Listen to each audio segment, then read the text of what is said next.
Welcome back, guys. This is your friend, Parallel Deku, back with another fanfiction. This is the 10th part of What If Vigilante Deku Was Adopted by Aizawa? Now before starting, please give this video a like and subscribe to the channel if you want more videos like this. Now let's get into the fanfic. Aizawa's eyes narrowed at the boy's words. I have only ever ended a life out of self-defense. Never for my own personal agenda, and I do my best to never do so on purpose. I'm not going out of my way to kill or maim innocent people. Deku flinched in his seat, looking off to the side. He used to not he was good. I'm telling you, he was a good person. He never killed when I knew him. This what he is doing now. It isn't. Deku shook his head. You still don't understand. He helps people. He helped me, a homeless nobody. He believed in me. You want to not starve? Then you gotta bend some of those strict morals. Izuku glared at the man, sticking up his nose and turning to walk away. He wanted him to break the law. He wanted Izuku to steal, to take things that were locked away on purpose. It's just trash, kid, the man called.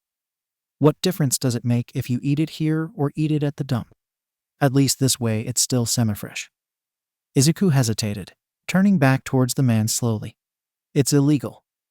And why do you think it's illegal? What could possibly be so wrong about eating other people's garbage? Do we just let it go to waste? Starve? Die? It's illegal because the faster we run out of food, the faster we're off the streets. The people up top don't give a SHT about you or me, and the FC kin locks on these cans are proof. Izuku frowns at the words. It went against his beliefs to break the law, but what the man said made sense. There was no reason for there to be locks on that trash can. So long as he didn't leave a mess, why couldn't he eat what would otherwise be wasted? The man grinned as Izuku walked towards him again and knelt down to look at the lock he was to learn how to pick. It didn't take long for Izuku to learn how to pick the multitudes of different locks that secured the trash cans around the sector. Ultimately, there were only a few versions of lock. Once you knew which version you were dealing with, it became easy to undo. Fresh water was easy to collect whenever it rained. But during the dry season, it would become more of an issue. So, the next set of locks Izuku learned to pick were those of restaurant bathrooms and other facilities. He would use these facilities to shield himself from nasty weather as well, keeping himself from falling ill again. Eventually, with more food in his stomach, fresh water readily available at all times, and a relatively reliable roof over his head when it rained, Izuku started to gain more energy. He didn't have to sleep as much, and simple things such as walking or even thinking became easier. Only 2 weeks in, Izuku felt indebted to the man far more than he had felt towards anyone in a long time. I want to teach you some decent martial arts. Something that'll actually help you out when there's trouble. You up for it? Izuku hesitated, looking warily at the man. I suppose. Bud, I'm not fond of you touching me. How you showed me the DD defensive stance I did on like that. The man snorted and shook his head. Fine, kid. I'll keep that in mind. So, Stain trained you. That's where you learned all the things you can do. Izuku nodded, looking at Aizawa nervously. Are you mad? Mad about him training you? Not particularly. I'm curious about his motives, though. I told you he wasn't a bad person. He helped me. Tsukauchi held up a hand, stopping the conversation. If he taught you to pick locks, did he also teach you how to escape HNDCFFS? Izuku looked down at his hands and nodded silently. And how to break in and out of a police station? Another nod. And how to fool officers in order to escape arrest? Yet another nod. FCK, kid, that didn't seem suspicious. I had to learn. I was going to take over his job for him. I had to. What do you mean, take over his job? You're a criminal. I'm a hero. And you can be one too. Sensei spat. I take care of the people that the police and those fancy butt heroes don't care to worry over. I protect those who aren't allowed to protect themselves, but are targeted for being weak. You use your quirk to hurt people? Izuku shot back. I use my quirk to save people. Izuku paused, looking at the man who he had come to call sensei. He had been teaching Izuku for a while now, even letting the boy stay in his house when the weather got bad. Izuku trusted him, but this was pushing things. Breaking into trash cans was one thing, but outright breaking the law, it wouldn't be vigilantism for you. You ain't got a quirk, It ain't even illegal. Doing police work without being on the force is illegal. If the police won't do the job, are we just supposed to let these people suffer? Do we let bad SHT go down just because some stupid butt rule is in place to keep the poor in their place? I thought I taught you that rules were made to be broken. Haven't you learned that by now? Izuku thought for a moment and then sighed. Fine. I'll go on patrol with you. I'll learn how to actually protect them. The night was warm. A light breeze ruffled Izuku's hair and Sensei huffed, pulling a cap down over his head. You don't want to get caught. Then you gotta hide yourself, little SHT.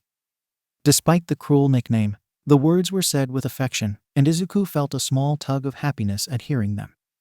They didn't use names. Never so little SHT had almost become like a nickname similar to how Izuku called the man Sensei. The two walked around for a while, jumping from building to building, while Sensei showed Deku different ways to jump and how to best land on his feet. Then, a scream. Izuku struggled to keep up with the sudden speed that Sensei was using, but managed to follow along. They came upon what looked to be a couple's quarrel, and in an instant, Sensei was between the two, pushing them apart. The man, who looked to have some type of strength enhancement quirk, was in a rage, though, and he had a knife. The splatter of BLD was almost invisible in the dark, but Izuku had a keen eye, and he flinched back as Sensei took the stab wound with grace, grasping the man's wrist and turning the knife, making a larger cut in his own stomach. The man grabbed at Sensei erratically, SWNG him around in an effort to get him to let go of his knife hand. Then, the knife was free from Sensei's stomach and was aimed towards the man's face. If you aim a knife at someone's face, Sensei started, making the man stumble back and trip over his own feet, permitting Sensei to lock him in a pin. Then they are likely to let go of whatever they are holding. Izuku helped his Sensei up, taking note of the wound and starting to panic a bit. We need to get you to a hospital. Nonsense. Just take me back home. I can just stitch it up. It's not bad. Izuku paled. Stitch what? You were stabbed. I can't afford a DMN hospital, brat. And neither could you. Not to mention you may be sent back in the system. This will be a great opportunity to teach you how to stitch yourself up. You can't be serious. If I don't, I'll bleed to death. You want that to happen instead? Izuku paused, frowning. And I know. Then shut up and help me, little SHT.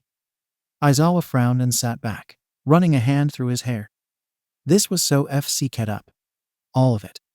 Every piece of information he was receiving made him feel a million different emotions, and the fact that his kid was part of all this, it burned him inside. He showed you how to stitch your own wounds, yeah, so I wouldn't die. So you wouldn't be caught. Aizawa corrected. Same difference at that time. I'd have done something really stupid if I had to go back into care, then I wasn't very stable. Why the FCK do you always write in that book, little SHT? Izuku looked up at his sensei before turning back to the pages. I like to record THDH of quirks ISSCS study them. Sensei frowned, snatching the notebook from Izuku's hands and looking through it. Hey! Shut up. I'm reading. Izuku glared at Sensei, running towards him and attempting to nab his book back. The man was too fast though, easily sidestepping his moves and ultimately pinning Izuku to the ground, all the while looking through the notebook. Sensei set the battered book down in front of Izuku's face with an intrigued hum. That's impressive. You should hone that skill. Learn to analyze while fighting. Could save your butt. Like Sir Naitai, Sensei scoffs. You're better than any DMN hero, kid. Heroes are SHD. Don't compare yourself to them. Izuku sighed. He heard this type of talk from the man a lot and hadn't really spoken up. But this was Sir Naitai he was speaking of. All Might's sidekick. I don't think heroes are bad, in fact, I love them. Why? Izuku paused, frowning at the question and tilting his head. What do you mean? They're heroes, what's not to love? You think greedy, exploitive, big-headed, overpowered holes should be adored. What have heroes overdone for you, little SHT? What have they ever done for our sector? They don't give a SHT about the little people. They only care about fame and fortune. I suggest you FCK off with the hero worship now. Not all heroes are in it for the fame. Some are good people. Izuku whispered. And what? We just ignore the bad ones because a few good ones exist? Your naivete is showing through. Most heroes SCK. To admire them is to be stupid. To admire them is to believe that there could be a better future. A better life waiting around the corner. Heroes help people, save people, inspire people. Oh, you really think that? Sensei was glaring full force now. So, that FC-ker who walks down the way and feels up all the women in Sector 6, he's inspiring to you. How about that douchebag number 2, who has killed countless people who were just trying to provide for their families in the name of justice? Or all the FC-kers who refuse to patrol this area because it isn't popular enough? Very admirable. What about the ones who go out of their way to make sure people are safe? What about the ones who smile and tell you it will all be okay, that you can make it one more day? Or the ones who do patrol this sector, and even ones worse off? The heroes who give a DMN. You write everyone off, but there are just as many good heroes as there are bad ones. And the bad ones ruin the lot. Sensei snarls. The hero system is corrupt. It deserves to be destroyed. No, I don't think so. Izuku replied, shaking his head. The hero system is corrupt, so it needs to be fixed. Changed. But if you destroy it, you only end up with anarchy, and that is just as bad, if not worse.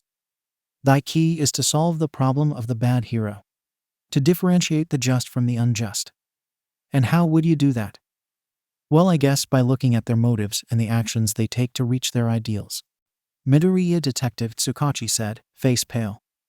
Are you suggesting that you are the reason he started killing people? Deku flinched back, looking at the detective with hurt in his eyes. Of course not. I'm just telling you how it was. He was open to discussion. He listened. He hated all heroes. But he hadn't killed. Not until you clarified a difference between good and bad heroes, putting a target on a much more manageable group of people. It was Izuku's turn to pale this time, looking down at his hands. I guess, did he ever discuss what ideals he found to be particularly unjust? This may help us figure out his next target. Izuku sank down into his chair. I know his next target, Izuku whispered. Aizawa frowned. What do you mean? There's a list, he's following a list. I thought it was just to explain to him that there were good heroes. For every bad hero, I would write a good one, and every good one we would research a bad one to see if they were really bad. And he's been killing the people on the bad list and maiming the ones on the morally gray list. Ingenium is the first hero he has targeted that wasn't on the list at all. I'm going to need that list. Izuku pulls at his hair as he writes down the names on the notepad he was given. He knew he was forgetting one or two, but he hadn't seen the list in years. Either way, he pointed out the most likely targets for Stain to go after next.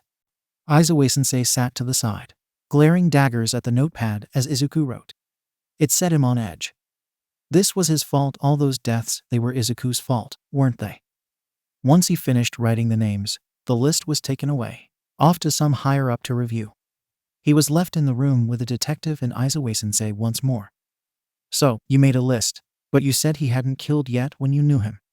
What did he do in between? Tsukachi asked, sounding exhausted. He taught me most of what I know. Izuku murmured back, hands twitching at the question. Then he left. The night was brisk and dark as the two vigilantes perched on the edge of a building. Izuku had been helping more and more people. The locals had started to notice him. The cops had started to scout him out. 4 months and his life had changed almost completely. When he wasn't studying or sleeping, he was patrolling, helping, being a hero. A quirkless hero. I think it's about time you took over, little SHT. The nickname was said with a soft tone, more a name of endearment than anything. Now, what DDO you mean? I'm leaving, off to right the wrongs in the world. But this little piece of the world needs one-on-one attention, and you are gonna do it. What? No, you can't leave, Izuku said, standing up and taking a step back from the man. I need you. These people need you. You don't. And they have you now. Izuku grabbed at his hair, shaking his head side to side violently as he tried to clear his mind. No, you can't. Not you too, no. Izuku falls to his knees, every part of him feeling like it was burning, though he was trapped and forced into silence by his own mind. He hated this, hated sensei. Hated his own silence and his own weakness and failures. Why? Why was this happening again? Why was he being left again? I hate you. He finally whispers, his Saint feeling like it was fracturing into pieces. Come on, kid. You're ready for this. Other people need my help. I can't shut up, FCKU and everyone else. Look, little SHT, no, you don't get to call me that anymore. You don't have the right. Izuku's voice broke, tears trailing down his cheeks and clenched fists shaking by his sides. You don't get to call me that with such a gentle tone. Not when you are leaving. Just FCK off already. FCK off just like everyone else. Sensei sighed and shook his head. I ain't like the others. I'm not leaving for me. I'm leaving for the sake of everyone, little SHT. I told you not to call me that. Izuku whispered fiercely, ignoring his sensei's words and focusing on the burning anger that was lighting in his Saint. Then what do I call you? Izuku gulped, watching sensei with a weary gaze. He was so tired, so PSS everything was draining him. Well, what the FCK do you want me to call you? The man said, raising his voice. What do you want the world to know you by? Izuku sniffed, rubbing at his tears and then glaring at the man. What's it even matter? It's not like the world cares. I'm useless even to you. If I weren't, you wouldn't be leaving. I'm nothing but a FC King Deku. So go ahead and call me that just like everyone else who didn't give a SHT about me. It's not like it matters anyway. You aren't going to be here to use it.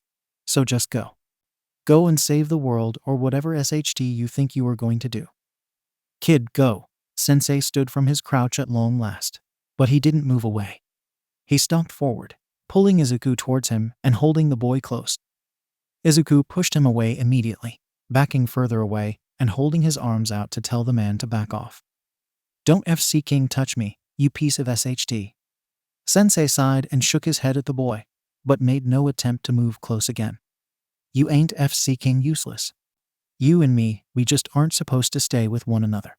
I ain't like you. I'm not some heart of gold, hero wannabe kind of person.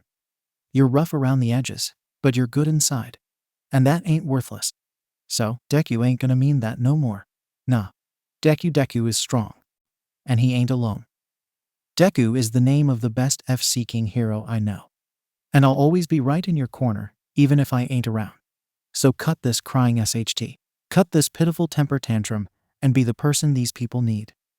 Be FC King Deku and prove every mother FC Ker who doubted you wrong. You hear me? Izuku nodded as he slowly pulled his broken pieces back together, stitching them one by one into some semblance of stable. He was still PSS, still hurt, still on the verge of shattering into a million pieces, but he also felt a wave of calm as something seemed to CLCK in place. His weaknesses, fears, and anxieties, and all the other useless parts of him seemed to lock themselves away. Izuku's eyes stronged and his body tensed as he pulled away, closing himself off from the man before him. I respect you, the boy said, tone even and quiet. I'll protect them for you, but I hate you. I hate you for doing this to me, I hate you. You're like a stain. You ruined me, and no matter how much I'll try and wash you out, you'll always be in my head, just like everyone else I had the audacity to trust. Sensei nodded, as if he understood. Maybe he did. You ain't gonna change my mind. I'm leaving. I ain't your sensei no more, Deku. If you see me as a stain, that's what I'll be. But that's all. And then he was gone. In a single blink of the eye, Izuku was alone again, with only himself for company. Aizawa stared at the kid, trying to take in all that he had just learned. Stain had used the boy, that much was clear. He gave Izuku a safe place, and taught him to be a vigilante, taught him to take on a job that Stain didn't want anymore instead of finding the boy help.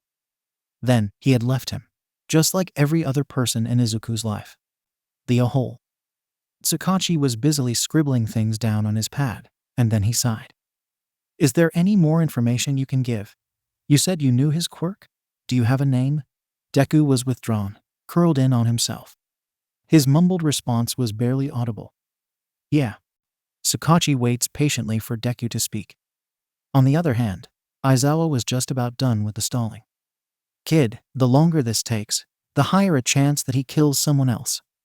Deku flinches at the words and curls a hand in his hair as he worries his bottom lip. I called him sensei, but everyone else called him something different. They called him Stendhal. Deku looks up at Tsukachi and Aizawa follows his gaze. The man was pale, mouth open in shock. When I hacked the police files a little after I saw who he really was. But you guys already have that information anyway. Akaguro Chizam. He'd be 31 right now. Quirk. BLD Curdle. It allows him to paralyze his victims once he ingests some of their BLD. Deku hesitates a minute, and then lets out a heavy sigh. I know more than you guys do. Aizawa rubs at his temples when Deku stops talking again. Care to share? He prompts. Deku glares, and then takes another breath.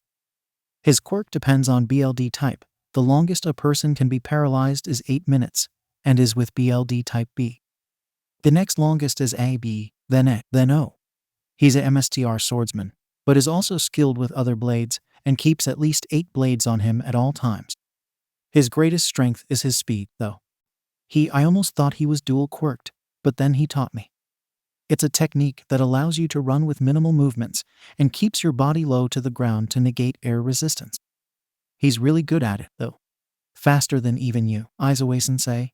The soft murmuring in the train made the silence between his guardians and himself all the more deafening. Izuku's mind was buzzing with the last 2 hours that he had experienced, and he was feeling incredibly guilty for the whole ordeal. Guilty didn't even seem strong enough of a word. It was his fault people had been killed and maimed because he hadn't spoken up. An innocent person was paralyzed from the waist down. Who knew how many others Stain had killed that were actually innocent? Who knew how many other heroes were condemned to a gruesome death due to Izuku's idiotic hero list? Yamada-sensei had strongly said a word since they had left the police station. His face was grim, and he kept sending side glances to Izuku and Aizawa-sensei. The blonde man seemed deep in thought and angry, and Izuku couldn't figure out if the ire was directed at himself or at Aizawa-sensei. Aizawa-sensei had his head in his hands. He claimed to have a terrible headache of which Izuku could understand. His head was hurting too. The bright lights of the interrogation room and the hours of questions had been draining. The lack of food and the minimal breaks had only added to the stress. Luckily, they were finally on their way back to Ua. The sun had set just a few minutes ago as the train traveled over Hasu City. Izuku's mind was still stuck back at the station, however. The police had warned the 3 most likely heroes of a possible attack and had set up a plan to take Izuku's old sensei down. Police units and big-name heroes were added to the normal patrols, and the endangered heroes were equipped with mics and cameras that would pick up any strange activity. Monitors were watching the feed, letting the heroes know if something seemed amiss. Endeavor had been called in and would stay on night patrol until Stain was caught or his time in Hasu City passed. The man seemed to follow a schedule and had become predictable. The information that Izuku had given on his personality and quirk had allowed the police and investigative chief to make what they felt was a solid plan. Izuku was not so confident. Then again, Izuku wasn't really sure he was completely on the police's side. He knew that Stain was a killer. He knew that the man needed to be taken to prison, but Stain was still his sensei. He still mattered to Izuku, and it burned the boy to know that he had betrayed the man. Izuku's mind snapped back to the present in an instant as the noise in the cabin suddenly grew. Oh man, that building just exploded, one man yelled. The city's on fire, cried a woman. Izuku jerked at the exclamation and leaned to peer out a window, only for the intercom to come on and warn the passengers to hold on to their seats. Then the train stopped suddenly and the side ripped open. People screamed as a hero was flung into the cabin, struggled to stand, and then was pushed down by an oversized green hand. More of the train wall was pulled back, exposing a four-eyed Namu. Izuku's gut clenched, and he froze for only a second before slipping into the Deku persona and standing on guard. Aizawa-sensei and Yamada-sensei had done the same. The capture scarf was held at the ready and Yamada-sensei buckled a portable directional speaker around his neck. Stay here. Aizawa-sensei hissed at Deku as he moved, pushing people out of the way of the Namu in an instant as Yamada-sensei got into place and took a deep breath, sending out a high-pitched scream that sent the Namu flying back towards the city below. Yamada-sensei looked back at Izuku, and then towards the city and grimaced. SHT. Izuku, listen to me. You need to stay right here. I'll deactivate your cuffs for now, but you cannot leave this train. Do not move. Do you understand me? We will come back for you. Just don't move. Deku looked at his blonde caretaker with wide eyes and shook his head. What? No, I can help. Don't move, Yamada-sensei said again. Deku hesitated before looking away. Yamada-sensei must have taken that as a sign of agreement, because he was jumping out the ripped train an instant later. Aizawa gave Deku one last piercing look before he followed suit. Deku grimaced and moved to the edge, watching as Aizawa-sensei caught both himself and Yamada with his capture scarf and then headed for the flaming city. Oh, FCK this. Deku grumbled, looking around the area before climbing out of the train and jumping his way down the train track structure. This part of the city was dark, but Izuku felt in his element as he traveled. He zipped his jacket up as he ran and then covered himself with the hood. He really hoped this jacket wouldn't be ruined too. He might need to get these bunny jackets in bulk if they continued to be ruined. It didn't take too terribly long for Izuku to find the center of the chaos. Flames roared over to the east, whilst heroes battled countless Namus and attempted to keep civilians out of harm's way. Izuku watched from a back alley for a moment before moving into action. A child was yanked out of harm's way. A man was dragged from a partially collapsed building. Directions were given to a group of scared and confused civilians, leading them towards a safer area. Heroes and villains alike were dodged. He didn't need to be a distraction to the heroes. He needed to be an asset. And his best chance without any gear was aiding civilians, not fighting those things. Just as Izuku was about to turn down a side street to evade a flaming building, he saw him. Ida. The boy was running away from the chaos, and towards a darker part of town, a grim look on his face. Izuku's heart dropped and Deku felt like cussing the idiot out. Ida was smart. Izuku knew this, and he knew that the boy would never run from people in need unless he had an ulterior goal. And based on his direction, Izuku had a sinking feeling that his goal was aimed towards personal needs. Stain's most likely position was 2 miles north in the same direction Ida was headed. FCK, FCK. I'm going to punch the SHT out of you if you are seriously doing what I think you are doing. Deku ran after the boy, falling back quickly due to Ida's use of his quirk. Still, he tracked the boy and used his own instinct to follow. After a while, the streets became quieter and darker. The sounds of battle faded into the distance as Deku traveled away from the center of town. He found himself on the rooftops of buildings, running and jumping and tumbling just as he had not even a year prior. It seemed so different now. It only took one look at the kid for Aizawa to understand that he would not, in fact, stay put on the train. But Hisashi had already jumped, and Aizawa needed to catch his husband before he fell to his death. And some part of Aizawa trusted the kid to not die. It was probably insane. Then again, Aizawa had known the brat as a vigilante first, and a DMN good one at that. If anyone could survive this chaos, it was probably that boy. Then again, the fires were raging and Deku didn't have the best track record when it came to such things. Aizawa could only grimace and put it to the back of his mind, while he aided in taking down multiple Namu with the help of other heroes. Civilians needed saving and buildings needed evacuation. There was too much to do all at once for his sole purpose to be on his kid. He reminded himself to never ever mention this prioritizing to a social worker. He would also probably need to talk to a therapist about the guilt he would experience later on. For now, though, Aizawa pushed these thoughts out of his mind and carried on doing whatever he could to help the situation. He was a pro hero, after all. He had a job to do. Izuku leaped across the building tops, searching every back alley as he went. It didn't take him very long to stumble upon the very scene he had hoped to not find. The hero native sat in a bloody heap by the wall. Ida was on his stomach, paralyzed. Sensei stood above him, sword aimed to kill. Izuku moved before he could think, jumping from the roof and propelling himself towards Stain. He had no weapons. No plan. Nothing to help him but his own luck. Truly, this was a very stupid idea. Izuku's body weight knocked Stain to the side, though the man didn't fall. A loud growl emanated from him, and when Izuku looked up from where he had fallen to the ground, a sword was pointed at his face. Deku frowned. So, you're killing kids now too, then?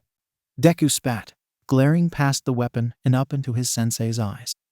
Stain slowly lowered the sword, a brow rising and a grin spreading across his face. Deku. I thought I smelled a true hero. Just wasn't sure where they were hiding. It certainly was neither of these two.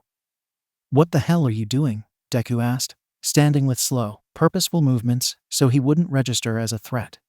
"This isn't what you stand for. This isn't justice. This isn't helping anyone. You are killing people, and you are stooping so low as to kill a kid." Ida twitched on the ground, the shock on his face dispersing a little as he was finally able to take in the situation. "Midoriya?" Deku ignored him, eyes trained on the threat before him. "He is strongly a child any longer. He wears the name of hero proudly. He waves the title at anyone who will pay attention, and then has the gall to attempt revenge. He is nothing but a fraud. No better than any of the others. It's better that I end him now, before he can cause more harm. Now move, Deku. I have a job to complete." Deku's fists clench at his sides as his sensei spoke. It was twisted. Stain was twisted. No. It came out much weaker than he had hoped. "You can't do this. You have to stop. This isn't right. You are murdering people. I am cleansing the hero system. You are doing nothing but hurting people, causing more deaths every day." Deku hesitates, studying the man before him. For now, Stain was docile. But Deku knew that could change in an instant. He took advantage of the relative calm for now, hoping to maybe talk some kind of sense into his sensei. "The heroes you kill, they aren't perfect people, but they still saved lives. They still did their jobs. Think of all the people who will die now that those people aren't around. When we spoke about cleansing the hero system, this isn't what I meant. It can't happen all at once. It can't happen by ending lives. It's wrong."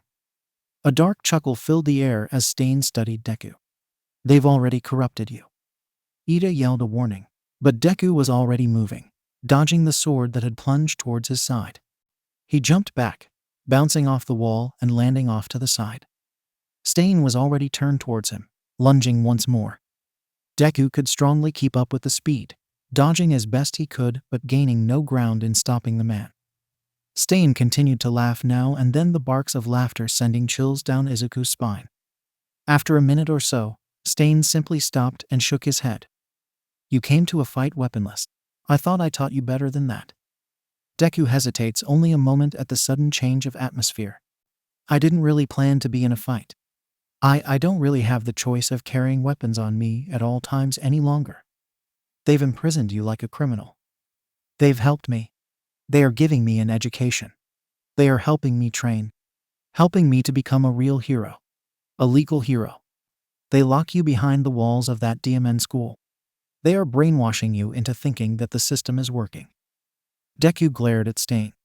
"They are not," he shouted, stepping towards the man and hoping he would be heard. "I know the system is screwed. That hasn't changed and it won't. But I've been given an opportunity. A chance. If I can work from within the system, you'll what? Make everything better. Don't be dense, little SHT. You really think you will get any recognition? A quirkless, scarred and emotionally damaged brat. You were better off protecting the sector I left you in charge of. There, you were actually needed. You could have made something of yourself." Stain looked down at Deku, a snarl on his features.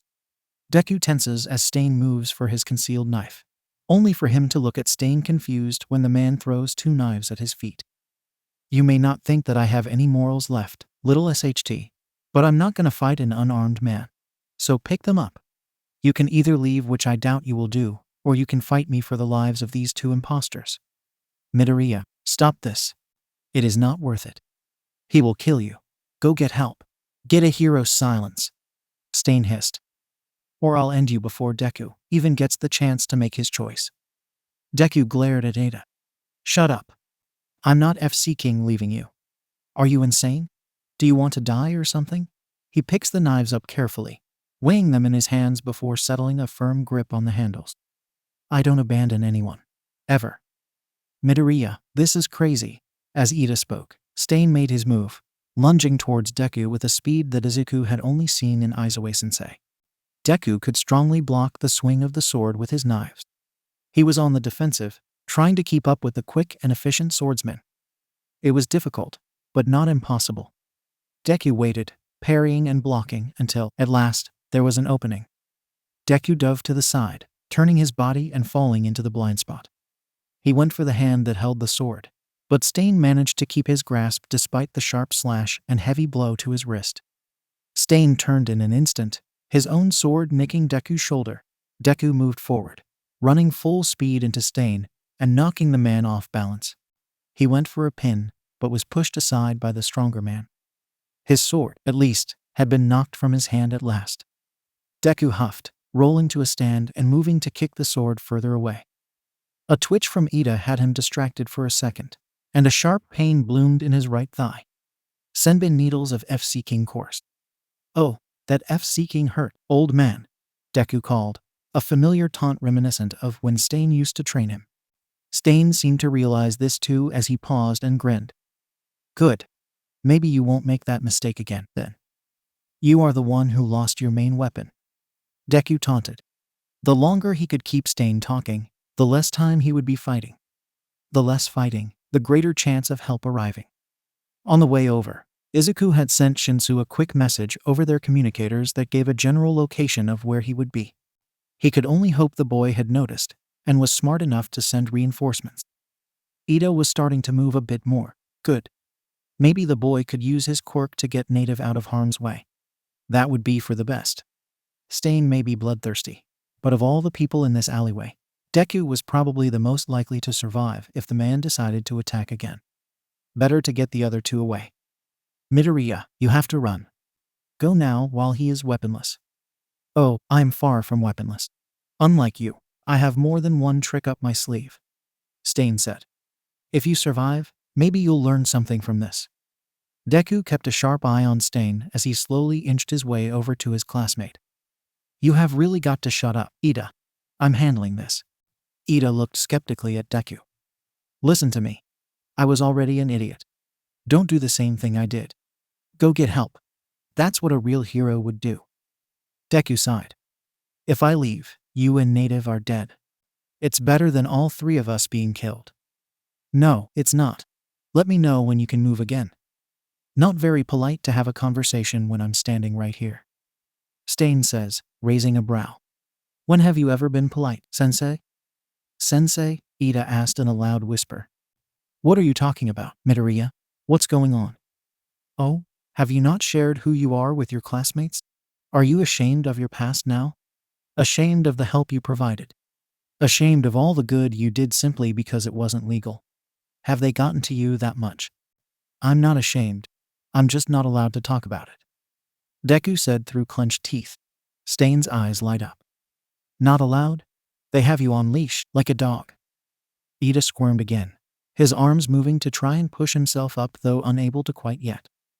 "What are you two talking about? Midoriya, this is serious. Why are you calling this murderer your sensei? Why are you talking like you know him? Why is he calling you Deku?" Deku gave a soft sigh. "I'm sure you've already figured it out, Ida." Stain hummed a little, pulling another knife from his clothes and tossing it a few times. "I'm starting to get bored. Let's end this before your friend can move freely again. That would be such a pain in the butt." Stain threw the knife, aiming it for Ida's head.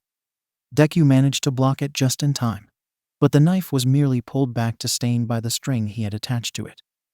The man was moving, his speed increasing as he bounded from one wall of the alley to another, so that he could get the best angle for attack. Deku tracked his movements carefully, never letting himself be caught off guard. Once again, the two fell into a game of cat and mouse. Deku was forced to remain on the defensive, while Stain attacked endlessly, mercilessly. He was wearing Deku down. He was using Ida as a pawn to keep Izuku in place, and then slowly chipping away at his stamina and energy. Just as Deku started to really get irritated, the world seemed to explode in a flurry of white. Deku took a step back, tripping over Ida and scrambling to get back to his feet, while his mind tried to make sense of what was happening. A wall of ice sat between Deku and Stain. Stain's arm and his sword, of which Deku had no idea how he had managed to get back, were locked in the massive ice wall. Ida finally managed to sit up, looking around, and then turning towards the entrance of the alley. Todoroki. The dual-colored boy stood still, hand placed on the wall, so he could extend his ice from a base, giving it more stability. "I got a strange message from Shinsou, so I came right away." Izuku gaped at the other boy. "Maybe next time, Give a little bit more than just a general location. Midoriya.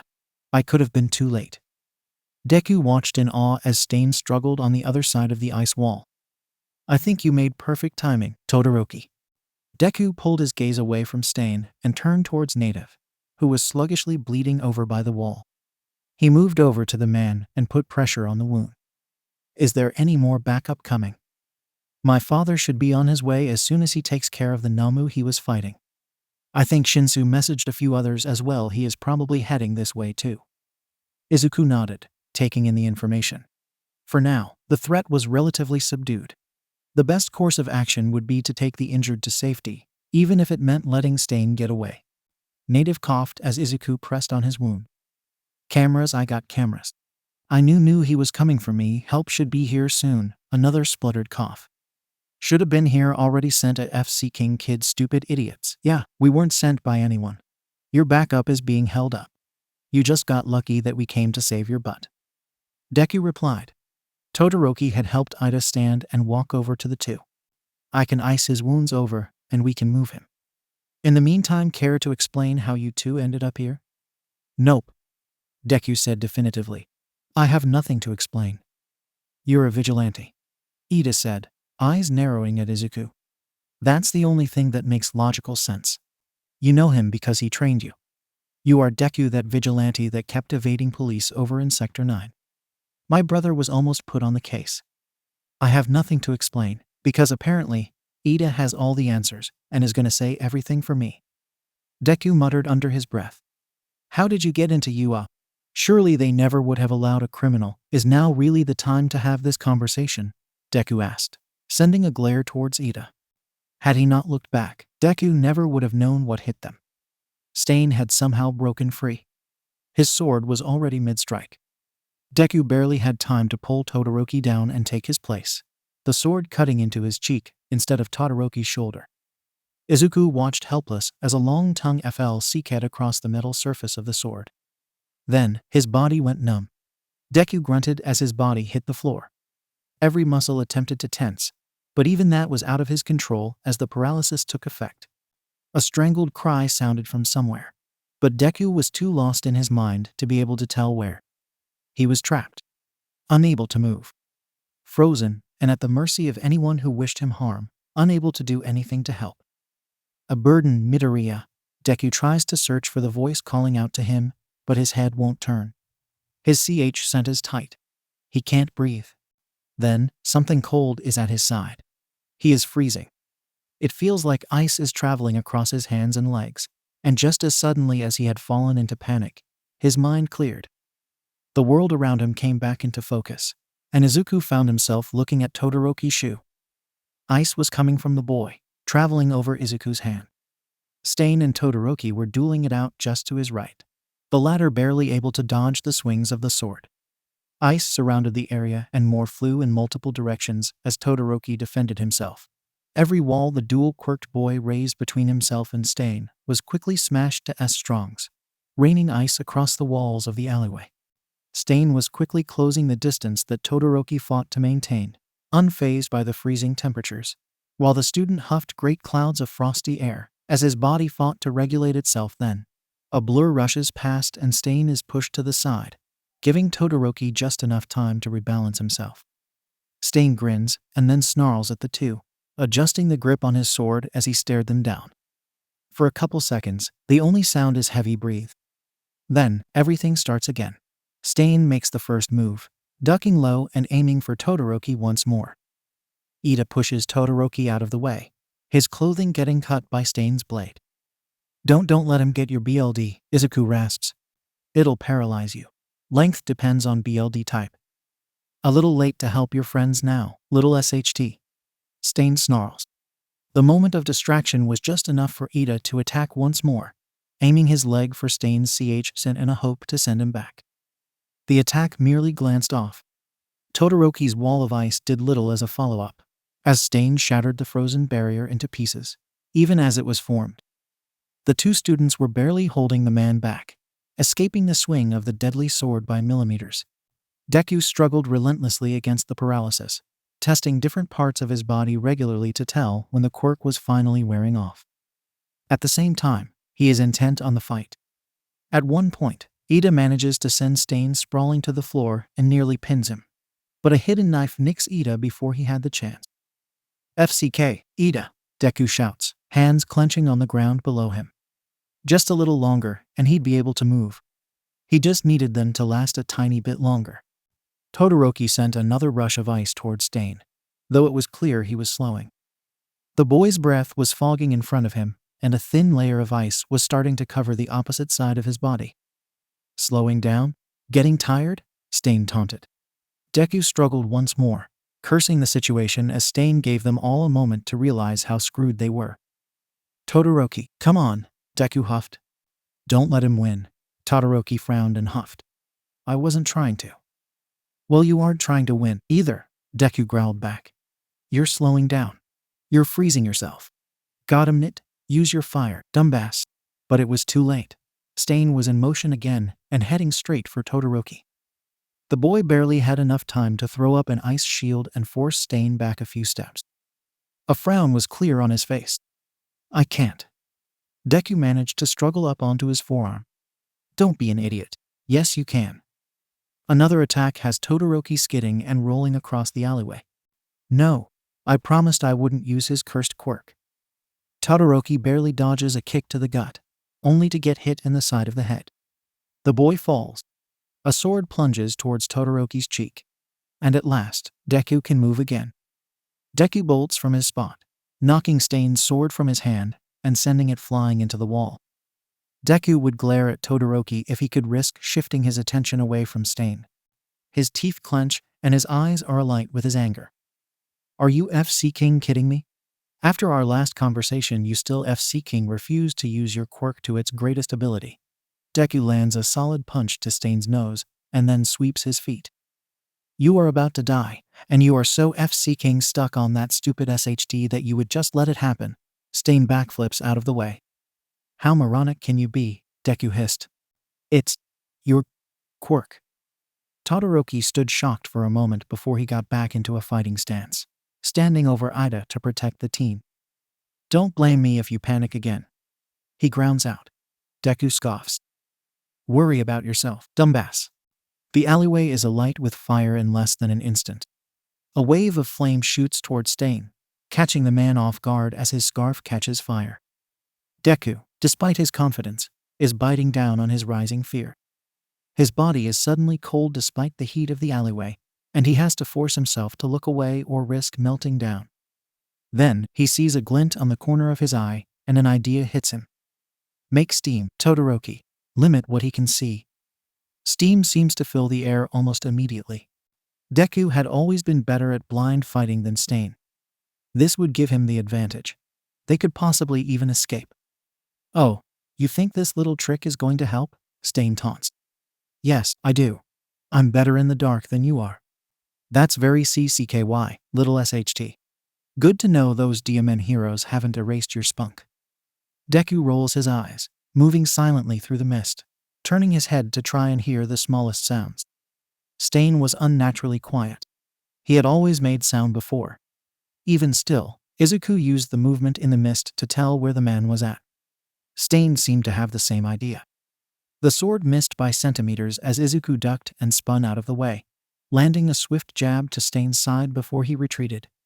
You can still stop, Deku said, moving immediately after he spoke, not wanting the man to pinpoint his location. You already tried that line, Stain said from the left. Izuku tracked the sound, watching the steam shift and swirl before his eyes. Only true heroes deserve to survive in this world. This time, the sound was from behind. Much too close. Izuku barely had a moment to duck out of the way as Stain was in his personal space once more. Deku swiped at the man, attempting to trip him up by aiming low and then shoving his blade towards Stain's face. It was almost like a dance as they each attempted to strike and then evaded.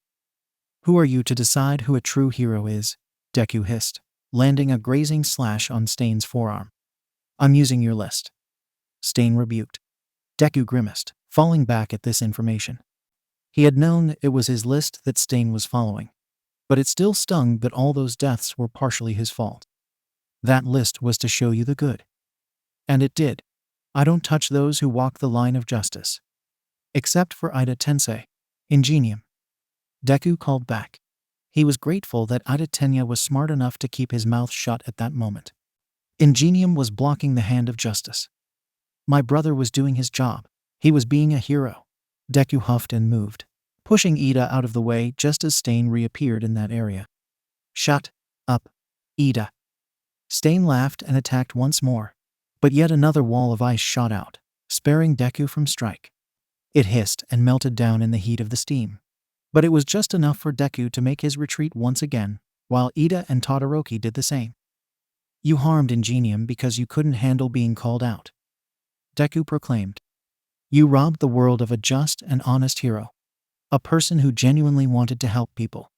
How many do you think are going to lose their lives now because you maimed him? You took away one of the ones who could truly make a difference. You aren't an infallible judge, Sensei. I am purging the world of those who want to trot on it. Heroes and villains alike. You are doing nothing but becoming a villain yourself. You used to call yourself a hero for the people. Deku pleaded, having to block Stain's sword head-on this time, the steel blades of his knives scraping against Stain's katana. A real hero would never take a life. A real hero saves everyone, whether they deserve it or not. This seemed to be Izuku's saving grace. Stain froze and frowned. Then he moved back into the steam. Deku stayed on high alert, moving towards the direction where he figured Ida, Todoroki, and Native were. I no longer claim to be a hero. You shouldn't either. These fools in the system have already begun to corrupt you. You will never live up to your morals if you stay. Deku tensed, watching as the steam shifted in front of him. Well, I'm still trying to be a true hero. Deku croaked out, starting to grow fatigued from the elongated fight. And I'm going to do my best to stop you from killing more people. Because if I don't, I'm no better than a fake hero either. I don't know how being in the system will change me, but for now, my morals are still intact, unlike yours. My morals have merely shifted. Is that what you really believe? You would never undurst at long last. Deku relaxed, taking a breath. Hitoshi, he said, looking around for the boy. You could have stepped in sooner. I wanted to make sure he didn't suspect anything. Hitoshi said. I would only get one chance. Shinsou gives a coy grin as he appeared through the steam. Next time, use a more trustworthy means of messaging someone. I nearly missed your call. The steam around them dispersed slowly as Todoroki cued into the conversation. As it did, Stain became visible, the man's still form casting an eerie shadow against the backlit street behind him. That is what I told him, Todoroki said, eyeing Stain cautiously. We should tie him up this time. No, don't touch him, Hitoshi said immediately. He's fighting the control. A single touch might break him out of it. We need to wait for backup. Preferably a real hero. Ida was wrapping Native's wounds, his own already having been patched up. We can call the police. Ida's voice was unnervingly dry as he spoke. My father should have backup on the way, Todoroki said evenly, eyeing Stain's still form. As if on cue, a group of heroes came running towards them from around the corner, shouting about how Endeavor had sent them. Children, one man asked, looking confused. Wow, those injuries look rough, said another. I'll call an ambulance. What is going on here? Asked yet another hero. They saved me. The voice was raspy, a sharp cough escaping Native's mouth as he struggled to sit up straighter. Native. No, stop. These kids, they got the hero killer. Don't make any sudden movements. Right, kid? Another cough, and everyone's eyes were on Hitoshi. Not I mean just so long as you don't run into him. Touch him or jar him in any way. The other heroes seemed to get a good look at Stain, their faces draining of BLD. Holy SHT kid, what are you? It's a brainwashing. I'm sorry, Hitoshi said immediately. I know I'm not supposed to use my quirk without permission, but no. Don't worry about it, kid, Native said. You clearly just didn't hear me give you my permission. You saved my life. All our lives. Don't apologize. You aren't in any trouble. Izuku and Hitoshi both heaved a sigh of relief. Izuku would have pitched a fit if Hitoshi had been in trouble. The boy was only responding to his call for help, after all. The relief was short-lived, however, as he saw a flash of black on the roof of a building. Izuku turned as Eraserhead landed behind him. "Sensei," Izuku stuttered, looking off to the side. "Didn't think I would see you here." Aizawa glared at Izuku for a long moment before looking around. "What happened?" the man finally said, eyeing Stain for a long moment before he shot his capture weapon out to surround the man. Hitoshi slumped an SCK in a breath as his quirk released, though Stain was just as still as he had been before, only his eyes darting from hero to hero. "We told you to stay on the train." Aizawa growled at Izuku. "I mean, to be fair, there's no way you actually thought I was gonna stay, right?" Deku asked, giving off a small grin before averting his gaze at the unamused look he received. Izuku fidgeted and looked down. "I'm sorry." Aizawa huffed and massaged the bridge of his nose. "At least you aren't dead." Then, he turned to the rest of the students in the area. "At least none of you are dead. Insane, irresponsible, reckless, and in plenty of trouble. But at least you are all alive." Aizawa hadn't thought that the brat would stay on the train. Even still, a man could hope. The cameras on Native had seemed to be the saving grace, as dispatch had finally reached him. Not that it mattered much, as by the time Aizawa arrived, Stain had already been dealt with by a group of his own students. In fact, he was proud. PSS that they had broken the law, but certainly proud at their capabilities. He would definitely push each and every one of them stronger in training from now on. Just as Aizawa was about to truly lay into each of them. However, a hero that he couldn't remember the name of shouted. Aizawa barely saw the thing as it passed. But the yelp from beside him was enough for him to understand what happened. Izuku was at least 10 meters in the air already, the best carrying him higher and higher as Aizawa's heart sank into his stomach. Just as he was about to move, a tug on his capture weapon had him stilling, and then he was watching as Stain LCK'd the creature's BLD from one of the hero's faces, and the creature was falling. The word hero has lost all meaning in this society. The world is overrun by criminals and fakes like you who chase petty dreams. Aizawa's BLD runs cold, even as he runs after Stain. The man was jumping though, and he grabbed Izuku and pinned him to the ground. "You must all be purged," the man continued, drawing his knife from the beast's skull. "Everything I do is to create a stronger society." Izuku was struggling in Stain's grasp as the villain pinned him to the ground, knife at the ready. Aizawa's mind went through a million scenarios in an instant as he tried to think of a way to get the kid away. "What the hell are you all doing standing around? I know that thing flew this way," came a booming voice from behind. Endeavor stood, flames lighting the sky, and then shooting up in interest as he noticed Stain. "Hero killer," the man murmured. "No, Todoroki," Aizawa called, but it was too late. The buffoon was charging and Stain was dragging Izuku up with him by the neck. "You see these false heroes, Deku? These fakes. These true stains on society. A false hero. Stop. You can't do this. You can't kill." Stain's hand must have tightened because Izuku stopped, an expression of fear turning up to look at his former teacher. "I'm making things right, little SHT. These streets will run with a BLD of hypocrites until a true hero comes to stop me. I will reclaim the word hero. Now just try and stop me, you fakes." The air was filled with a sense of murder that had every single person frozen in place. Even Aizawa was stunned.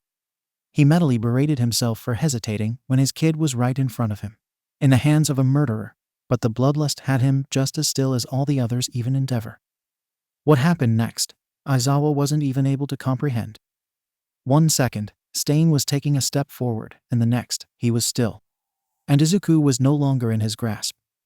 Izuku was in front of him, a sob just barely audible on the wind. And Stain was looking down. "Little SHT, the words were said with a fondness and a deep sadness. "You missed my vitals." Izuku was shaking as his curly hair waved in the wind, as he looked up to meet his former sensei's eye. "I know. Because I'm a hero. And I won't kill you. But I have to stop you. I have to." And Izuku pulled back, a bloody knife in his hand. Stain fell to his knees with a gasp, eyes flicking with some unknown emotions as he gazed upon the teen before him. The man gasped, BLD spilling from his mouth, and then let off a small laugh. "You idiot. We could have changed the world." Izuku shook his head. "Not like this, sensei." Then Stain was on the ground, still once more. The hospital room was as white as ever. Obnoxious beeps and quiet shifting were driving Izuku up the wall as he waited in the room with his classmates. Aizawa-sensei had left as soon as everyone was proclaimed stable, and it had burned Izuku inside. His ankle was cuffed to the bed, a mere symbol that he was to stay put. Izuku, of course, could easily pick the lock if he wanted, but he left it be for now, not bothering with the trouble. At least the police had the decency to only cuff one limb, especially with his classmates in the room with him. Hitoshi had fallen asleep in the chair over by the window, having obtained next to no injuries, though being made to stay in the same room for security reasons. Todoroki was in the bed across from Izuku, NRSNG a few bruised ribs and slight frostbite on the very tips of his fingers. Ida was the most injured, the boy laying to Izuku's right, wrapped in gauze to protect nearly 50 stitches from where Stain had stabbed him in the shoulder. "You're a vigilante." Deku sighed and looked at the wall. Ida had repeated similar sentiments multiple times over, but had refused to continue the conversation. It was as if he was just trying to wrap his mind around the idea or something. Deku muttered back. He was too tired to play this game. He wanted to be uncuffed and go back to Yua. He wanted to get out of this room. Out of the hospital. He wanted to know what consequences he had to look forward to, since he had definitely broken his parole and a direct order from Aizawa. "You're a criminal." Deku looked up at this. It was the first time that Ida had responded back to him. The first time the room hadn't lapsed back into relative silence. "So are you." Deku retorted back. "I'm pretty sure that plotting a murder is against the law." Ida stopped, lips closing tight for a solid minute, until the boy seemed to make up his mind on what to say. "I know my mistakes, and I won't make them again." "Yeah, you might not be able to if they remove you from the hero program," Deku said softly. Ida tensed, and then winced as his wound pulled. "You are in the hero program," Ida accused. "How? Why? Do the teachers know? You were a long-term criminal. You evaded police and heroes for years. You trained under that man. Did you help him kill?" Deku was tense as Ida spoke. He also took a while to come up with an answer. Yet, Todoroki interrupted. "Midoriya saved your life. Midoriya may be the reason that Stain was attacking people in the first place." Ida seethed.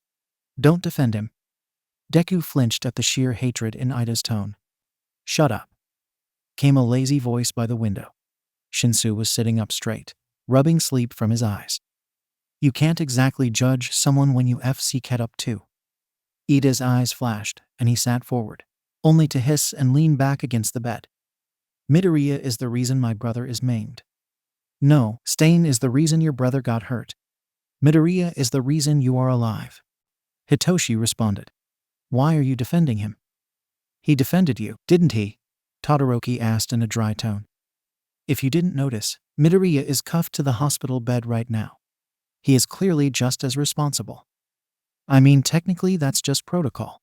I could get out any second, and everyone on the police force and most heroes know it." Deku mumbled to himself. Ida glared at Deku. Todoroki seemed as if he were about to speak when the door opened. Aizawa-sensei stepped through the door, followed by the police chief, Detective Tsukachi, Nezu, and someone Izuku had never seen before. "Sensei," Izuku said, sitting up a little straighter. "You didn't leave." Aizawa-sensei sighed and shook his head. "I told you I wouldn't, kid. I was just in a meeting." "You lot have made quite the splash."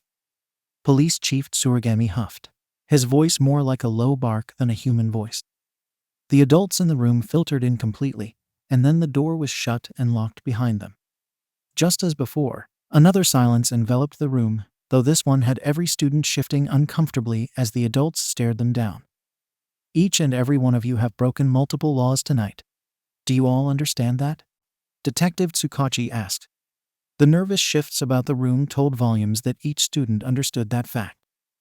Detective Tsukachi gripped the bridge of his nose and then took a steadying breath. "Todoroki Shoto, you were technically given permission to use your quirk by the pro-hero endeavor. However, this was on the basis that you use it to aid in rescue of civilian life, not to fight the villains. You were also under the direct orders to stay close to Endeavor, or one of his sidekicks of which you did not. This, in a normal circumstance, would void the permission granted to use your quirk. Todoroki looked blankly at the detective, staying quiet. Shinsou Hitoshi, Tsukachi moved on. You were also given permission for quirk usage by your work-study representative. It is understood that the two of you were separated by the villain attacks. However, instead of staying in place or finding a safe area to hide as per protocol, you took it upon yourself to not only transfer hero locations via an unregistered communication device, but to also run off to the location and use your quirk on a person who was not a direct threat to your life without authorization. Hitoshi looked down at the ground, tucking in on himself as Tsukachi spoke. The boy's shoulders shook slightly by the end, though he was just as silent as Todoroki had been. The two of you could be removed from the UA hero course and banned from becoming heroes in the country of Japan for these crimes. However, as the situation fell into a gray area, and as the both of you were technically given permission for quirk usage and acted in defense of a hero and your fellow classmates, no charges are to be brought against you two. In fact, the police force has decided to commend you on your level-headedness and heroism in the field. Todoroki and Shinsou both look up in shock, mouths gaping at the detective. The two of you will be serving a week's worth of detention, however. Nezu piped up. And I'm sure Aizawa will be all too happy to drill protocol during your after-school punishments. Deku was grinning ear to ear at this point, relief filling every part of his body at the fact that Todoroki and Hitoshi weren't in any serious trouble. The two had only come to a call for help, and Deku was incredibly grateful that they would be permitted to continue in the hero course, and that no mark would be made on their records. Neither boy deserved those punishments. The detention was debatable, but Izuku knew when to keep his mouth shut, lest he make things worse. It was then that the detective turned his sights towards himself and Ida. The warm feeling in his stomach iced over almost instantly. Ida Tenya, Detective Tsukachi started.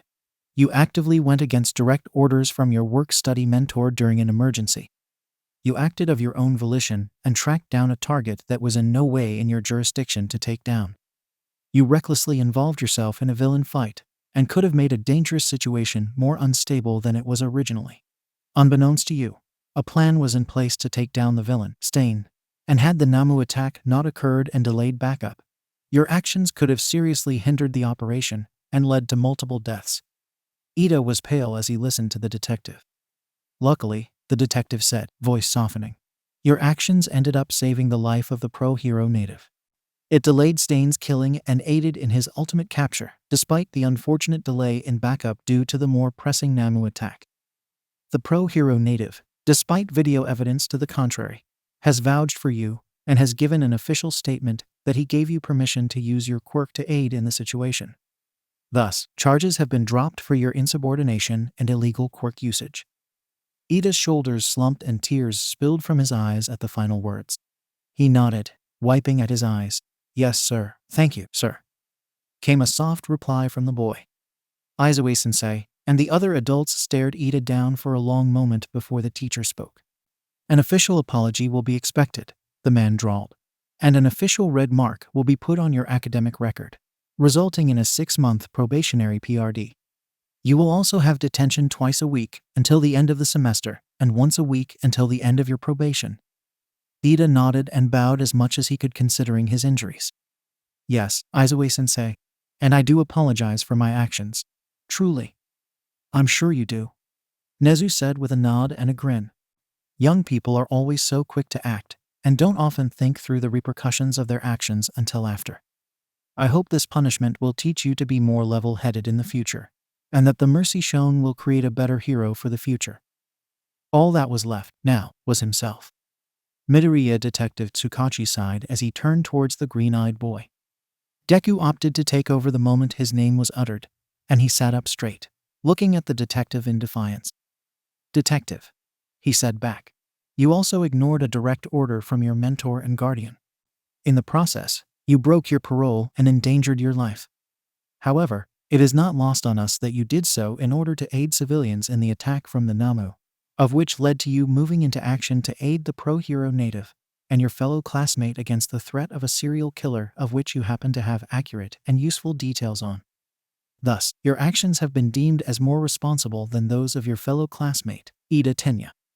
To continue, you did not use a quirk, and the weapons used were provided by the villain. Thus, you are not to be charged with possession of a weapon without permission, as per your parole. The pro-hero native also vouched for you and your heroism in the field. To conclude, no legal action is being pursued in reference to your case. Really? Deku asked, head tilting and eyes wide as the realization that he wasn't in trouble hit him. Really? Detective Tsukachi confirmed. Of course, you will also have detention. Nezu said. We will discuss your full punishment back at UA, but your detentions will be twice a week for 8 weeks.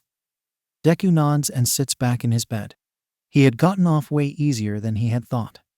Doubt crept in quickly, however. Am I still in the hero course? He asked, looking towards Aizawa-sensei. For now. You are really pushing the line though, kid. So none of us are in trouble with the law? Shinsou asked. No one is in any extra trouble with the law, no. Detective Tsukachi agreed. All 4 of you lucked out. Chief Tsurigami said. And all 4 of you will not have a second chance if something like this comes up again. You are lucky you are all alive and relatively unharmed. At this point, the man in the back of the room who Deku hadn't met yet cleared his throat. Unfortunately, you are not completely scot-free. The man said in a tired drawl that rivaled Aizawa-sensei's after a long shift. I am Yokimaru Mira. I work with the Hero Public Safety Commission. All eyes fell on the sleep-deprived man. Now, the anxiety in the room rose with each second that the man took to pull out his laptop from the bag. The image was grainy, and the person holding the camera was shaking from excitement or fear. Izuku couldn't be sure. The sound came through perfectly clear, most likely due to some kind of technology enhancement or a quirk. Pity. It started just as Ida was struck down by Stain, the sword piercing his shoulder and drawing back to land a more deadly blow. Then, Deku joined in the mix. The video, though having poor visual quality, caught everything. Everything. It was shared on YouTube. It currently has 1.3 million hits. We have removed it, but more videos continue cropping up.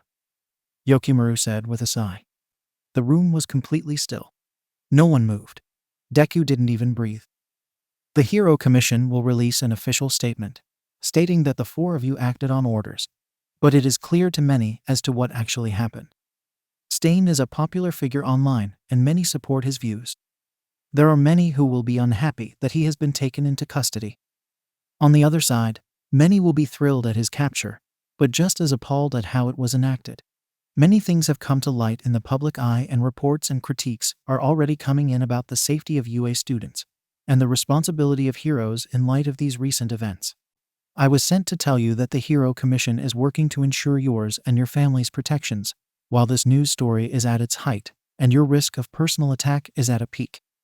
We are also working on removing the videos continuously. But to be honest, there is only so much we can do. I'm sure UA will put measures into place for your protection as well. A PRGNT silence filled the room when Yokimaru paused, giving those present a moment to take everything in. Then, the man turned to face Deku directly.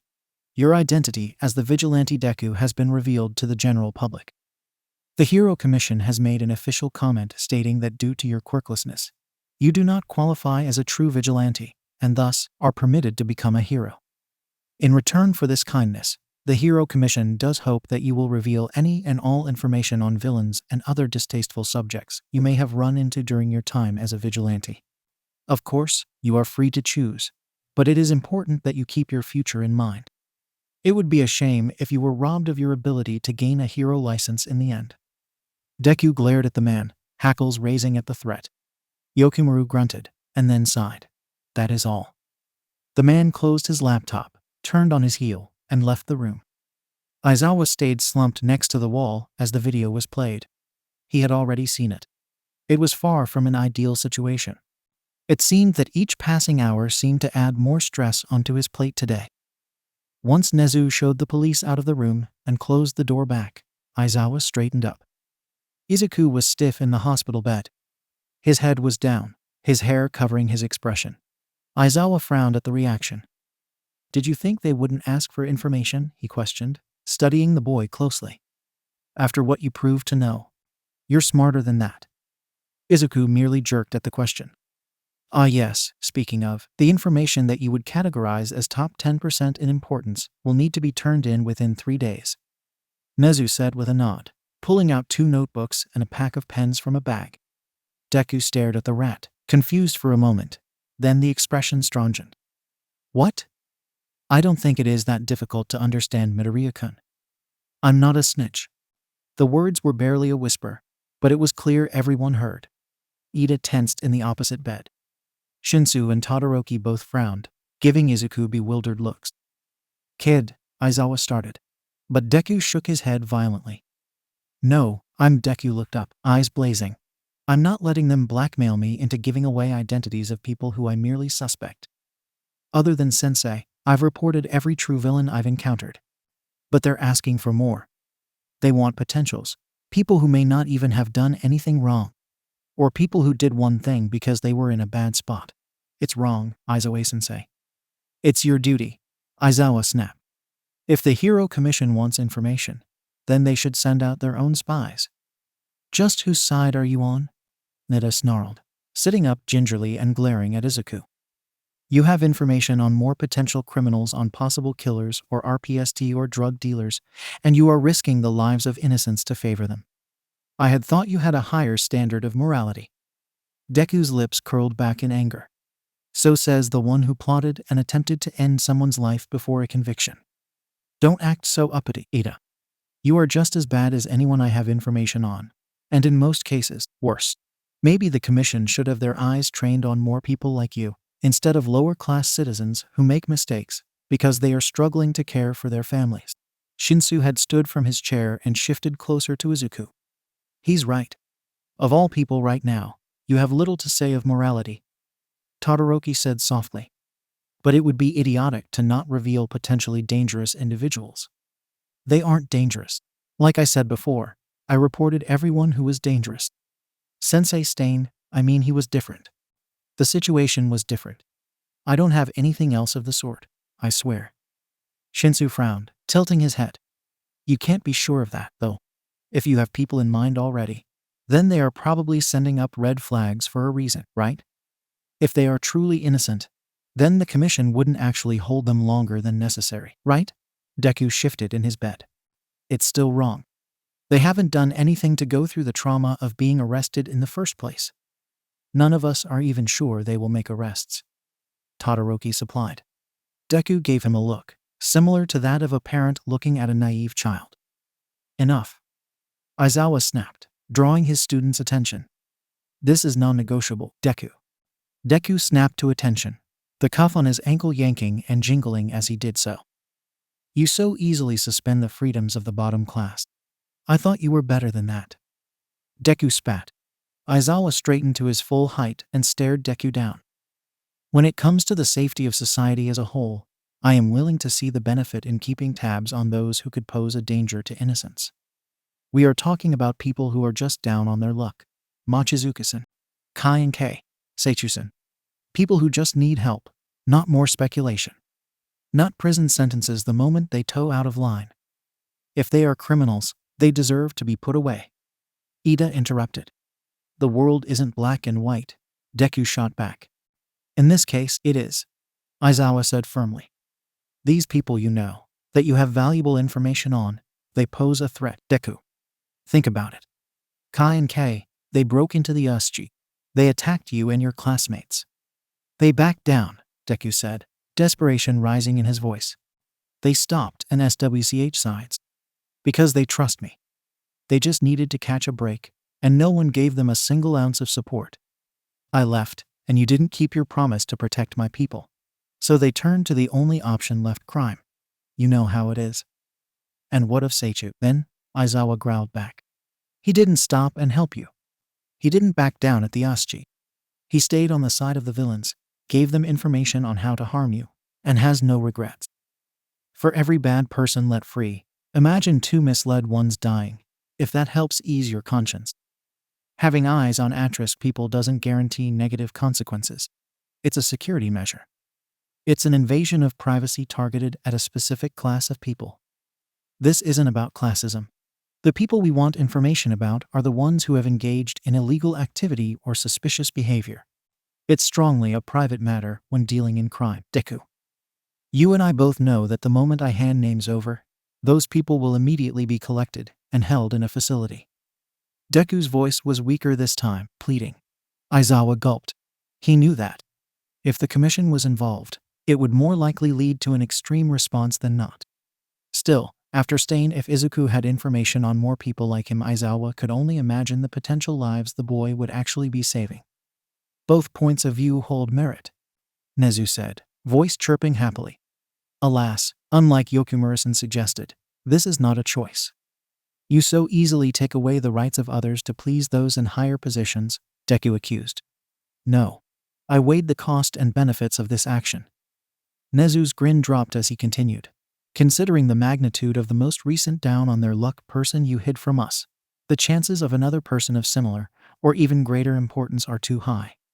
The benefits, statistically, far outweigh the feeble argument you present. Now, if you wish to leave this hospital room out of HNDCFFS, I suggest you start with the top 10% most suspicious and dangerous. Deku looked between Nezu and Aizawa a few times before slumping back into his bed, hands shaking as he clenched onto the bed sheets tightly. His eyes focused on his cuffed wrists, the fabric feeling claustrophobic as his skin heated with his emotions.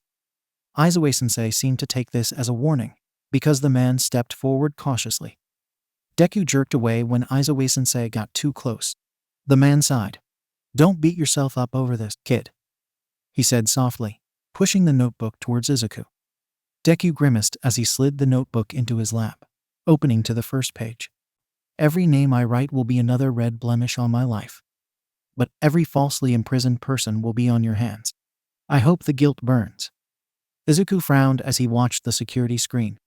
He had managed to hook the cameras to the dorm television within his first few months at UA, though only the gate cameras remained available. A horde was at the front gates for the second time this year, crowding around with flashing lights and microphones held in the air. Aizawa-sensei and Ectoplasm-sensei stood before them, on guard for any suspicious behavior. Both men were tense, though Aizawa-sensei's stance seemed to lean towards annoyance. Izuku had been released from the hospital only a day after the incident, and then had been placed on a strict schedule, most of which consisted of him doing homework and other book work to keep him busy. Due to his injuries, he was given the past 2 days off from the extreme physical training he was supposed to have been doing. However, Nezu had permitted him to continue working on his pressure point licensure, so the week wasn't a total failure. He'd also had time to work on support course items. Unfortunately, any free moments were spent writing down names, dates, times, suspicions, and any other information that may be even the slightest bit useful or necessary to the Police and Hero Safety Commission. He was also constantly supervised.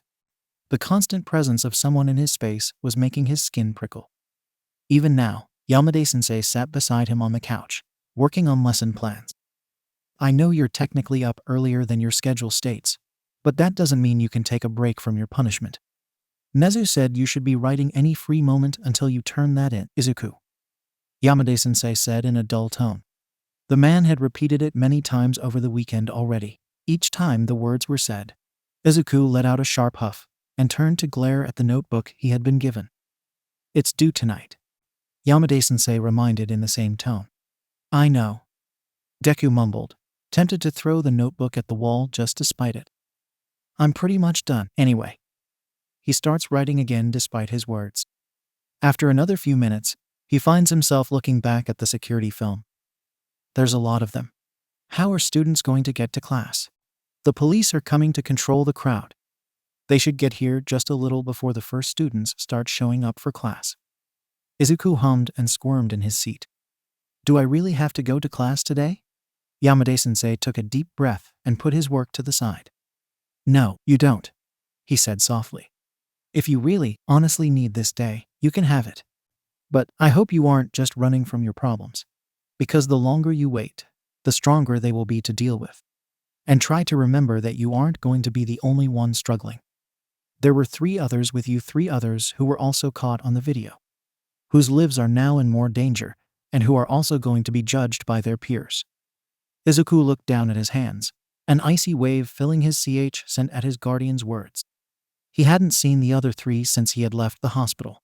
Shinsou and Todoroki had been sent back home the same day, but Ida had to remain behind at the hospital for extra scans. Izuku had tried to talk to Shinsou through the communicators, but the other line had been completely silent so far.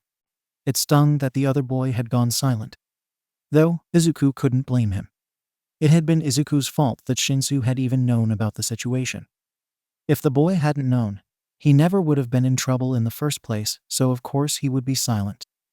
Yamada-sensei tilted his head to the side, jolting Izuku out of his thoughts. "So, do you need the day? Or are you going to try and brave it?" Izuku frowned. "I'll go," he grumbled. The two fell into silence once more. Izuku watched the security film as the police arrived and started setting up boundaries that would let the students through. Almost as soon as it was done, as if the driver had been waiting for the moment, a limousine pulled up. Aizawa-sensei stepped forward, waiting just outside the door of the car when Todoroki stepped out. Immediately, the crowd of people attempted to swarm the boy, despite the lack of sound. Izuku could imagine the countless questions and comments being screamed at the dual-quirked teen. While the police held back the mob, Aizawa-sensei led Todoroki straight inside the gates, walking with him until the boy breached the doors of UA. Aizawa-sensei was right. They're vultures. Deku huffed. Izuku entered Class 1C just as the bell rang. He had waited as long as possible in an attempt to avoid the stares and questions of his classmates. Despite this, he was watched even after he sat down. Izuku would have been put off by this if not for the nervous claw that gripped his Saint when he found Shinsou's desk to be empty. Of the four, Izuku had expected Shinsou to come to school no matter what. The boy didn't particularly care to stay home, so why wasn't he here? Did Aizawa-sensei and Nezu know? Wasn't he supposed to have constant protection for a while? Samento-sensei, Anzai's voice cut through Izuku's thoughts. My mother wrote a letter stating that I'm not to be in the same class as a vigilante or anyone else who partakes in illegal actions. The entire class stilled. Izuku bowed his head and closed his eyes as anger, embarrassment, shame, and a few other nasty emotions swirled about inside his stomach. Anzai was such a prick. Why did the boy always have to make things difficult? Good thing that no one in this class is a vigilante or partakes in illegal actions. Samento-sensei said smoothly, turning to the board with an impatient air, as if that might actually end the conversation. Midoriya was a student of the hero killer, Stain. A murderer. He's a known vigilante. Anzai shot back. Don't you think it's a little reckless to have innocent students around someone so dangerous? Izuku lowered his head, refusing to look up at the class. If you truly think you are in danger, then by all means, feel free to head home. Samento-sensei said, voice calm, but rigid. UA thoroughly screens every student who passes the gates. Our security measures are the top in the world. If someone posed a threat, they would not be sitting in this classroom. Now, leave my class or sit down and open your notebook. There was a PRGNT pause, and then the SC of a chair as Anzai sat down. Izuku looked up at Samento-sensei and gave the hero a small smile. The barest nod was returned before the man started with his lesson. The teachers never left the class unsupervised that morning. One wouldn't leave until another arrived, and Izuku had a feeling they had planned it as a way to protect Izuku and Shinsou from their less than tolerable classmates. It was nice, though Izuku felt it was a little wasted since Shinsou wasn't here. Izuku didn't care if Anzai ate him. He was used to it. Despite the guilt at wasting the teacher's time, Izuku felt grateful. Unfortunately, Izuku couldn't be protected forever. Come lunchtime, Izuku was forced to face the halls of UA. He had managed to leave the room first, bolting ahead of Anzai and his crew and heading straight for the back entrance to the cafeteria. He was hoping he could make it to the teacher's lounge before bumping into anyone unpleasant. He specifically took a longer route to stay out of the busier areas as well. Anzai, apparently, had figured this. When Izuku rounded a corner, an arm swung out, nearly hitting him in the face if Izuku hadn't dodged. However, his balance was off, and he couldn't catch himself when he was pushed to the side. Oops, Anzai drawled. You should really look where you're going. Deku glared up at the boy, finding Goto and Yokoyama at Anzai's side. I'll be sure to do that, he murmured, turning to clean his lunch off the floor and pointedly not react to the three. Maybe they would grow bored. I'm honestly surprised you showed up today. First, quirkless. Then, found to be a known villain? Deku snorts. Technically, legally, he couldn't be the latter because of the first. It was almost amusing. He doesn't speak these thoughts, though. Better to keep ignoring. Anzai wouldn't dare touch him lest he get expelled. A push when rounding a corner. That could be seen as a mistake. But anything past that would be a clear attack. So, they could do little if Izuku didn't react. Anzai's face twisted in annoyance, only to immediately be replaced with a smirk. I guess it makes sense, though. Only villains would be friends with other villains. I mean, Shinsou's quirk is clearly well. There's a reason for the phrase birds of a feather, isn't there? 2 villains in one class. What has Yua come to? Deku's face heated, and he stood, gripping the front of Anzai's shirt and growling. The only villain in this school is you. Anzai seeked his head to the side and grinned. That's not what they're saying online. To be taught by a murderer. No wonder you're so seeked up. Deku's hands shook as he fought not to hit the boy in the mouth. Anzai was egging him on. He wanted to get Izuku in trouble with great effort. Deku let go of Anzai's shirt and leaned down to get his food once more. For how scared you are to be in class with me, I'm surprised you are acting so confident. Deku spat, unable to keep to himself completely. Anzai snarled when Yokoyama gave a small chuckle at the comeback. Tell me, Midoriya. Or is it Deku? Did Shinsou go on those late-night trips with the hero killer like you did? I wouldn't be surprised. Deku couldn't stop himself that time. Before he even understood what was going on, his fist was halfway to Anzai's face. A spike of glee rang through him, right along with a realization that he was definitely in trouble if he landed this hit. But he couldn't stop. Deku's fist landed strong, a shock going through his arm when Anzai didn't give. It had almost felt like he had punched a wall. Deku's breath came quick, and his heart rate spiked when he noted that another had stepped in. His fist was held by a larger hand that protruded from Anzai's neck. Yo, Izuku.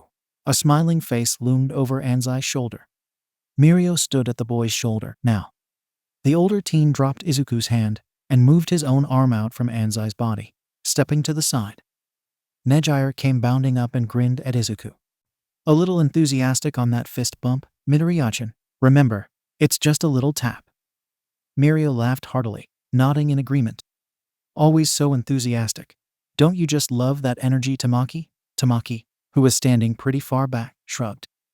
Mirio gave a chagrined smile and looked to Anzai. Sorry to interrupt the conversation, but it's been ages since I ate lunch with Midoriya-san. Hope you don't mind. With that, Mirio stepped forward, leading Deku a few steps back before picking up the still spilled lunch tray. Aw man, we'll have to get you a new tray. Back to lunch rush we go. Izuku stumbled as he followed the upperclassmen back down the hallway, glancing back over his shoulder at the 3 stunned 1C students that were left behind. Mirio gave a heavy sigh of relief once the 1C students were out of earshot. Aw man, you gotta be more careful. The big one looked ready to PND in your face if you touched that one in front. Aw yeah, Godu kinda acts like Anzai's bodyguard. Deku murmured, still trying to mentally catch up with what just happened. Mirio hummed. We'll get you a lunch, and then take you to the staff lounge. That's where you were headed in the first place, right? Izuku nodded. Perfect. I need to talk with All Might Sensei anyway. Mirio and Nezair talked Izuku and Tamaki's ears off during the short 10-minute trip. But it was almost comforting how normally the group seemed to be behaving around Izuku. Mirio-senpai, Izuku started as the teacher's lounge came into view. Why did you help me? Did you not hear or? Oh, I know about what happened in Hosu. Mirio said. I was supposed to help Night Eye's agency track the information for the Stain mission when those monsters attacked. I was updated in real time. Izuku furrowed his brows, even more confused. Mirio stopped walking and turned to look at Izuku, a soft smile on his face. Do you think killing people is the right way to fix things? No. Izuku said immediately. Then I don't think you are bad. I've spent time with you, Midoriya. You've the heart of a hero if I've ever seen one. Yeah, besides, someone so cute can't possibly be a villain, Nezair squealed. I don't think looks determine if someone is good or bad. Tamaki mumbled. But you seem too nice to do anything bad. Vigilantes are just heroes without licenses after all. And you are working to become legal now, anyways. Wow, I don't think I've ever heard Tamaki talk that much in your presence, Midoriya-chan. Izuku flushed at the compliments and followed the rest of the way to the teacher's lounge without another word. Sorry to intrude, Mirio called out, entering the room as casually as he would a normal classroom. Tamaki and Nijaya respectfully stayed outside. All Might-sensei, I have a question for you. The skeletal man jumped at the intrusion and laid a hand over his heart. Oh, Mirio, my boy, you shocked me. Aizawa-sensei was at his desk, grading papers when they entered. His eyes lingered on Izuku for a moment, and then he nodded towards the familiar table in the corner, where he and Shinsou had eaten lunch once. Mirio had a short conversation with All Might, and then left quickly, giving a wave to Izuku as he phased through the door. Izuku smiled and waved back. Once the boy was gone, Izuku went to Aizawa-sensei. Hitoshi isn't here today, he says softly. That's to be expected. If he doesn't come to school tomorrow, Cementos will give a checkup call. We have a tail on him, he's safe. Izuku nodded and went back to his food. Aizawa-sensei had been all business with him for the last few days, so the short conversation was familiar by now.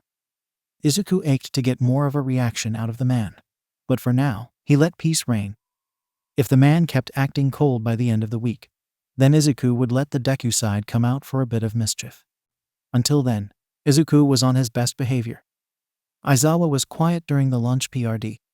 He had too much on his mind to waste his energy on social interaction, and the others in the lounge luckily seemed to realize this. He had spent a majority of his free time today staving off the press at the gate. Extra security measures were in place now, but Nezu was still weary about another potential break-in. On top of that, the students were restless. His homeroom was unfocused, and the glances and comments about Todoroki and Ida were starting to grate on him.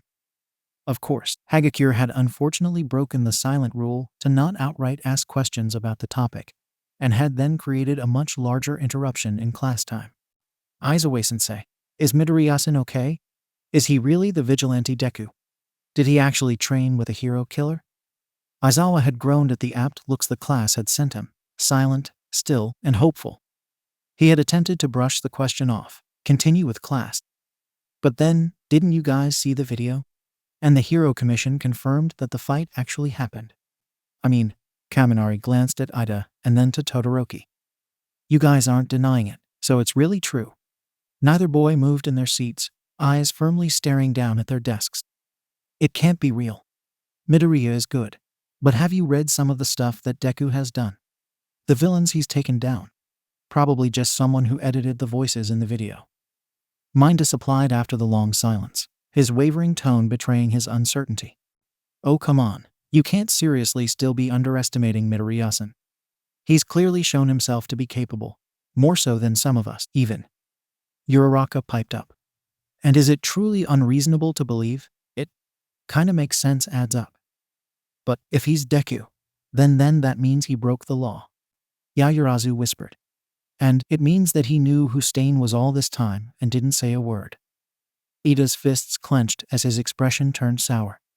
Aizawa frowned at the conversation. But just as he was about to shut it down once more, Bakugo interrupted. That DMN Deku has never shared information he didn't think was necessary. The blonde was calm, though the venomous tone and unrelenting glare towards Aizawa spoke volumes of his true feelings. Seems like the teachers are the same way, too. The class fell silent once more as Aizawa and Bakugo stared one another down. That is enough. Aizawa spoke after a long moment. The video has not been tampered with. Midoriya was the vigilante Deku, and he did train under Stain for a short PRD, though it was before the hero killer began murdering. None of this is your concern, however. The Hero Commission, the Department of Justice, the Department of Children and Families, and UA are perfectly aware of the situation and have the total picture. Unlike you students, it is not your job to question what happened, or to be deciding what the next best course of action is. You are students. Focus on yourself and your own classwork, lest you want to fall behind. With that, he managed to keep the rest of the class mostly on track. But he knew that wasn't the end of things. Midoriya would be coming to class for afternoon practicals, and the whole mess would surely start up again. Aizawa hated to leave the brat to the wolves of 1A, But he also knew that it was necessary for Izuku to be reaccepted by his classmates. It would be up to the boy to calm his classmates and handle the social repercussions of his actions. Aizawa would have to make sure that he was around should things get out of hand, though. Thus, come lunch, Aizawa had been planning to meet with the boy and make sure he was stable after his morning classes. Aizawa had been pretty certain that the brat would eat lunch in the lounge, but he had yet to show up after 20 minutes. It made Aizawa's skin itch with nerves. Then, Mirio had stormed in with Izuku in tow. Almost every teacher in the room had tensed for a split second, eyes flashing over to the emaciated form of Toshinori before everyone relaxed.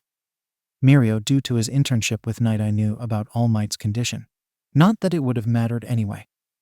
Most students figured Toshinori was simply a teacher from another department when they saw him in that form.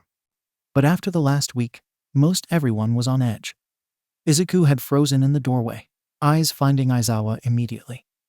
In that moment, the man felt himself close off, merely nodding towards the table in a silent command for the brat to sit and eat. Aizawa scolded himself at his reaction.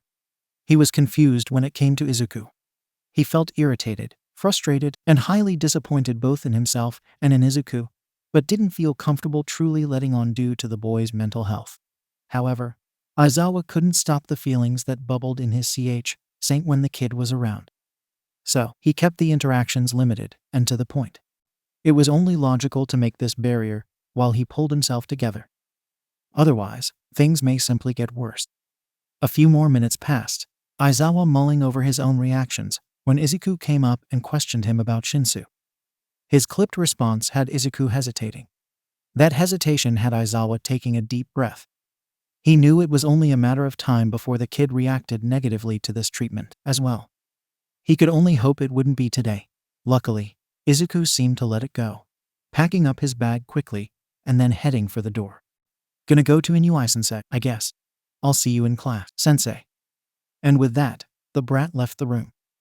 You're gonna have to actually sit down and discuss things with him sooner or later, Kayama said from his side once the boy had left. I know. I will. He replied back with a glare at the woman. Right. Kayama said, raising a brow. The woman gave a soft sigh and shook her head as she also gathered her papers together. It amazes me that you two function together at all. Neither of you are particularly great with feelings. Maybe you should have Zashi be there as a mediator once the two of you actually get into things. I'm not a child, Midnight. Aizawa snapped. No, but you're sensitive when it comes to this kid. The woman stood and patted his shoulder. And this situation is messy all on its own without added emotions clouding up your head. The first thing Izuku noted when walking into 1A was Aizawa-sensei, curled in his sleeping bag and feigning sleep over by the wall. It seems the teachers were still being cautious, even with the hero students. It was comforting, though, and Izuku appreciated the effort being put forth. He knew the man would intervene if things got too far, at least. Class 1A was a lot all on their own. Then to add drama. It would be a long afternoon. Almost every person's attention was directed on him as he walked into the room. The air buzzed with uncomfortable energy and unspoken questions. Izuku wished they would stop staring him down. No one spoke to him at first, so Izuku was able to settle into his seat and take a breath for himself. The moment was short-lived. How are you, Midoriya-san? Uraraka asked, hands fidgeting with the hem of her shirt as she walked up to his desk. You didn't get hurt too bad over the weekend, did you? Izuku looked at Uraraka wearily, unsure as to where this conversation was going to lead. No, I'm okay. Kaminari leaned over, nearly falling from his seat. So, you gonna tell us about Stain, or are we gonna have to ask? Kaminari, you can't just bring it up like that, Ashido said, shaking her head. Sorry about him. He shocked his brains out during lunch.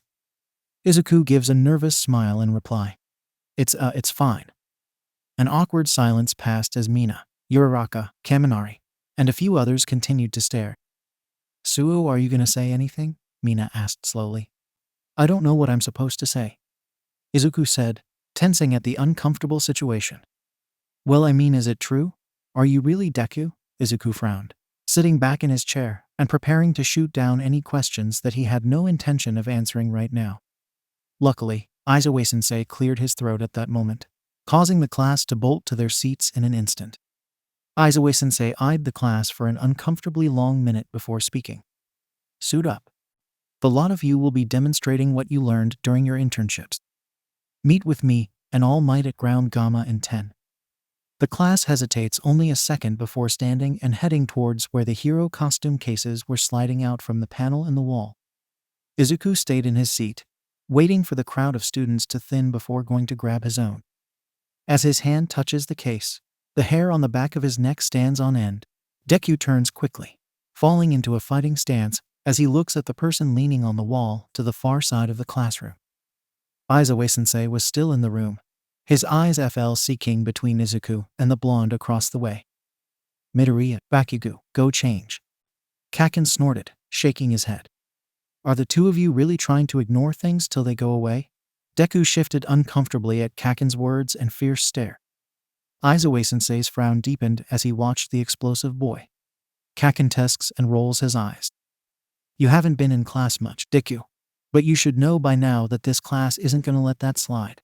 And I'm not going to either. With that, the boy turned and left. Deku slowly relaxes his stance as the door slides shut. His hands clench at his sides as he takes a shuddering breath. He wanted to look towards Aizawa-sensei, but held himself back. The man probably didn't even care all that much. After all the trouble Deku had caused recently, Aizawa-sensei probably felt he deserved everything that was coming for him. The students slowly filed into the observation room for Ground Gamma. Some of them were chattering excitedly about their updated hero costumes and others were casting long looks at the brat. Despite being the last one to grab his case, Deku had been the first to arrive at Ground Gamma, attitude firmly in place. Aizawa guessed the boy had gotten dressed in the bathroom, instead of the changing rooms, avoiding the class entirely. Todoroki was the first to approach Deku. Aizawa couldn't make out the mumbled words spoken between the two, but Deku seemed to relax some as the other boy settled at his side. I am here, All Might called, walking up to the group causally. And the reason for that is your hero basic training. It's been a while, boys and girls. How is everyone? Aizawa rolled his eyes, but was grateful for the less dramatic opening, unlike the students who seemed more disappointed than anything. Not much of an entrance, I expected more after such a long break. Maybe he's out of shticks? Quiet. Aizawa barked, calling the students back to attention. All Might thanked him quietly before facing the students once more. As an immediate follow-up to your internships, today's activity will be a rescue training race. Ida's hand immediately shot into the air at this news. All Might sensei, sir. Shouldn't rescue training be conducted at the USG? All Might grins. Good to see you in high spirit, my boy. To answer your question, the USG is for disaster rescues in particular. But we are having a race. All Might motioned behind himself towards the computer screens. Behind that door is Ground Gamma. It's a dense spread of factories that wind together to create an intricate network of maze-like alleys. You'll split into 4 teams of 5, with each team going one at a time. All Might paused for dramatic effect, but was met with blank faces from the students. The man coughed. Anyway, I'll send up a distress signal from somewhere inside, and you will all start at the border. It's a race to see who can reach and rescue me first. The students started to chatter amongst themselves once again, starting to form groups before Aizawa interrupted. Groups have already been assigned. Oh, right, All Might called, drawing attention again and pointing directly at Bakugo. Nezu has asked that I specify that destruction of property should be kept to a minimum. Bakugo bristled, looking off to the side with a growl. Stop pointing at me. He wouldn't point you out if you took a chill pill now and then, Mina said with a laugh. Bakugo glared at the girl, his shoulders tensing as an explosion likely built up in his palms. Kirishima wrapped an arm around Bakugo's neck, however, and the situation was easily deflated as the self-proclaimed Baka Squad teased one another. Your groups are posted on the screen. Group 1, to your marks, All Might called. Aizawa hummed as he settled into a chair, tucking his face into his capture weapon. The brat had been paired with Ojuru, Ida, Ashido, and Siro. Not a great matchup to race against without a quirk. Is it really all right for Ida to race? Isn't he still injured? Yaoyorozu said softly. It's like all the class's mobility experts are on this one team and Midoriya. He's fast, But in this situation, against Zero and Ida, I'm not sold on his capabilities in this type of situation, Jiru said, studying the screen intently. I mean, he could keep up with Stain though, couldn't he? Even Ida struggled to do that. Stain wasn't actually fast though, Todoroki said. This drew a majority of the class's attention. He seemed fast? You and Ida were struggling to keep up, or Uraraka trailed off. Todoroki frowned and looked down at his hands. Stain was fast, but he was nowhere near Ida's speed. We struggled because, well, for the same reason we struggle to spar with Midoriya. The sleight of hand. The way he moves his body and utilizes blind spots and misdirection. Another awkward moment of silence befell the class, as the reasoning for why the two may be similar settled into their minds. So Midoriya is likely to come in last either way with this task, huh? He is certainly at a disadvantage against the others. But this isn't great terrain for Ida. It doesn't have great footing, and a maze is counterproductive to speed. Then, I say that Zero is taking first, Kirishima said with a nod. Don't count Ojiru out, Kaminari said. I'm rooting for Ishido. Her reflexes are nuts, Minta supplied. Even with the injury in terrain, I'm still pretty confident in Ida, Uraraka said. He seems very determined today. Determination isn't the only thing needed to win. He'd have to get pretty creative with, "Shut up, you losers," Bakugo yelled. It's starting. Aizawa sighed at the abrupt cut to his students' commentary. It was these conversations that clued him into how well the students grasped concepts necessary for this line of work. He kept quiet about the annoyance, though, and turned his focus back to the screen. The distress signal went off, and all 5 students were immediately in action. Zero had the lead, this terrain allowing him to swing across the field with his tape. However, the boy didn't angle his body to allow for least wind resistance. Every second counted in the field. Aizawa made a note of this on his clipboard. Ida was on the ground, running through the maze as quickly as he could, though that would surely lead to his loss. Aizawa would work with him on using vertical movement with the aid of his quirk. Ishido was using her slime to make handholds in the pipes. Clever, and it was a very small amount of property damage. However, she was also the only one making any type of property damage at all. Not only that, but this maze was full of pipes, some of which may contain unknown substances. If this were the real world, she could have just severely weakened an essential water line or set off an explosion with the corrosive slime. She would need to be more careful about knowing the terrain completely before recklessly using her quirk. Ojiru was faring decent enough. There were no outward mistakes that Aizawa could find, but the boy was still only in 4th place. His confidence may need a boost to encourage him to train his muscles more. The brat was by far the slowest. He had started by simply running, but when he saw that wouldn't work, he began using his knives and string in a similar fashion to Zero. However, the string he equipped wasn't quite strong enough for his weight and continuously snapped. Deku was skilled enough to not fall when this happened, but it severely limited his speed. To top it off, the kid was clearly still in the process of figuring out which wrist movements affected which way he swung through the air. He was making amateur mistakes with his makeshift tool. Deku still had plenty to work on when it came to mobility. Zero easily came in first, the others coming up behind. Ida managed to take second, but only because Ishido had lost her grip at the last minute. Deku, of course, came in last. Deku cursed himself as he landed on the roof, where the others stood waiting for him. His speed was nothing compared to these guys. Sure, when sparring, he was comfortable and familiar enough to be faster than the others. But in a typical race, Deku had a lot to make up for. His mind started to race with ideas on how to supplement this downfall, starting with getting a stronger string. All Might grinned down at the 5 of them, congratulating the lot on successfully reaching him. Zero may have taken first place, but you've all figured out new and better ways to use your quirks since the start of the school year. Deku looked up at the man, being pulled from his thoughts at the words. His glare must have been vicious as All Might took a literal step back from him. Well, please excuse my slip, Midoriya, my boy. Your speed is also impressive, and I seem to keep forgetting your. Deku rolled his eyes. It's fine, he snapped, turning from All Might and heading for where he knew the exit to be. I didn't do well, anyway. I just need to find a way around this. All Might made a few unintelligible noises before continuing. Anyway, you should all still be proud of yourselves. Keep up the good work as you prepare for your final exams. When the group re-entered the observation room, Aizawa-sensei was on them immediately. Zero. You won, but you slow yourself significantly through wind resistance. Focus on making your body smaller and less obtrusive when in the air. A real pro would have easily surpassed you. Aizawa-sensei waited for Zero to say he understood before turning to Ida. You wasted an inordinate amount of time navigating the maze.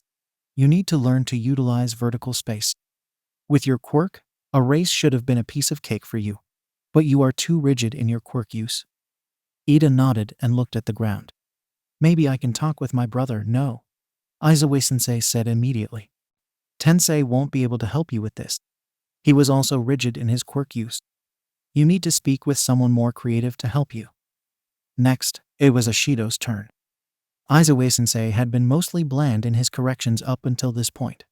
However, when he turned to Ashido, his eyes narrowed. The entire class seemed to freeze in preparation for the scolding that was sure to come. You are the only one who caused property damage. I understand that your quirk is corrosive by nature, but that is no excuse to be reckless. What if one of those pipes were a main water line? What if one of them contained a noxious gas? You need to be more aware of potential hazards and risks. You did well in getting where you needed to go, but you also took unnecessary risks that could potentially end in a revocation of a hero license if you were to do the same in the real world. To top it off, your quirk failed you at the last minute, and you fell, injuring yourself in the process. I am here to make sure the lot of you will at least last a year after you graduate. It would be a real waste if you died on your first mission because you fell from a building. Yes, Aizawa-sensei. Ashido replied with a small pout. The girl took constructive criticism well. Deku admired that. He certainly struggled when anything negative came his way. Ajuru, you did well. You used your quirk responsibly and took no unnecessary risks. Your loss is due to a lack of muscle mass and confidence. Work on those things, and you may stand a chance. At last, Aizawa-sensei was turning to him. Deku tensed as he looked up to meet Aizawa-sensei's eyes. The man was quiet for a long moment, looking Deku up and down for a while. I told you at the start of the year that I expected you to keep up with your classmates. This was beyond disappointing. I expect you to have a solid plan on how to fix your mobility issues by the end of class. Deku clenched his teeth in order to bite back his retort. Aizawa-sensei was right, after all. He needed to figure out a more effective mobility option. Ideas of jetpacks, skates, grappling hooks, and many mixtures of those things started to fill his mind as viable options. As the following teams took their turns, Izuku focused his energy on figuring out how to fix his shortcomings. He drew up a couple support item ideas and listed a few possible athletic skills that he could use to better his better, all whilst watching how his classmates overcame this challenge. Kaken, in particular, drew his eye. The boy got the shortest amount of time through the use of his quirk and the lack of wind resistance with how he positioned his body. Watching the blonde like this made the obnoxious arrogance make sense. Bakugo was highly skilled and adept. It was no question as to who had worked the most on their quirk before and during their time at UA. At the end of class, Izuku turned in his ideas to Aizawa-sensei, who quickly read them over and then nodded, handing the notes back. Make use of them, then, was all he said before turning towards the rest of the class. That concludes our practical for the day. Meet me back in the classroom in 15. Aw man, Aizawa-sensei totally laid into me. Ashido complained as the group walked back towards the main building. At least he gave you constructive ways to fix your mistakes. All he told me to do was fix myself. I mean, what is that even supposed to mean? Minta complained. It means to stop staring at girls, but to the point of being unable to complete the task, idiot. Kaminari sighed. I get that they're nice, but show some self-control. At this point, Izuku split from the group, ducking into a bathroom to change. When he exited the stall after getting dressed, Izuku froze. Kaken stood before him, already dressed back into his school uniform as well. Fast. I thought you were with the rest of the class. I was. Then I noticed you disappeared again, so I backtracked. Why? Because I don't trust you to be alone. Kaken was glaring daggers at Izuku. arms crossed over his synced and shoulders tense as the two stared at one another. Izuku didn't care much for the reply, feeling exceedingly trapped as more and more people seemed to be watching over him now. It almost felt like an invasion of privacy. Pity others wouldn't view it that way. Without another word, Izuku pushed past Kaken, heading for the classroom. The blonde boy followed from behind. The sharp gaze made the hair on the back of Izuku's neck stand on end. By the time he reached the classroom, an uncomfortable curling had invaded his stomach. Aizawa-sensei was at the podium, waiting for everyone to arrive, his eyes lazily searching those in the room. Yet, they never landed on Izuku. Merely passing by, it stung a little. Once everyone arrived, Aizawa-sensei kept things short. He told the class of a summer training camp at a forest lodge in Hot Spring. Then, he explained that those who failed the final would be doing remedial hell classes instead of the camp. The sheer fear that ran through certain students almost made Izuku laugh, if not for the fact that he was starting to wonder if any of this information applied to him at all. He had a final in general studies at the same time as the hero course final, which would he be required to take? Was he even allowed to go to this training camp at all with his parole? So caught up in his own thoughts, Izuku started to mumble to himself in thought. Almost immediately, a hand slammed down on his desk, causing Izuku to jump back in his chair. Kaken was glaring at him, turned around in his seat. How the FCK did you manage to survive as a FC King vigilante if you can never shut up? Deku's eyes narrowed at the boy's words, mouth drawing a tight line. Bakugo, enough. Aizawa-sensei said immediately. But the blonde ignored the teacher. If you have an issue with me and what I've done, then go ahead and get it out of your system. Deku said, a mere whisper, though the sound hissed across the room for everyone to hear. Bakugo snarled at the reply. You think you are so great. You think you get special privileges and attention and leeway simply because you're quirkless. It makes me sick. You broke the law. You let a murderer go on a rampage because you never think of anyone but yourself. Just because you don't see an issue with your actions doesn't mean that other people don't. I, for one, am not going to let a useless little SHT like you disrupt my education, just because you think you're better than everyone else. Oh. Aizawa-sensei had stepped out from behind the podium, preparing to step in further when Bakugo stood from his seat and turned towards that man. Am I wrong? The blonde asked. Do you want me to roll over and pretend I don't see corruption happening before my eyes? For an ethics teacher, you sure let a lot slip. It's pitiful. Bakugo shouldered his bag as the bell rang. He walked right up to be face to face with Aizawa-sensei. A challenge. Do I have detention for speaking the truth about your villain protege? Sensei? He asked. Aizawa frowned. Stay after class, Bakugo. The man said after a moment. We need to have a little chat. The rest of you, dismissed. Bakugo scoffed, but stayed put as the rest of the class slowly filed out in silence, awed at the S on Bakugo to try and go toe-to-toe with not only a teacher but Aizawa-sensei. Deku wasn't sure if he should stay or go, the boy hesitating in his seat. He could tell that Aizawa-sensei wanted him to go, but everything in Izuku was telling him to stay in case sensei needed help. Right now, Bakugo was registering as nothing but bad in his mind, and he refused to leave his teacher alone with someone who screamed danger. Aizawa-sensei glanced between the boys for a split second before he focused back on Bakugo. When he spoke, it was not to the blonde. However, Deku, your notes are due. Go give them to Nezu. The green-eyed boy scowled, face contorting and body jerking back as if Aizawa had somehow struck him. No way, he said immediately, eyeing Bakugo. I'm not Levi, I said, go. Aizawa-sensei cut Deku off, raising his voice as he finally shot a solid glare at Deku. Making eye contact with the boy for the first time in a while. Deku huffed, but grabbed his bag and left the room, taking the long way around so he wouldn't pass directly by Bakugo. Deku handed the notebook over with as much confidence as he could muster. He stared Nezu down as the book passed from hand to paw. Nezu didn't even dismiss Izuku from the room before he looked at the notes. The rat dog man sat before Deku, reading the first few pages in silence, a smile slowly spreading across his face. Deku couldn't stop his own grin. These are all names of active heroes, Nezu said, flipping through the first few pages. You asked for the top 10% of dangerous people I know of. Deku replied. Nezu sat the notebook down and tilted his head at the boy who stood before him. The commission will not be thrilled to receive this. I only gave you what I believe to be true. Deku replied. Nezu nods and taps the book a few times in thought. I will be sure to pass it along.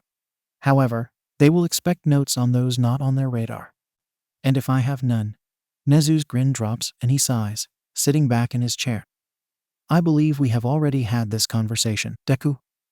The boy stared Nezu down. It's not the same. The other people I know are petty criminals, doing crime in an attempt to survive. They aren't sensei. Some of those people attacked you and your class. It appears to me that you may not be the best judge of character. I'm a perfectly capable judge of character. Deku spat back. They were all just desperate. That's why they all attacked. They needed money. Desperate enough to attack children with the intent to kill? They did what they had to do. Deku seethed, fists clenching by his sides as his head dropped. Because you wouldn't let me help them anymore because you still won't. Deku looked up, unbidden tears clouding his eyes as regret and anger filled him.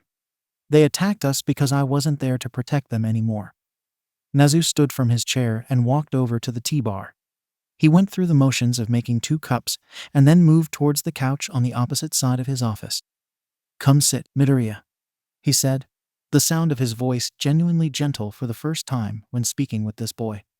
Deku nearly cussed him out for seemingly ignoring what he had said. But something told him to join the principal. Deku moved and sat, reluctantly accepting the offered cup of tea. You have this idea in your mind that these people's choices all revolve around your involvement. Deku's brows knit at the words. Tell me, Midoriya, would you have run in to stop Stain from murdering the Ida boy, even if you didn't know him? Of course I would have. What if you were never part of UA? Would you jump in then? Assuming you knew it would happen. Yes, Ida is innocent. Just a kid. Deku replied again. So, your choices are not a result of those around you, then? Deku frowned, understanding the point that Nezu was making. It's not the same thing. My people never would have taken that job if they were being cared for. Can you be sure? Money speaks very loudly, as I'm sure you know. Deku hesitated. Was he sure? Kai and Kei never would have taken the job if they weren't desperate, but Seijusen and a few of the others, okay, he said, voice cracking. I get it. Deku looked up at Nezu, feeling exhausted all of a sudden.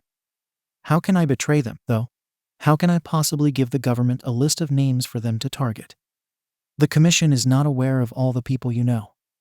Nezu said, a glint sparkling in his eye. I would suggest using your best judgment. If you could give a list of corrupt heroes to Stain, it shouldn't be much different to do the same for the commission. Deku sipped at his tea in silence as he attempted to digest all that was implied in Nezu's suggestion. In the end, he nodded. Okay, you will have the rest by Friday. Nezu nodded and took a sip of his tea. I'm glad you've decided to comply. Deku immediately bristled at the words and glared at Nezu. You really know how to PSS me off, he hissed. It does seem to be a gift of mine.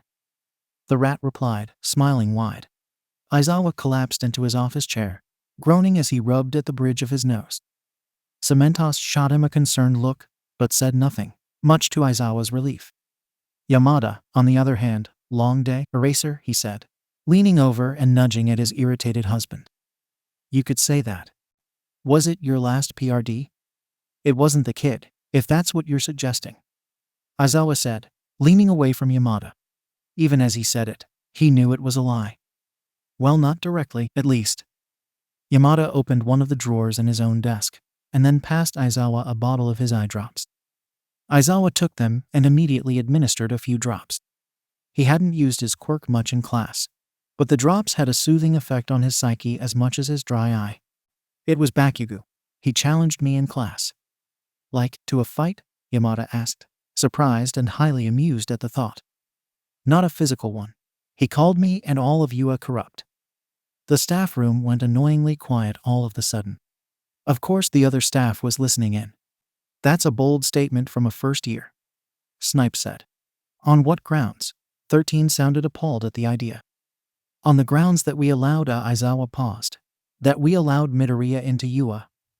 I'm assuming Bakugo didn't use the little listener's name. He called him a villain, just like a large majority of the rest of the world. Aizawa responded with a sigh. Aizawa opened his eyes when no one responded. Yamada was looking at him with a knowing gaze. Let's go for a walk. I could use some fresh air. It was an offer. Aizawa could refuse, easily put the conversation off until later. Instead, Aizawa stood without a word and headed for the door. He tucked his hands into his pockets as they walked down the near-empty hallway. Yamada walked beside him, calling out greetings to the few students who passed by. They went out a back entrance and headed towards the woods that surrounded the teacher's dorm. Once alone, Yamada spoke. A villain, huh? And I'm assuming you corrected him on the use of villain versus vigilante. I did, Aizawa said. And he had a good return point. I see, Yamada said, studying his husband closely. And you agree with him? Aizawa slowed his walk as he thought. Did he agree? No, of course not, right? He didn't tell us about Stain. That's the point that Bakugo made? How is he aware what Izuku has told us? No, it's mine. Bakugo just added more fuel to these thoughts. Deku, he caused unnecessary injuries, willingly went after criminals without notifying police, caused irreparable harm to some of them. All of which we all knew from the start. Yamada replied patiently. But he wasn't doing so with the intent to harm or steal or cause disorder. He did it to help people. Hence, vigilante and not villain. Right, Aizawa nodded. But he didn't tell us about Stain. Yamada circled back to what Aizawa had said earlier. Aizawa stopped in his tracks, taking a deep breath to control the anger he felt swelling up inside of him. Why wouldn't he tell us? Why didn't he say something? It's as if he was fine with Stain murdering people. Yamada stayed silent. Aizawa was processing his thoughts. Willingly for once. Yamada didn't want to interrupt his train of thought. I thought he trusted us. 3 King years I've known the kid and not once. But that wasn't true, was it? Deku had spoken of sensei a few times in the past, and Aizawa had never thought to question it. I should have known. Aizawa sat by a tree, running his fingers through his hair in frustration. Someone had to have taught him. He'd mentioned being trained by someone. I should have questioned him. He might have told me something and Stain could have been stopped before he even started. Ida wouldn't have been hurt, all those heroes would still be alive. You can't put that on yourself, Sho, Yamada said, speaking up in order to interrupt the spiraling train of thought. If I don't put it on myself, then who do I put it on? The kid? But I can't possibly do that, now can I? Yamada sighed. It's okay to be angry with Izuku, Shota. Is it, though? Aizawa asked, looking at Yamada. Does he deserve that? After all he has been through? Hell, do I really expect him to have betrayed one of the first people to show him kindness? You can be angry that he betrayed you. I know that I was. And I let myself feel that anger. What the hell did you think I was doing when I spent the entire following day at the gym and studio? And after I let myself feel it and release it, I was able to forgive him. Shota, if you keep bottling up all your feelings, you are never going to be able to function. But if I let myself be angry, then I fear I won't be able to stop. Aizawa's voice was quiet. Yamada sighed.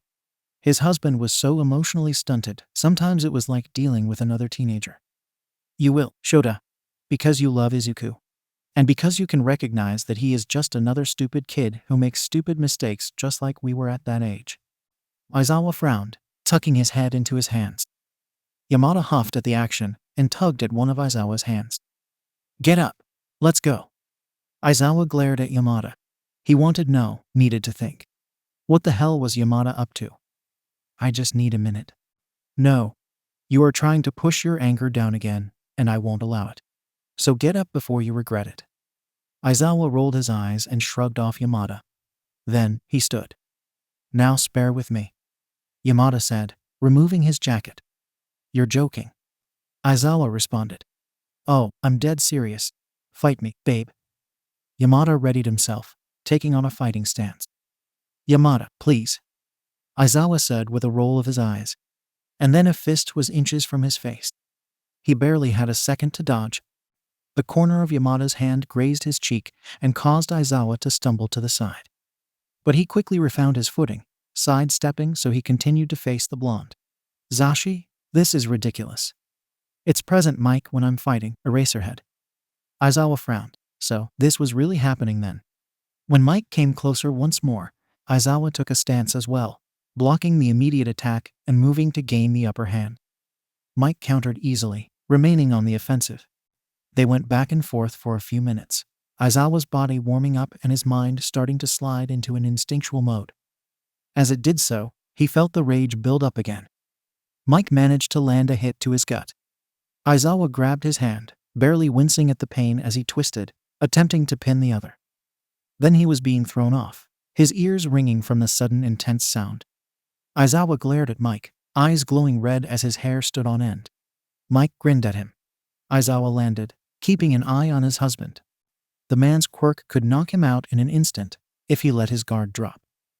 What the hell, Mike? We aren't in a training area. Oh, does it PSS you off that I'm not following the rules? Aizawa frowned. And then his capture scarf was shooting out. Yamada mostly dodged, but his ankle got caught on one section, making the man lose his balance. Aizawa was immediately on him, taking the man down to the ground with a punch to the jaw.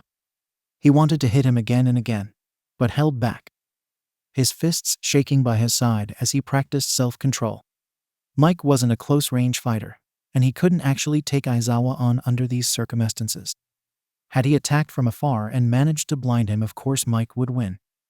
His quirk was stronger, and the man was significantly more adept at strategizing. But like this, it was almost pitifully easy to take him down. You didn't actually think that would last long enough for me to relax? Aizawa questioned, feeling the energy from his anger coursing through his veins. He wanted nothing more than to continue at this point. But he wouldn't. He refused to do that to his husband. Yamada merely looked at Aizawa, his eyes sad. Well, Aizawa questioned again. Are you angry, Sho?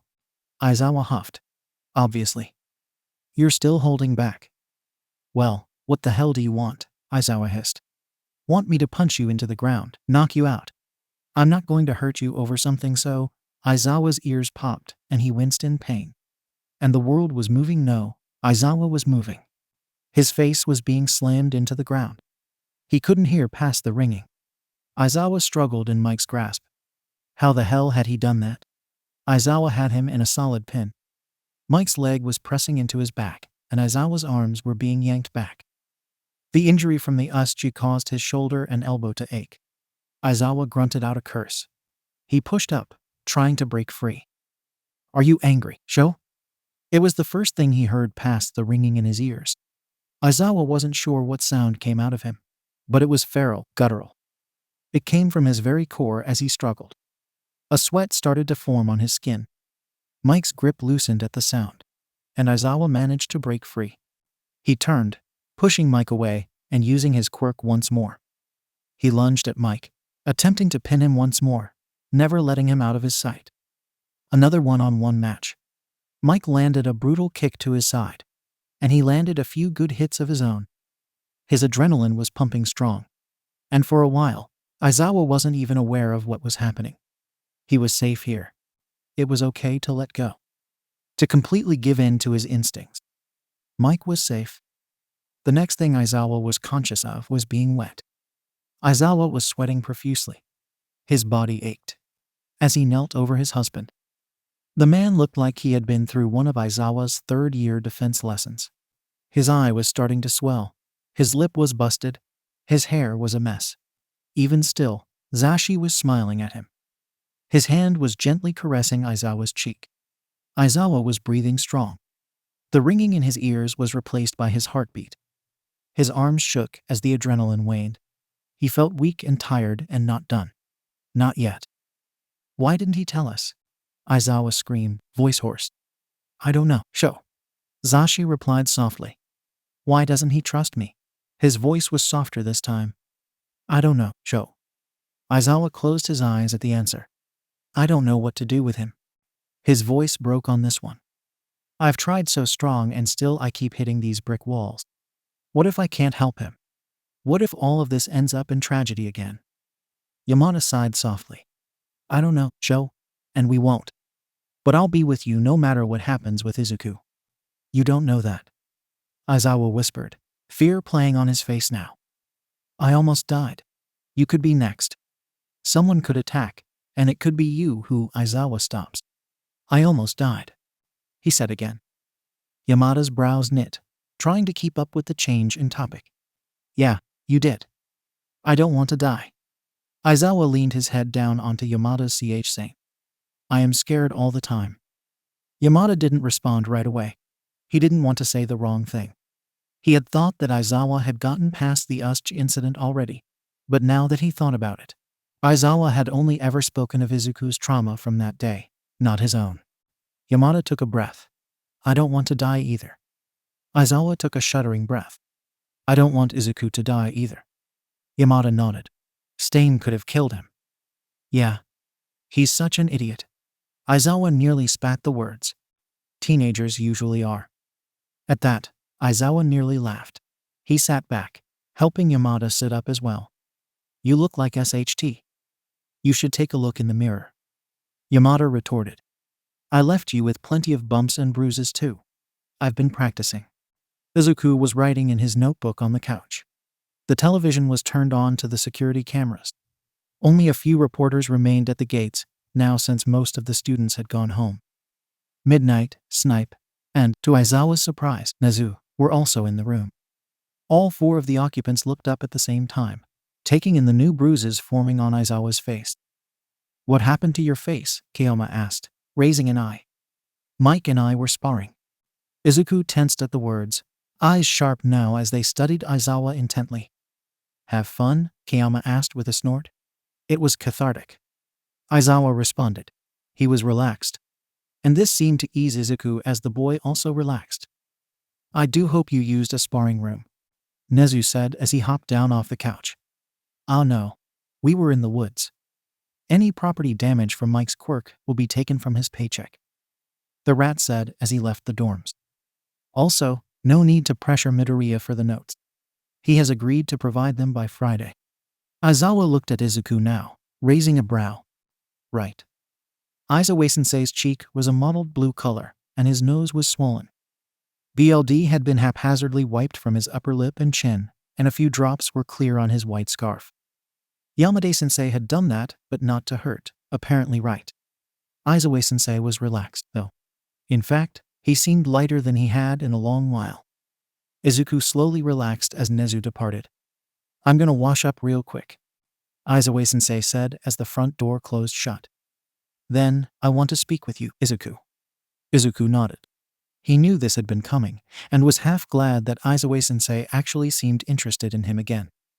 He wasn't being ignored anymore, even if fear was now leaping in his stomach at the threat of a talk. Izuku opted to wait in his room. He sat in his SWNG chair with Chato laying in his lap. He had his English homework out when Aizawa-sensei entered his room. The BLD had been washed away, and his hair was tied back. The circles under his eyes made him look as exhausted as always, but his body seemed to have renewed energy. Izuku didn't say anything in greeting, just stared at him, and nodded when Aizawa asked if he could sit at Izuku's desk. Hey, kid. Izuku could feel his heartbeat in his ch saying, I need to speak with you for both our sakes. I'm sorry, Izuku said immediately. Aizawa frowned. About? I didn't want him to hurt anyone. I know, kid. I should have told you about him. Yes, you should have, Aizawa agreed. So why didn't you? Izuku hesitated. Why hadn't he? I couldn't betray him. At first, and then I couldn't lose you. Aizawa sighed. Izuku, nothing you do could make me abandon you. You don't know that. It was the same conversation again. Aizawa opted to change the course of the conversation, knowing this would just run in circles. I've already scolded you. So has Nezu and Yamada and everyone else, I'm sure. I want to make sure you're okay. My injuries have all been healed. Izuku, Aizawa said, sounding somewhere between exasperated and irritated. The boy looked down at his hands. I was kicking right, he finally asked. I'm pretty sure you are aware of the difference between vigilante and villain. No, I mean, Izuku sighed. I am a criminal. I've broken the law. The commission, the police force, and pretty much everyone else has me on a short leash now.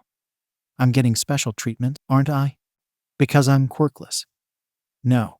It's because you have proven yourself capable. If we can, we want you on the side of heroes.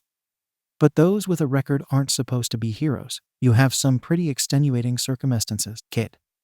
I hurt so many people, Izuku said, voice barely a whisper. Then don't do it again, Aizawa said simply. Izuku looked up at the man, searching him for something that he couldn't name. It's that easy, kid. Don't break our trust again.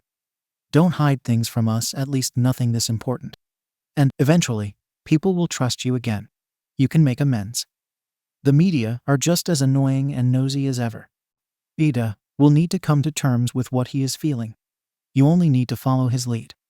Kaken has been spoken to. He may still have issues with you, but he knows that you aren't going anywhere. Aizawa would need to keep an eye out for sure. And you? You're sure you aren't angry anymore? Aizawa sighs. I'm just disappointed now. Izuku flinches. You need to gain back my trust, and it's going to take time, kid. Okay? Now, is there anything else I should know? Because now would be the perfect time.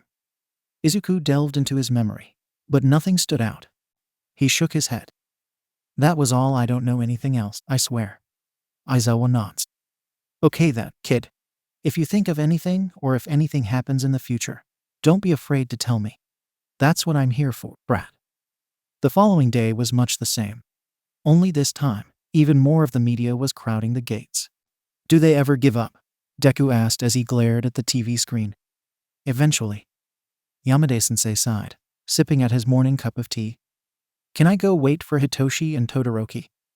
It's best you stay away from the gates, I think. Deku sighed, leaning back into the couch. As soon as the black limo pulled up to the gate, however, Deku was on his feet and heading for the door. Yamada-sensei called after him, but didn't follow. The crowd was rambunctious, shouting out questions and attempting to shove microphones into Todoroki's face as he was ushered into the gate by Aizawa-sensei. Then, one of the reporters caught sight of Deku, who was lurking back, waiting for his classmate. Deku, she shouted, attempting to step through the gates. In an instant, red lasers appeared all over her body.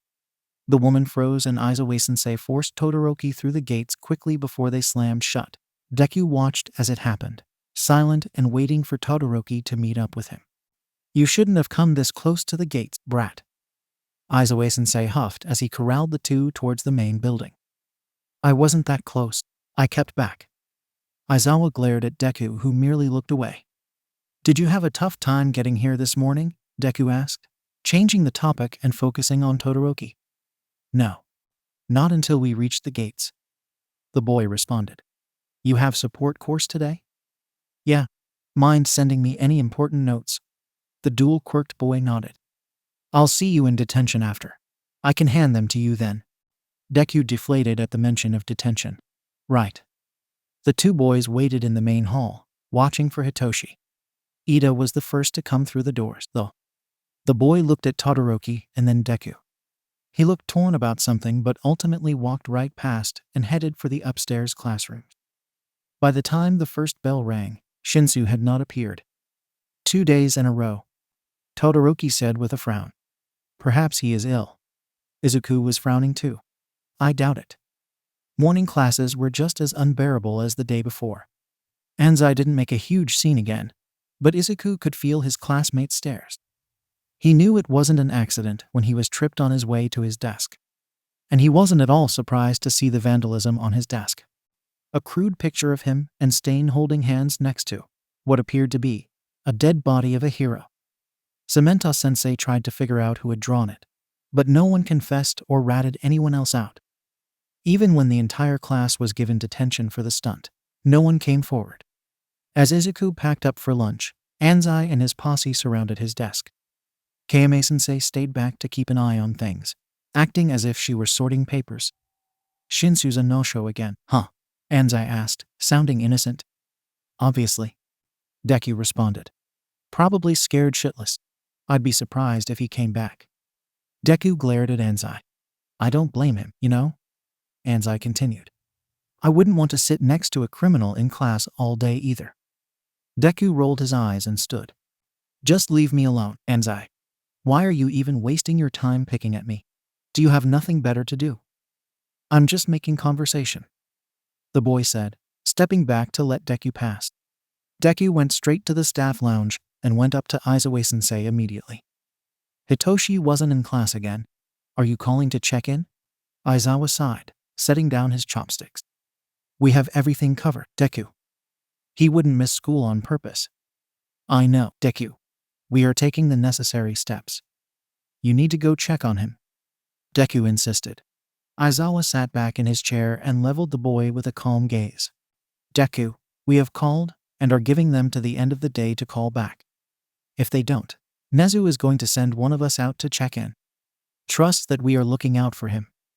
Izuku fidgeted in place, not liking the seemingly slow response.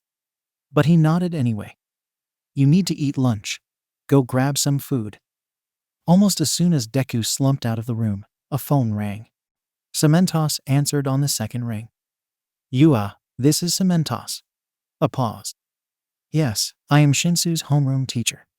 Thank you for calling Ba. Aizawa's brows knit when the hero was cut off. Cementos was listening intently for a few minutes and then I have your signed permission slip here before me. Perhaps we can schedule a meeting and speak about this in person. Aizawa was on alert now, watching Cementos and wishing he could hear the other side of the call. Shinsou has been doing extremely well in lessons. He's in the top 5 in class and his training has been going smoothly as far as I'm. Another pause.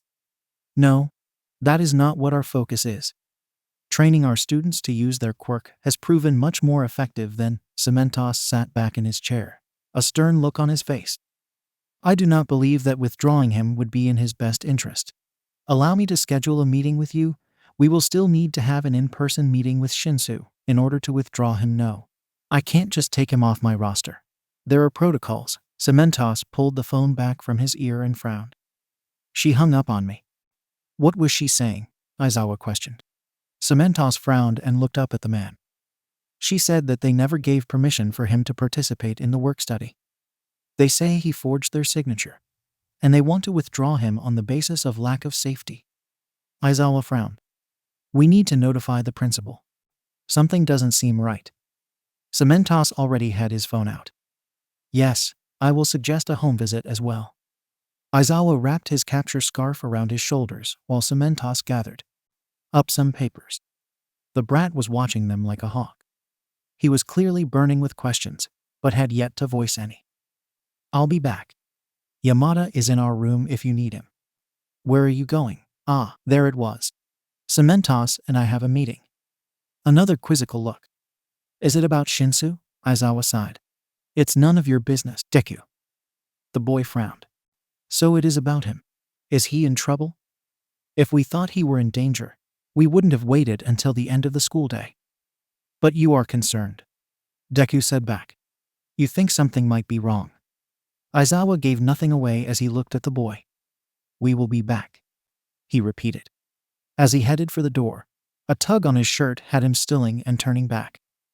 Izuku was holding on tight, head down and hair hiding his eyes. Kid, Aizawa asked, concerned now. They aren't kind to him, Izuku said, stuttering over the words. Aizawa frowned and turned to fully face Izuku now. Cementos was also intent on the child. What do you know? Izuku shook his head. Izuku, look at me, Aizawa demanded. When the kid looked up, fear was clear in his expression. Izuku, did he say something to you? Do they hurt him? Izuku shook his head. Neglect him? He's a foster kid, sensei. Izuku responded lamely. In a group home, they don't exactly coddle him. Are they abusive? Izuku shook his head, but his hands gripped tight to the hem of his shirt. I'll do everything I can, he said at last. Izuku seemed to slump at the answer, but it was all Aizawa could say. With that, he took his leave, a sick feeling of dread in his stomach. Shinsou's group home was very close to the slums, not too far from Deku's old territory, but still in a nicer part of the city. The apartment complex wasn't terrible, but it definitely could use some work. The roof was damaged and the walls needed a good wash and paint, but overall it was a sturdy structure. Children were playing out front. Some were drawing with chalk and others were kicking around. A few of the older children, looking to be about middle school age, were reading or working on homework. And watching over them all was Shinsou. He was watching the younger ones like a hawk, eyes seeking back and forth between the groups of kids. When one of the boys playing ran into another on purpose, Shinsou strode forward, took the kid by the arm, and gave the boy a stern look. But that was all he could do. Aizawa's BLD ran cold when he noticed the black mask covering half of Shinsou's face. No, not a mask, a muzzle. The straps were tied behind his head, preventing the boy from using his mouth. Cementos grunted in disapproval when he spotted the same. They all have them, the man commented. Likely quirk suppressors. They are becoming more common in the foster system. Aizawa nodded, noting the wristbands on a few of the other children. One child looked to have gloves made of the same fabric. Another had a piece around their neck.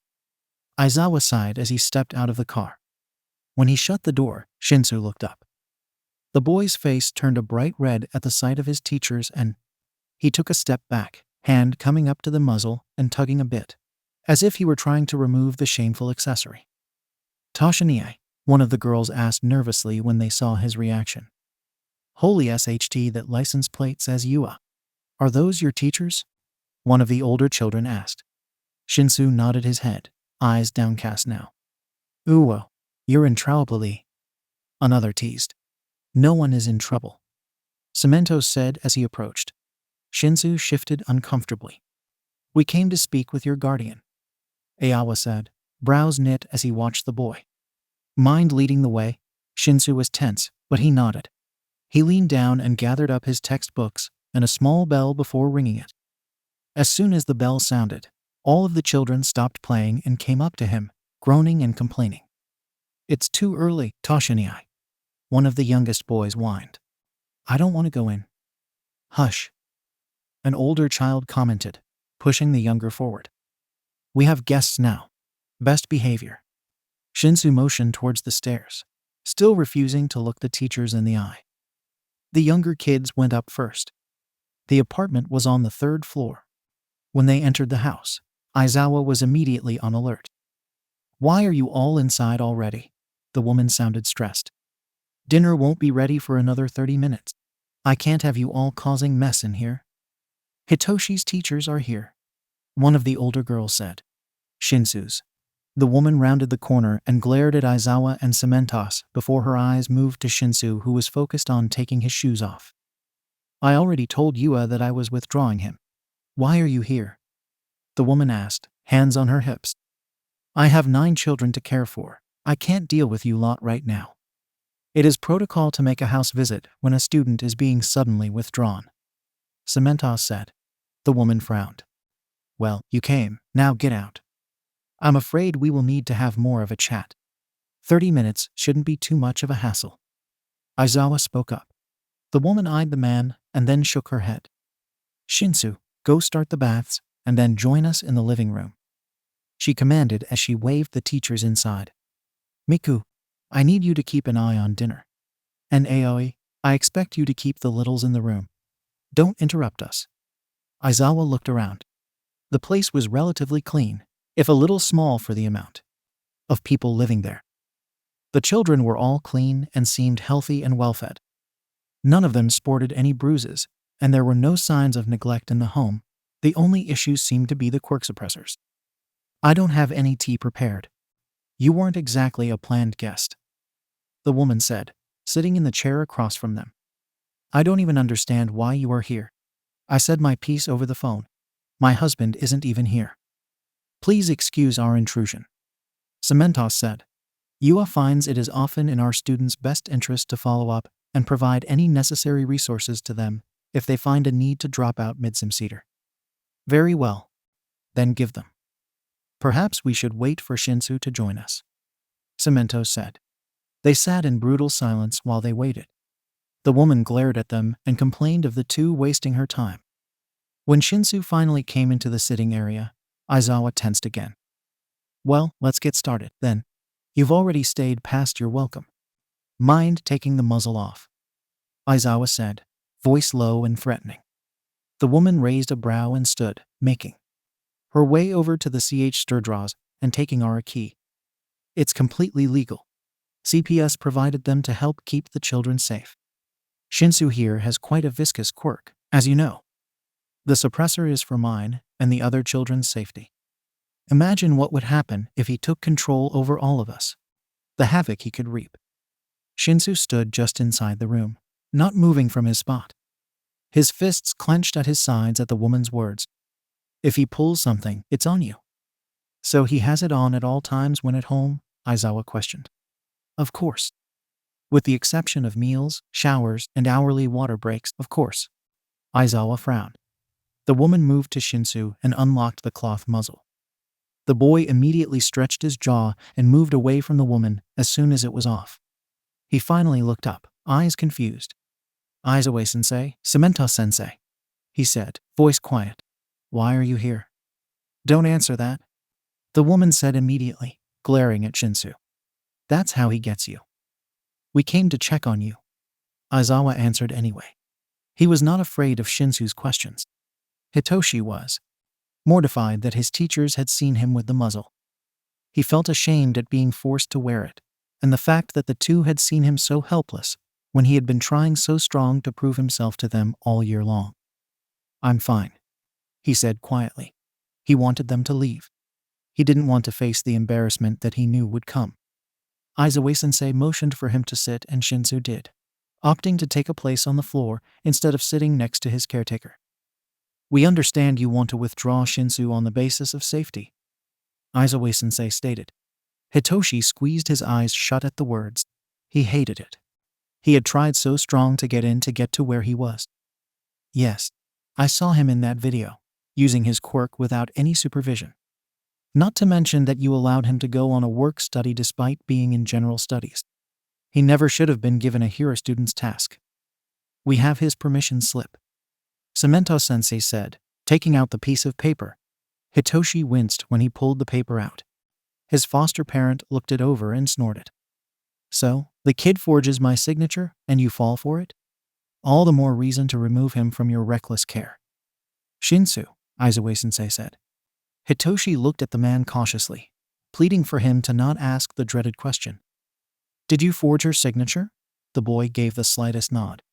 Why? They wouldn't have let me, Hitoshi whispered. Of course not. I'm not going to allow you to put yourself in that much danger, and I sure as hell am not getting sued because you want to be reckless with that quirk of yours. Imagine the trouble I could get in if you used your quirk on an innocent person. You could kill someone. I wouldn't, Hitoshi said, feeling overly hot. Right, she said, rolling her eyes. I completely trust you after this stunt. We had no reason to believe the form was forged. We will ensure it doesn't happen again. Cemento-sensei said. We can make sure to call you from now on. No reason to. Like I said, I'm withdrawing him. He's 16 now and not legally required to attend school. He's more useful helping around the house, and I can keep a better eye on him. Cemento-sensei frowned. You aren't planning to enroll him in another school, ma'am? Heiskawa? She corrected. Heiskawa-san, please hear us out. It would be detrimental to Shinsou's future if you were to pull him out of school now. He is thriving at UA. His grades are top-notch. He is making friends. Yes, that vigilante. Heiskawa hissed. I saw him in the video too. I heard he's a major criminal that was wanted by the police for over 3 years. You really think I would want him to be around such a bad influence? Hitoshi bit his lip against saying anything this time. Picking a fight over Izuku would be counterproductive. Shinsou is an intelligent, well-mannered, and capable student. To deny him this chance, Cemento-sensei said before being cut off. To deny him the chance to what? To make friends with criminals? To practice his dangerous quirk? It sounds to me that Yua is attempting to make villains instead of heroes. I'm trying to protect Shinsou from turning down that path. He has no future in academics. He would best serve in a warehouse or working alone where he can't hurt anyone. You act like he's done something to you, Aizawa-sensei said. You keep mentioning his quirk, but I find it strong to believe that he has ever done anything to you or the other children. His foster mom scowls. His file says it all. It doesn't matter if he's done anything to me. He has a history. She stood and walked back to the same cabinet and took out a file, and then slammed it on the coffee table and motioned for the teachers to take a look. Hitoshi had a fleeting thought to take the DMN thing and set it on fire. But that obviously wasn't an option. in and out of foster care. His mother's a repeat offender and is currently in prison. He's had multiple incidents of quirk misuse, including a time in which he took control over a caretaker while they were driving, causing a crash. I was 6. I didn't mean to. Hitoshi explained quickly. The woman seemed to ignore the statement. Multiple instances of running away. 2 incidents in which he stole from stores. He's lucky no one pressed charges. My guess is he brainwashed the officer. I didn't, Hitoshi said, standing up from his spot. I would never. Sit down and be silent. Heiskawa sneered at him before turning to the teachers. You see, ever since attending that goddamn school he has been acting out in this way. Do you know how difficult it is to keep control over a household of foster children? How much work I have to do day in and day out? And you lot go and tell one of my more dangerous kids that he could be a hero. You put ideas in his head to speak out, to be disrespectful. Hitoshi sat back down. His eyes burned with tears. This was awful. Every terrible thing he had ever done was in that file. No one ever wrote down the good things you did in those files. Aizawa didn't even bother with a file. He simply looked at the woman. Her ire and disrespect of Shinsou was unnerving. You seem fed up with him. I am doing the best I can, Heiskawa said. And withdrawing him from school is the best you can do. Heiskawa straightened, eyes narrowing. I am taking care of 9 children, all of whom have dangerous quirks. I have years of experience. I'm one of the best group homes on this side of the city. I know what I'm doing. You sound overwhelmed, Cementos said gently. Well, it's not like you DMN heroes step up and take any of these kids. You just lock up their parents, and then make the rest of us deal with the fallout. Aizawa blinked, an idea crossing his mind. It was stupid, he knew it was stupid.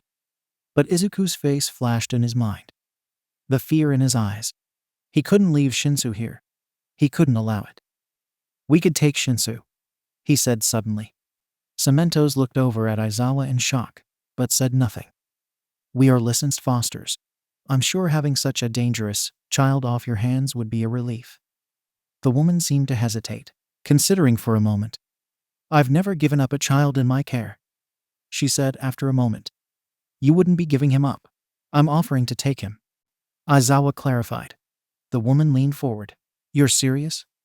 I am always serious, Aizawa replied. The woman sat back now, a look of intrigue and relief on her face. I will need to speak with his social worker. But if you are truly offering, fine. However, if you give him back, I will be withdrawing him from that school of yours immediately. No reason I need to put up with the hassle if he is living with me. Aizawa nods. I need to make a phone call, then, he said. Cementos was silent to his side. Shinsou was looking at him with wide eyes. He probably shouldn't have said that in front of the kid. Izuku refused to go to his room. He stayed in the sitting area, looking up at the door any time someone entered. It took 3 hours for Aizawa-sensei to reappear. The man was frowning, hands gripping his capture weapon in a clear sign of frustration. Izuku stood immediately. Sensei, he asked. Aizawa's gaze moved over to him and Izuku instinctually flinched back at the harshness he saw there. Then, it softened. I can't tell you anything, kid. Izuku didn't like that reply. Why not? Aizawa-sensei only shook his head. The young child giggled as his father tossed him into the air. Lilac eyes gazed at the small boy, tucking him close to his saint. I'm so proud of you, Hitoshi, my little man. Your very own quirk. Hitoshi cuddled close to his father, squeezing him tight. I thought you'd be mad. Mad? Of course not, his father said, setting the child down and giving him a pat on his head. No one has control of their quirks right from the start. And it's not like your teacher got hurt. We will just need to practice to make sure you can control your quirk a little better. We can start tomorrow. I already made an appointment with an emergency quirk trainer. We can get a head start during your holiday. His mom was smiling wide as well, but it quickly turned to a frown when his father started to cough. Hibiki, she sounded worried. You shouldn't have strained yourself. You know it's not good for your health. Shinsou was tracing the kanji for cat while his mom spoke on the phone in the other room. She had been upset a whole lot since his dad had to go live at the hospital. He did his best to tune it out, but the walls in his home were thin. What do you mean our insurance won't cover it? My husband is. She must have started to whisper. No, I can't do that. Please, just work with me. We have a child. Hitoshi did his best to focus again. The crayon in his hand stilled once more when he heard his mom angrily hang up the phone. Then, she was entering the room, a gentle smile on her face despite the tear marks clear upon her cheeks. Hey, my sweet Hitoshi, she said, hugging him close. Sorry, did you hear all that? Hitoshi shook his head. No, I was doing my homework. They both knew he was lying. His mother gave him a sad smile and sat beside the boy. Oh wow, already learning kanji? Just some animals, he replied. You like school so far? Hitoshi nodded. Daycare was more fun, though. His mother laughed and gently patted his hair. She was quiet for a while, seemingly lost in thought. And quirk lessons? Do you enjoy those? Are they helping? Hitoshi tilted his head. I think so. I've been good, right? I haven't used my quirk on accident in a long time, right? His mother smiled. You haven't. She agreed. That's why I was thinking maybe we just keep working on it at home. I don't think you need the quirk trainer anymore. Hitoshi wasn't so sure. He felt like the quirk trainer was really helpful, but he saw the look on his mother's face. Okay, Mama. It was appealing outside. The wind was providing a gentle breeze, and there wasn't a single cloud in the bright sky. The mass of people clad in black ruined the beauty around them. Hitoshi was sure that his dad would have preferred everyone to wear bright colors. He'd have liked to see bright clothing and people smiling. And there should definitely have been dancing and peaches. Dad loved peaches. Hitoshi, his mother said, fighting back a wave of tears. Are you okay? Hitoshi nodded, holding tight to his mom's hand. Just tired. I see, maybe we can take a nap together when we get home? Her voice was cracking again. Hitoshi turned and hugged his mom. It was what Dad used to do when she was sad. He had to be strong for her now. Hitoshi watched as the man drove away in his mom's car. She was running after it, begging the man to stop. I'll make a payment, I swear. I get paid on Friday. I just need 2 more days. Ma'am, please step away from the car, or I will be forced to call the police. I need it to get to work. My job's in District 11. Please, I can't take that bus route on my own. I'm sorry. I'm just doing my job. The man said, attempting to back out of the drive once more. Hitoshi turned and laid down in his bed. He pretended to be asleep so that his mom wouldn't think he had seen. Hitoshi watched as his mother packed a bag for them. They had to sell most of his clothes and the furniture. He cried when his mom had packed away most of his toys and given them to the lady who took all their stuff. The lady had given a pitying smile. Sorry, kid, this is my job. Okay, Hitoshi. Ready for our new adventure? His mom was smiling, but it wasn't reaching her eyes. Hitoshi nods. The bus ride seemed to take forever. His mother held his hand much tighter than she usually did, and her eyes scoured the surroundings. Mama, Hitoshi piped up, looking intently at the hero poster on the wall of the train. Do you think All Might is happy? His mother's frantic searching of the train stopped, and she looked down. What? Of course he is, baby. He's always smiling, right? He must be happy. Hitoshi hummed. I think he looks scared. Hitoshi said, studying the picture. Maybe he's just smiling so no one else knows. His mother stilled for a moment and then leaned down and hugged her son close. The tent was very cold during the winter, but Mom always snuggled him close. He was wrapped in his mom's arms when the flashlight flashed by their tent.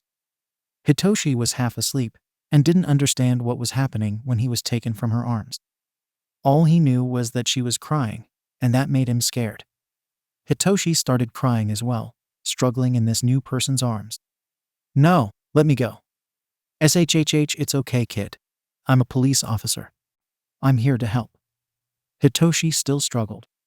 We are just camping. We have a house. You can check my license, his mother called. Your tent has been here for over a month, ma'am. Think of your son. It's snowing. He could get sick. This is for his well-being. Hitoshi whined. I want Mama, he screamed. Where's my mom? SHHH, it's okay. Hitoshi hadn't meant to. But the moment he got control, He took advantage of it. "Put me down," he commanded, and the officer complied. "The hell, Abe?" The officer who was restraining his mom was looking at his partner in concern. Hitoshi's mom was frozen to the spot. "No, Hitoshi, no. Let him go," she said softly. "It's okay, baby." Hitoshi shook his head and looked at the other officer. "Are you gonna hurt us?" he asked, shoulders tense. The cop was still concerned by his partner's odd behavior, but he went to answer the child anyway. "No, of course, let her go." And the cop did. His mother immediately went to Hitoshi and scooped him up. "Hitoshi, no, you shouldn't have done that," she said, scared as she watched the two unmoving men. "You need to let them go." "No, they were hurting you." "They weren't, baby. They were just doing their jobs." "Well, then they need to stop," Hitoshi countered. "People who do their jobs keep hurting us. It's not fair."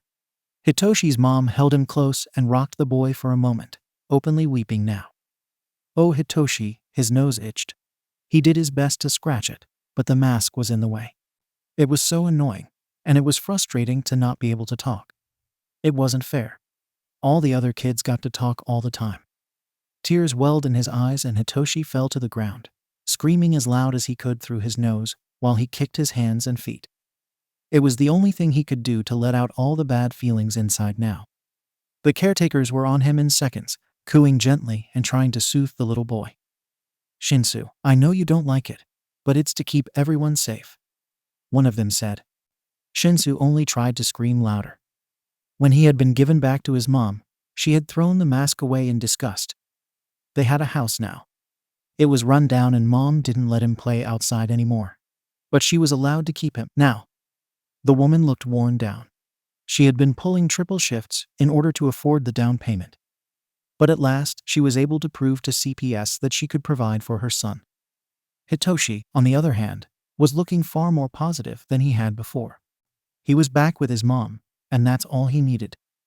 A loud grumble came from Hitoshi's stomach, and he scowled. He hated when it made sounds. His mom always looked at him concerned when it did. "Are you hungry, Hitoshi?" she asked. Concern spread across her face. Hitoshi shook his head. "No, I'm okay, Mom." "You're almost 8. Baby, are you sure you're getting enough food? It's normal to need more as you get bigger." Hitoshi only shook his head. "I'm not hungry, Mom, I promise." He was, though. He was always hungry now. But there wasn't a lot of food at home. And Mom had to eat too. She had to have energy to work so they could keep living together. He couldn't possibly ask for more. One day Hitoshi was hungry, and the next day he was eating like a king. His mom had come home with a bunch of groceries and new clothes. She pranced around the house, humming and smiling. They had a dance party that night as they stuffed themselves with pizza and peach mochi. Hitoshi's mom laughed for the first time in weeks, and Hitoshi hadn't felt so happy in months. It lasted 3 weeks. Then, as he was walking down the street with his mom, a man appeared out of nowhere. "Shinsou," the man said, eyeing his mother up and down. His mother had frozen to the spot. "Not right now," she said, sounding tense. "Not in front of my son." The man barked out a laugh. "Oh, were you not filled in? The moment you joined us, he also became a part of us. He's 8. He isn't to have any part in this. That was my agreement when I helped you." "Helped us? You mean helped yourself?" "I looked you up. You have a suggestion quirk. Did you really think we wouldn't figure out what you did?" The man glanced at Hitoshi and then looked back at his mom. "You owe us quite a bit now, and we've added interest for the hassle. So cough it up, or you'll regret bringing your kid out today." Hitoshi was in a new home again. This one didn't make him wear that dumb mask, luckily. But he wasn't allowed to see his mom. But these guardians were kind. But then he had to go and ruin things. He hadn't meant to. Harrison was driving him to school, talking with him happily. But then she had mentioned his mom, and Hitoshi's CHsen had started to hurt so bad as tears trailed down his face. "When can I see her?" he had asked. The woman barely made a sound when she went still. Hitoshi had panicked and forgotten to release his hold on the woman. The car tilted to the side, crossing the meridian. Then there was a loud sound and Hitoshi was in pain. But he was alive, the sole survivor of a 3-car pileup. The mask was deemed necessary from then on. Only when he was with his mom was he truly free. But those times were always short-lived. Hitoshi didn't run and hug his mom this time. Instead, he bypassed her and went straight to his room. He didn't even bother having her remove the mask this time. He had been in and out of custody for years, and he wasn't keen on growing reattached to his mother this time. It hurt too much when she would eventually leave. Middle school had been brutal without her support and had jaded the boy. He didn't care to seek out comfort anymore. Even still, a gentle knock sounded on his door and his mom was entering. "I'm getting that off of you," she said, coming forward. "You don't have to speak to me, Toshi, but I refuse to let you keep that on for one more minute." Hitoshi allowed her to remove the muzzle. He stretched his jaw once it was off. "If you really mean that, then you won't rejoin them," he said. His mother stilled. "It's not that simple, Toshi." "It is," Hitoshi said, standing and turning to face his mother. "Just don't go back to them. You don't need that stupid gang. You don't need to help them anymore. You don't need to gamble with them. It only ends with you in prison. Mom, please. We will figure it out. Just don't go back to them again. Promise me." His mom hesitated. She hesitated, and Hitoshi knew he couldn't believe her. Even still, his heart leapt with hope when she agreed. "Mom, I need you to sign this." Hitoshi presented his mom with the permission 2 days before it was due. The top of the paper read, "UA Hero Course Entrance Exam Permission Slip." His mother read the title and looked up. "The Hero Course. I didn't realize you wanted to explore that path." Hitoshi looked off to the side, fidgeting. "I'll sign it," she said, taking the paper and scrawling her name at the bottom. "But I don't want you to get your hopes up, Toshi. This exam isn't exactly made for your type of quirk." "I know. Have you even been practicing? How do you plan to overcome the test?" "I'm pretty sure they use robots in the entrance exam, not real people." "I know, Mom. I'm taking the general course exam too, just in case." "Are you sure you can qualify with my history?" "I already asked. They don't judge us by our parents' records." His mother gave him a pained look. "Hitoshi, I want you to do your very best, but I need you to know that even if you get in, I don't know if I can afford the tuition of such a top-rated school. Actually, if I do good enough on the entrance exam, they cover the costs. Tuition, uniform, and even daily lunch. I just need to score in the top 10% on the written exam." The woman sighed. "Since when has this become your goal?" Hitoshi couldn't tell her about how he had seen Deku. He couldn't dare explain how he had snuck out of his foster home and run into a gang fight.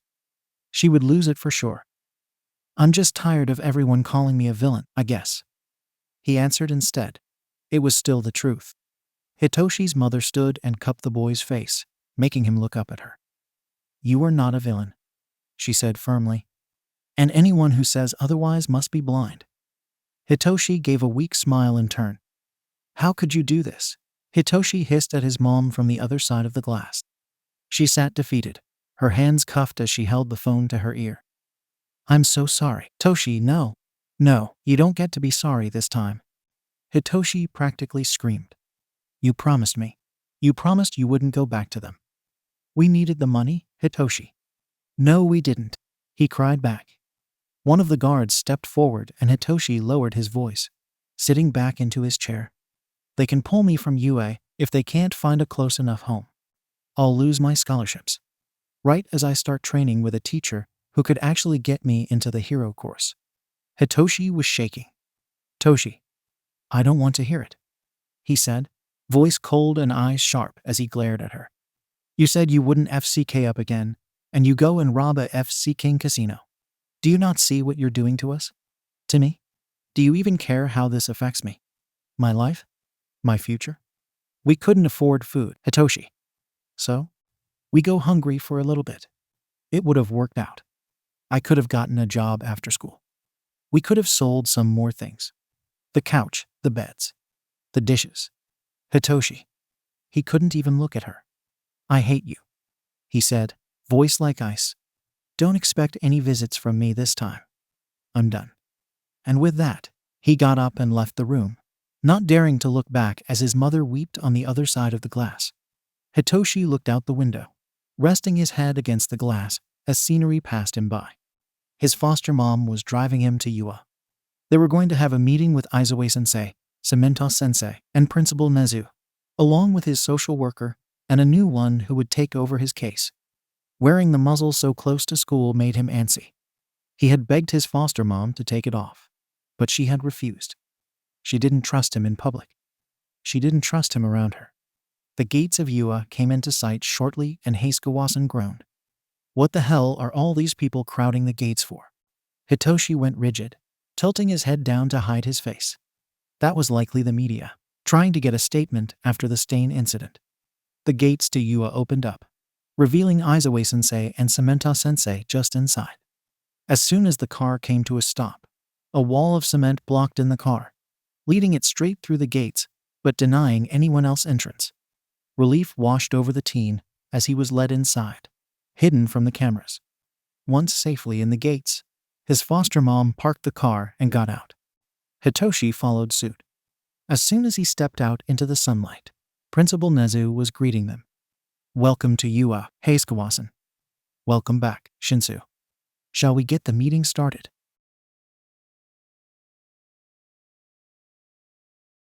Yamada was in a sour mood. He felt betrayed, and the conversation with Shota last night had not gone well. What the hell was with his husband?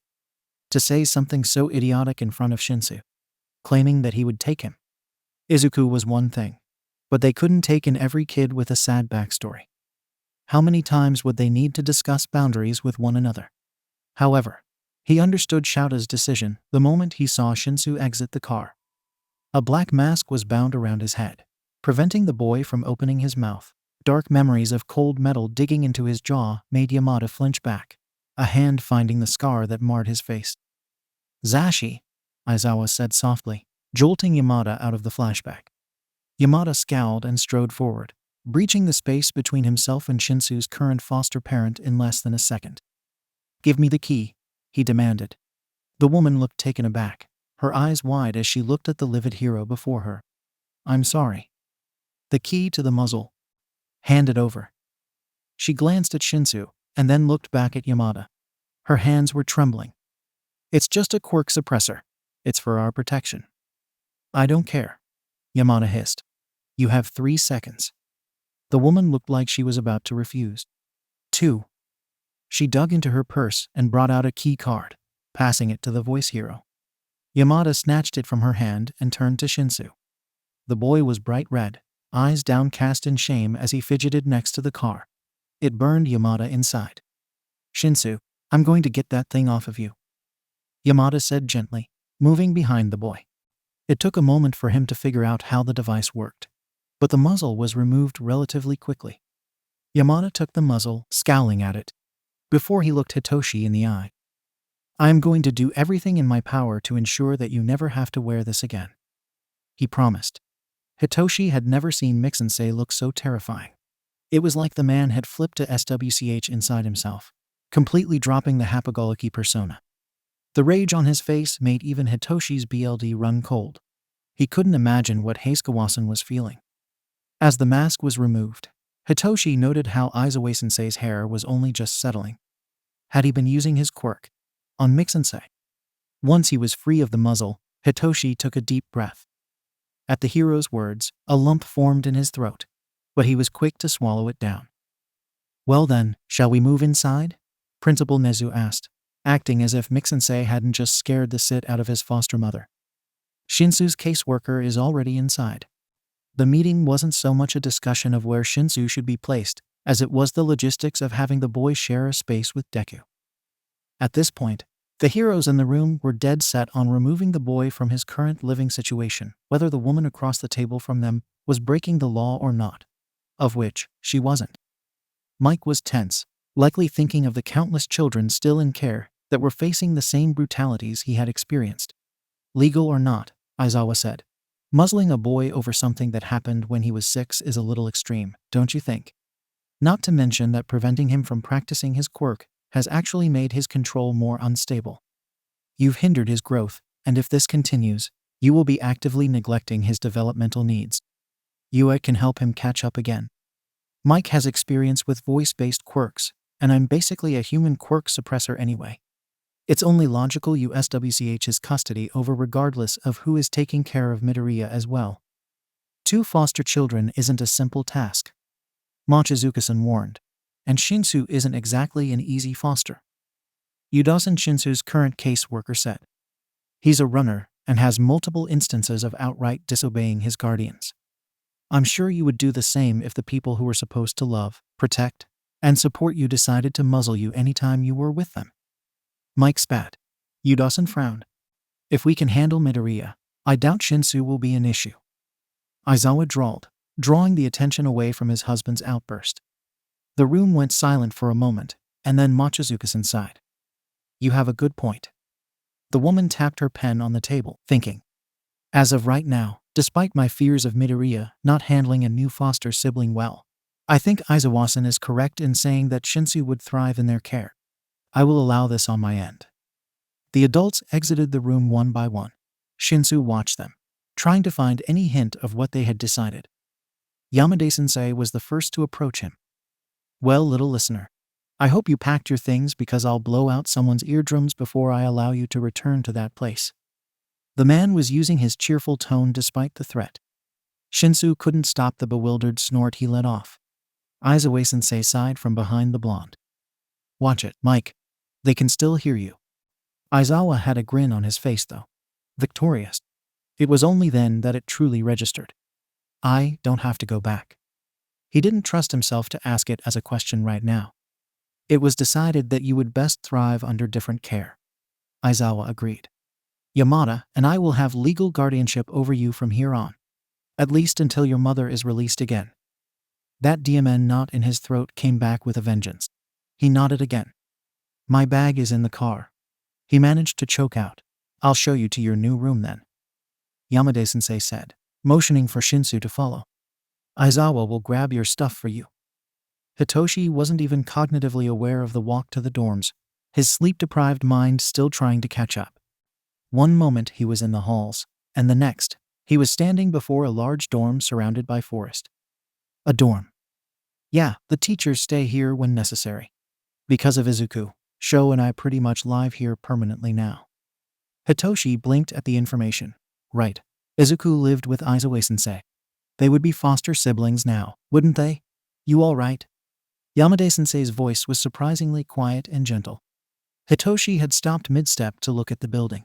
The teen looked up, trying to keep his face blank. I'm fine. Yamada-sensei gave a knowing half-smile, but said nothing as he led the way inside. The living area is to the left, dining and kitchen to the right. Rooms upstairs. Shinsou looked towards the large staircase in front of him. He wanted to just settle in his room, but he wasn't sure if Yamada-sensei would want to show him each room first. He looked at the man, waiting for his cue. If you want to look around, feel free, or I can show you your room upstairs. Hitoshi hesitated for only a moment before he headed up the stairs. Yamada-sensei followed behind. It's pretty plain right now. We can go shopping to personalize things in a few days. You don't have to, Hitoshi mumbled. But we will, Yamada replied. Because you deserve a space that feels comfortable. Ah, so it would be like that.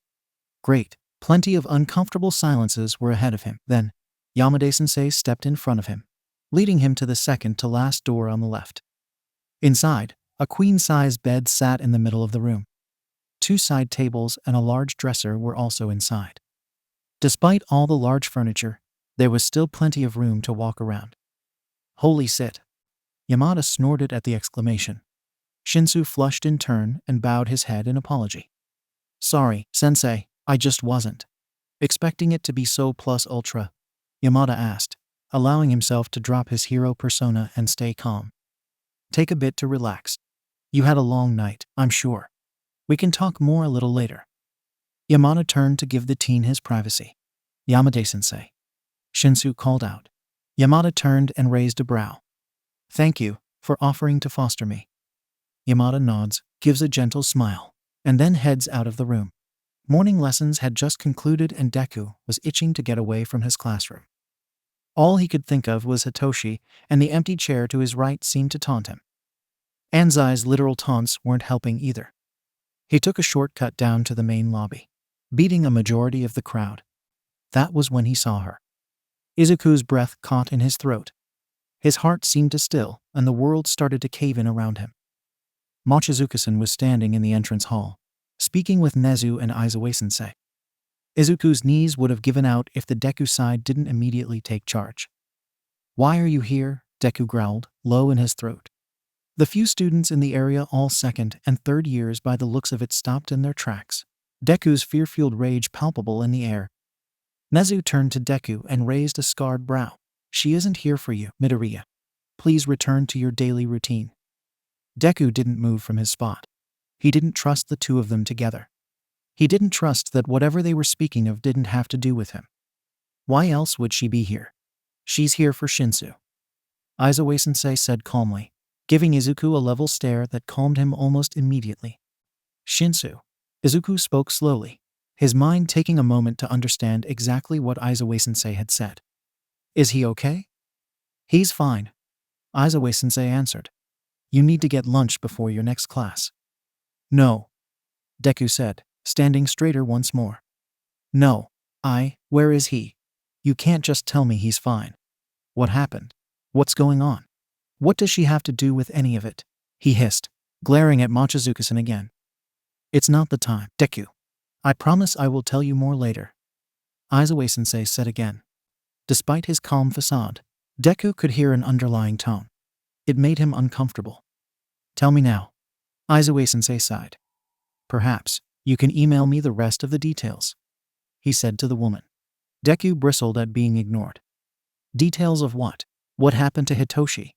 Aizawa-sensei stepped forward, into Deku's personal space. "Take a breath, kid. I'm not going to talk about personal information in the middle of the entryway." Deku stepped back, continuing to glare at his guardian.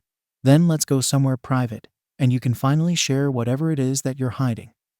Aizawa-sensei sighed. He seemed very tired all of a sudden as he motioned Deku towards the front door.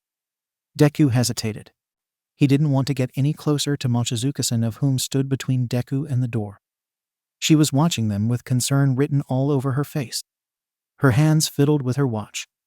Deku took a moment and then strode forward, holding his breath as he passed the woman and exited the building. Aizawa-sensei followed close behind. As the door closed behind him, he heard Mochizuki-san speak in a low whisper. "Perhaps I should stay until we know his reaction." As soon as they were outside, Deku turned on Aizawa-sensei again. "My reaction to what? Where is Hitoshi? Why aren't you telling me anything?" His scent was rising and falling quickly as his breath and heart rate started to speed up. Aizawa-sensei gently took his upper arm and led him towards the teacher dorms. "Calm down, Deku. I told you I would explain what's going on. And I'm still left clueless." Deku growled back, struggling with himself to not pull out of Aizawa-sensei's grasp. "We are in public. Have some patience." "Is he hurt?" Deku asked, concern filling him at the very thought. "Was he attacked?" "No, Deku. Shinsou is safe and well. He's here, actually." "Here, at UA." Aizawa-sensei was leading him further into the forest, towards the dorms. He'd let go of Deku's arm as soon as they were hidden from the other students. "Yes." "Why? He wasn't in class." Aizawa-sensei sighed and shook his head. "He has been busy." Aizawa-sensei stopped walking and leveled Deku with a calculating stare. "Last night, Cementos and I visited him at his foster home." Deku had stopped as well, his full attention on his teacher and guardian. "Although nothing illegal was taking place, I wasn't comfortable with the state of things. So, I arranged to have Shinsou transferred to a new foster home." Deku's brows knit together at Aizawa-sensei's words. Yua is fostering him. It was the only thing that made sense right now. But the dark-haired man was hesitating. His weight shifted, giving way to his uncertainty. "No, Yua is not fostering him. That only happened because you were a special case." "Then what the hell is going on?" Deku yelled, growing irritated with the roundabout answers he was receiving. "Deku," Aizawa-sensei said softly. "In order to remove him from that home, a new set of fosters needed to willingly take him on.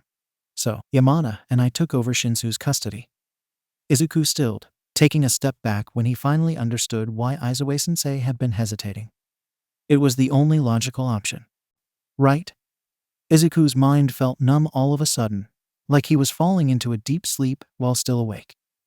Kid? Izuku looked up at Aizawa-sensei, not realizing that he had looked away. This does not change the fact that I care for you. You are still mine. You are still wanted. But was he? Aizawa-sensei and Yamada-sensei had outright refused to foster him directly, hadn't they? And then, less than 2 months later, they opt to take on another foster kid. Did you think they ever actually loved you? He just wants to keep an eye on you. After all, vigilantes are just a step away from villains. And you proved him right to doubt you by not telling him about Sensei. This is your fault. Izuku shook his head of the dark thoughts. Besides, he should be feeling happy. Hitoshi would thrive under Aizawa-sensei and Yamada-sensei's care. And if they are fostering him directly, Hitoshi would probably be even more important to them. And it wasn't like Izuku didn't still get their attention. Clearly Aizawa-sensei was here with him instead of with the other team, right? Deku, are you all right? Aizawa-sensei was eyeing him warily, as if afraid that Deku may lash out or break down. But instead, Izuku nodded. I'm fine. His voice was soft, quiet, almost meek. Hitoshi is safe, so I'm fine. I just wanted to know. Aizawa-sensei didn't look convinced. You said he was here, on campus. Hisashi is showing him his room. His room, Izuku repeated. At the dorms? Aizawa-sensei nodded. Why don't we talk about this more inside? But Izuku shook his head and took a few steps back. No, it's fine. My lunch break is almost over, and I have a lot to do in support course. You should, go to him. It's a big change. Izuku, I'm still here. Aizawa-sensei said again. Talk to me. What's going on in your head, kid? Izuku tensed and looked down at the ground, his hair covering his expression as he pulled himself together. It was easy to build up his invisible walls again. When he looked back up, the faux smile was almost laughably natural. I'm fine, Aizawa-sensei. I'm glad he's safe. I'm glad you guys are protecting him. He deserves it. A small pause. I have to get back. I'll see you after detention. And with that, Izuku darted off, heading back towards the main building of UA. Izuku had put his entire focus into support course, managing to make a decent amount of progress on his most recent project. It helped to focus on something else though when the bell rang. It only made the dark thoughts swirl more intensely. The walk to Nezu's office where he was being forced to serve his detention seemed to last for eternity and end far too quickly. The knock at the door was only a relief in that it stilled his spinning mind. Enter. Deku walked in and stopped just beside the door. Midoriya, I'm pleased to see you on time. Take a seat. Deku walked in and sat on the chair opposite the principal. This would be the second detention he would have with the rat. The first one had consisted of Nezu lecturing him for over an hour, and then being asked to write a paper based on the godforsaken lesson. Needless to say, he was dreading this. Deku sat back in the chair, crossing his arms over his scent and glaring at the principal. Principal Nezu stared back, letting the silence linger until Deku was squirming uncomfortably in his seat. Are we just sitting in silence this time? No, Nezu said, a triumphant grin spreading across his face. But I shall not be lecturing you this time. Instead, I wish to have a discussion with you. Deku pursed his lips as if trying to prove a point. Why do you think I had you serve detention with me? To ensure my eternal torture. The principal gave a low chuckle and sifted through a few papers on his desk. Now that we have discussed your errors in judgment in depth, I want to rework things with you. Think of it as a game. What are you talking about? Deku said, perking up at the idea of something that would keep him actively engaged. Tell me, Midoriya, looking back on your battle with Stain, what would you do differently in order to not be in your current state? Deku frowned, huffing. What did the principal want him to say here? That he would have never gone after Ida in the first place. That he would have allowed his classmate to die instead. Or maybe that he wouldn't have even allowed things to get that far if he had just spoken up about Sensei sooner. I'd move our fight further into the alley so it couldn't be filmed. He said at long last, sarcasm dripping from his tongue. Principal Nezu's smile never faltered, but there was a slight shift, and Deku found himself leaning further into his seat as a menacing air seemed to surround the man. Realistically, Nezu said, you could not have known you were being filmed. Just tell me what you want me to say to end this. Deku hissed. Nezu sighed and took a long sip of tea. You and I are both fully aware that you would have rushed to save the younger Ida brother from Stain, no matter the circumstance. Peril, no peril. Hero or not. I want to explore what you could have done differently after the fact to manipulate the situation more in your favor. Nezu leaned forward now, paws folding in front of him. I understand that you will never be one to sit back and allow bad things to happen to others without stepping in. That isn't who you are. But I believe there are ways to ensure that when you step in, you make the smartest choice for the situation you are given. Deku didn't speak when Nezu paused. He was too busy trying to figure out what it was the principal was getting at. You already excel at split-second decision-making. But your immaturity and lack of proper tactical training have cost you severely on multiple occasions. Yes, you managed to leave situations mostly intact, but never without some harm to you or your public status. I don't understand. We are going to explore the different choices you could have made to ensure a better outcome. I believe this exercise will help you in future decision-making. Or at least, I hope it will if you are not too stubborn to learn from it.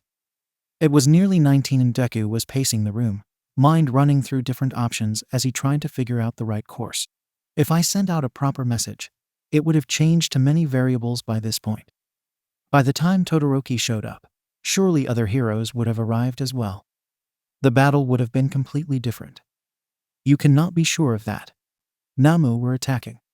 The heroes were plenty busy. So, for the sake of the exercise, only Todoroki appears. Tell me what you believe your first mistake was. Deku huffed.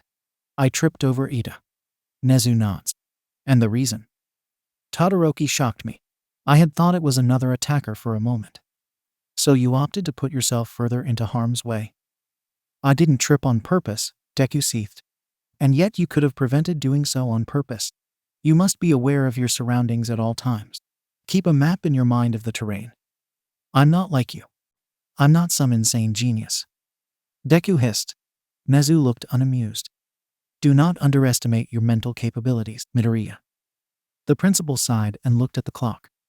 It is well past your designated detention time. It would be best if you go back to the dorms. Expect a continuation on your next detention. Deku slumped at the dismissal. Despite being in the presence of Principal Nezu and having to relive all his mistakes, Deku had actually enjoyed this exercise. It felt more like a class than it did a scolding. Not exactly something he would expect from detention, but he wasn't going to complain. As he gathered his things, his thoughts turned back to Shinsou and Aizawa Sensei, once more much to Deku's chagrin. He tried to shake it off, but something nagged at him. Perhaps it was mental exhaustion from the long session with Nezu. Or perhaps he had actually come to respect the rat dog thing. Regardless, Deku was speaking before he even had a chance to second-guess himself. When I apply this tactic to my own life outside of battle, I just end up running in circles in my head. Why? Principal Nezu tilted his head at the question. I need more context before I even attempt to answer. Deku's hands fisted at his sides. If he spoke about it, would Nezu see him as weak, pathetic? Would the principal laugh at how childish he sounded? Scold Deku for not being anything but happy for Shinsou? Aizawa Sensei and Yamada Sensei don't want me, he said after a long silence. But no matter what choices I make, I don't think that would change. Even when I'm on my best behavior, Nezu hummed. Do you view all of your daily relations as a battle? Deku looked at the principal, confused and slightly irritated at the question. Do you not? A chuckle. It sent chills down Deku's spine. It took me years to truly understand this, but I will go ahead and enlighten you, Nezu said, finishing off the last of his tea. Humans are predictable. This is because emotions are predictable. Emotions are a chemical reaction in the brain caused by external stimuli. You push one way, they react to the pressure. Nezu stared Deku down as he spoke. Deku, in turn, focused back, absorbing all that Nezu said. Thus far, he agreed with Nezu. Emotions are predictable, most of the time. Overall, Deku had become quite skilled in understanding a person's mood based on body language and expressions. It was a useful skill in the field, and would often be helpful in deciding what tactic you would use to dissolve the situation. But then Nezu continued speaking. But shouldn't that mean an individual, in theory, can predict the perfect actions to ensure a preferred reaction from another individual? Deku nodded. He had done this plenty of times too. changing what he said or wore or did in order to manipulate others into doing what he wanted. Let me rebut with this, Nezu continues. Is an earthquake caused by the individual, or illness, or poverty? We, the singular individuals, are not the only ones pushing. Deku opened his mouth to refute, but no sound came out. Nezu continued after a moment. Your actions are not the only ones that will affect your world. I had hoped that our lesson today conveyed this, and that you must account for that effect. But perhaps you are not there yet. Deku frowned. For a reason that he couldn't explain, it unnerved him that his actions and choices could possibly not be a factor in this perceived rejection. After a moment to truly try and absorb this alleged enlightening information, Deku turned and headed back out the door. That wasn't helpful at all, he said as he left the room, slamming the door behind him. It was already dark outside when he exited the main building. The air was uncomfortably warm, and the humidity had started to cause perspiration to run down his neck within minutes. He hated the heat. It always made him feel sluggish and antsy. Deku tried to push the feelings down as he walked up the steps to the dorm. He was still trying to brush off the uncomfortable emotions when he walked into the large hall and entered the living space. Then, he stopped. Aizawa-sensei and Yamada-sensei were sitting on the couch, looking intently at the person across from them. Aizawa-sensei's voice was so low that he couldn't decipher the words. Shinsou sat across from them in an armchair. He was shifting in his seat, toying with a loose string on the hem of his shirt. He wasn't looking the two in their eyes, merely nodding with every other word spoken to him. It took a moment for anyone to notice him. But then, Aizawa-sensei's eyes shifted to the side, and he was looking right at Deku. The other two followed suit. Hitoshi looked exhausted. The circles under his eyes were darker than was normal, and the slump of his shoulders was more defined. But the moment their eyes met, a small smile graced the boy's lips, and his head seeked to the side. Hey. Izuku blinked. The sick feeling in his sin at seeing his guardians talking to Hitoshi immediately quelled itself for the time being. Hey, Izuku said back. I'm glad you're back. He continued, grinning at the other. Hitoshi's hand went to the back of his neck. Yeah, so much for perfect attendance though, huh? I'm pretty sure I've still missed much more school than you have. No need to fret about 2 days, but the catch-up is still gonna SCK. Hitoshi snorted. At least I'm only in one course. Izuku grinned and shrugged. He was still dealing with mountains of catch-up. At this point, he wasn't sure he'd be able to pass the final exam in any of his 3 courses. His eyes went over to Aizawa-sensei and Yamada-sensei again, and his smile fell. Speaking of, I've got a lot to do. I'll be upstairs. He sounded dry and emotionless to his own ears. Actually, Yamada-sensei said, standing from his chair. Why don't you come join us for a few minutes? Izuku froze, shoulders tensing as he looked at the 3 on the other side of the room. The thought of joining the new family had his stomach in knots. He wanted to be alone, to isolate in an attempt to calm himself. He didn't want to hurt Hitoshi by acting bitter at the situation. The boy didn't deserve his ire. But if Yamada-sensei and Aizawa-sensei forced him to stay, Izuku. Aizawa-sensei said softly, I need to study. It will just be a minute, little listener. Yamada-sensei prompted. No. Deku was breathing strong as he tried to maintain his calm. His hands were fisted at his sides, shaking with emotions that Deku wasn't even sure he could name. I want to be alone right now. Aizawa-sensei was looking at him with an unreadable expression. You can go upstairs for 30 minutes, but then we need to talk. Deku wanted to refuse this as well, but he didn't. Aizawa-sensei was being annoyingly accommodating right now. It would be stupid to cause issues when the man was clearly trying. So, Deku nodded, turned, and headed up the stairs quickly. Exactly 30 minutes had passed when a knock sounded on his door.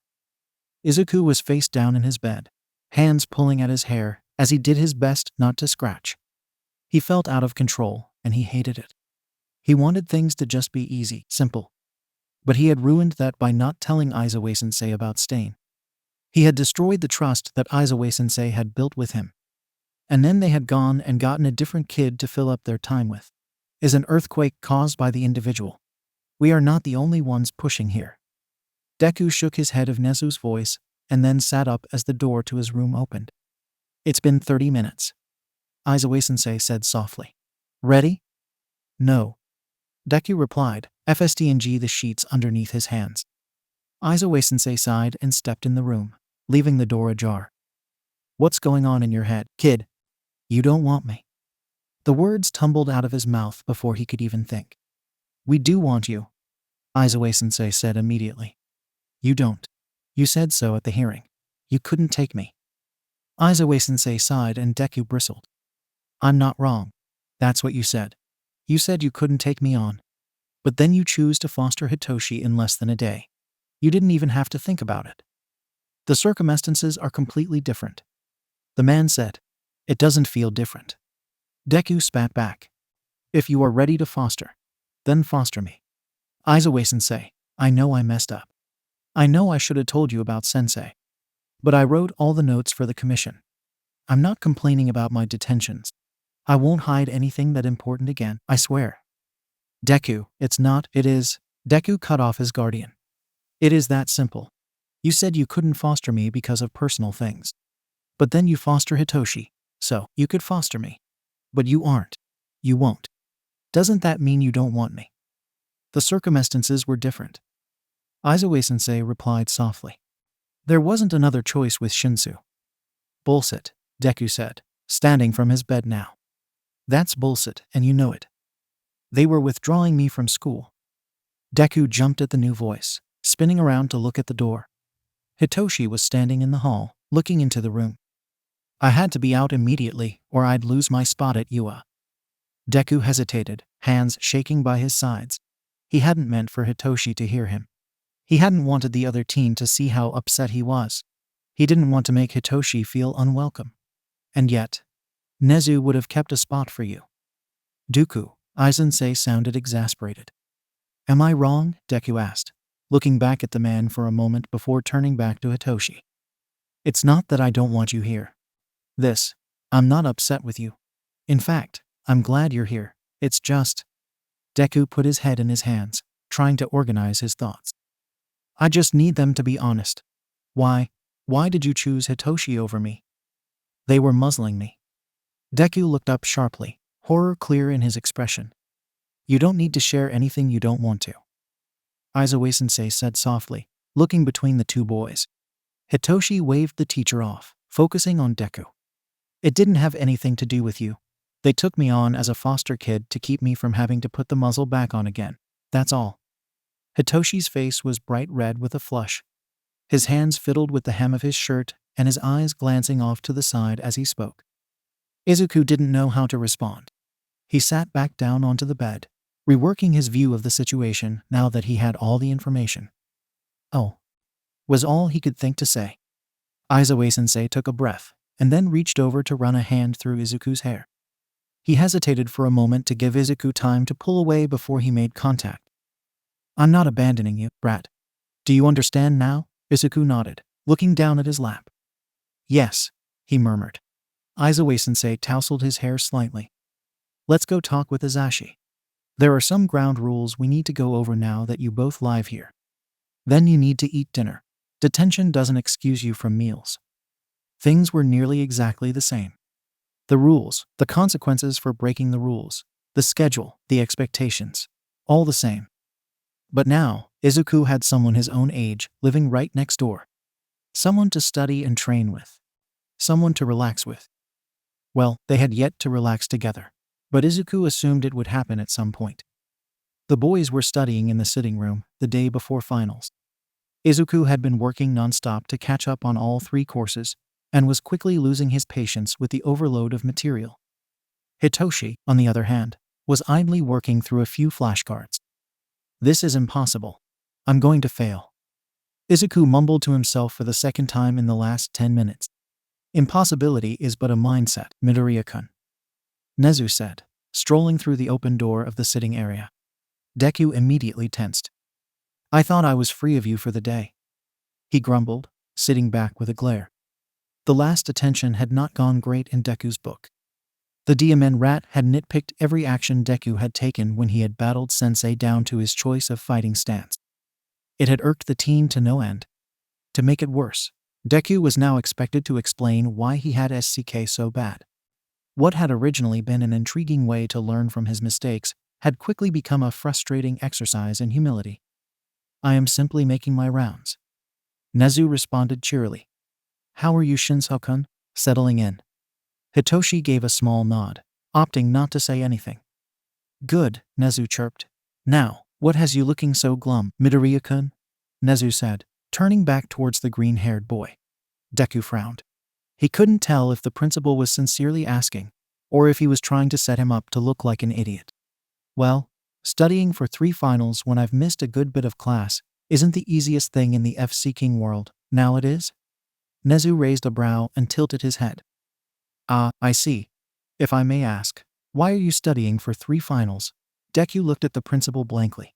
Because I'm in 3 courses, he said it slowly, as if to emphasize how stupid the question was. Nezu hums.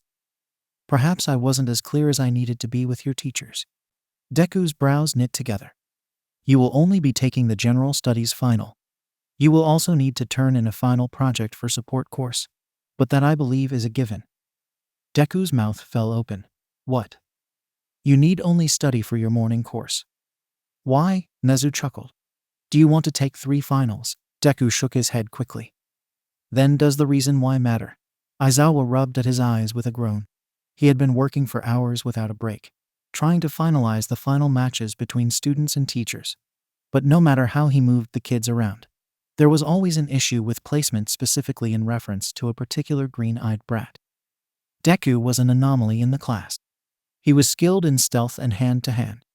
He could hold his own against his classmates, and yet, Aizawa could not see a way in which placing the boy with a classmate would not hinder the other student during these particular battles. He was trying to pair the class up with heroes that would exploit their weaknesses, such as having Jiru face Mike. But adding Deku into the mix, no matter who he was paired with, was proving to be detrimental to the plan.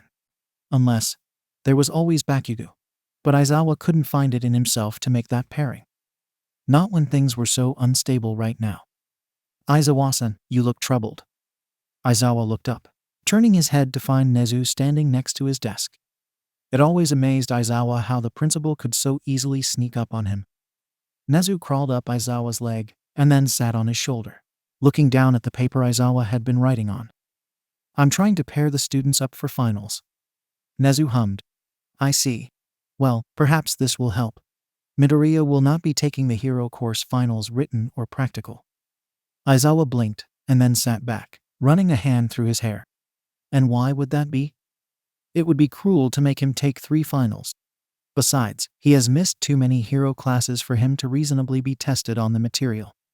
Instead, he can take those remedial classes at the summer camp you are planning. Shinsou-kun can as well.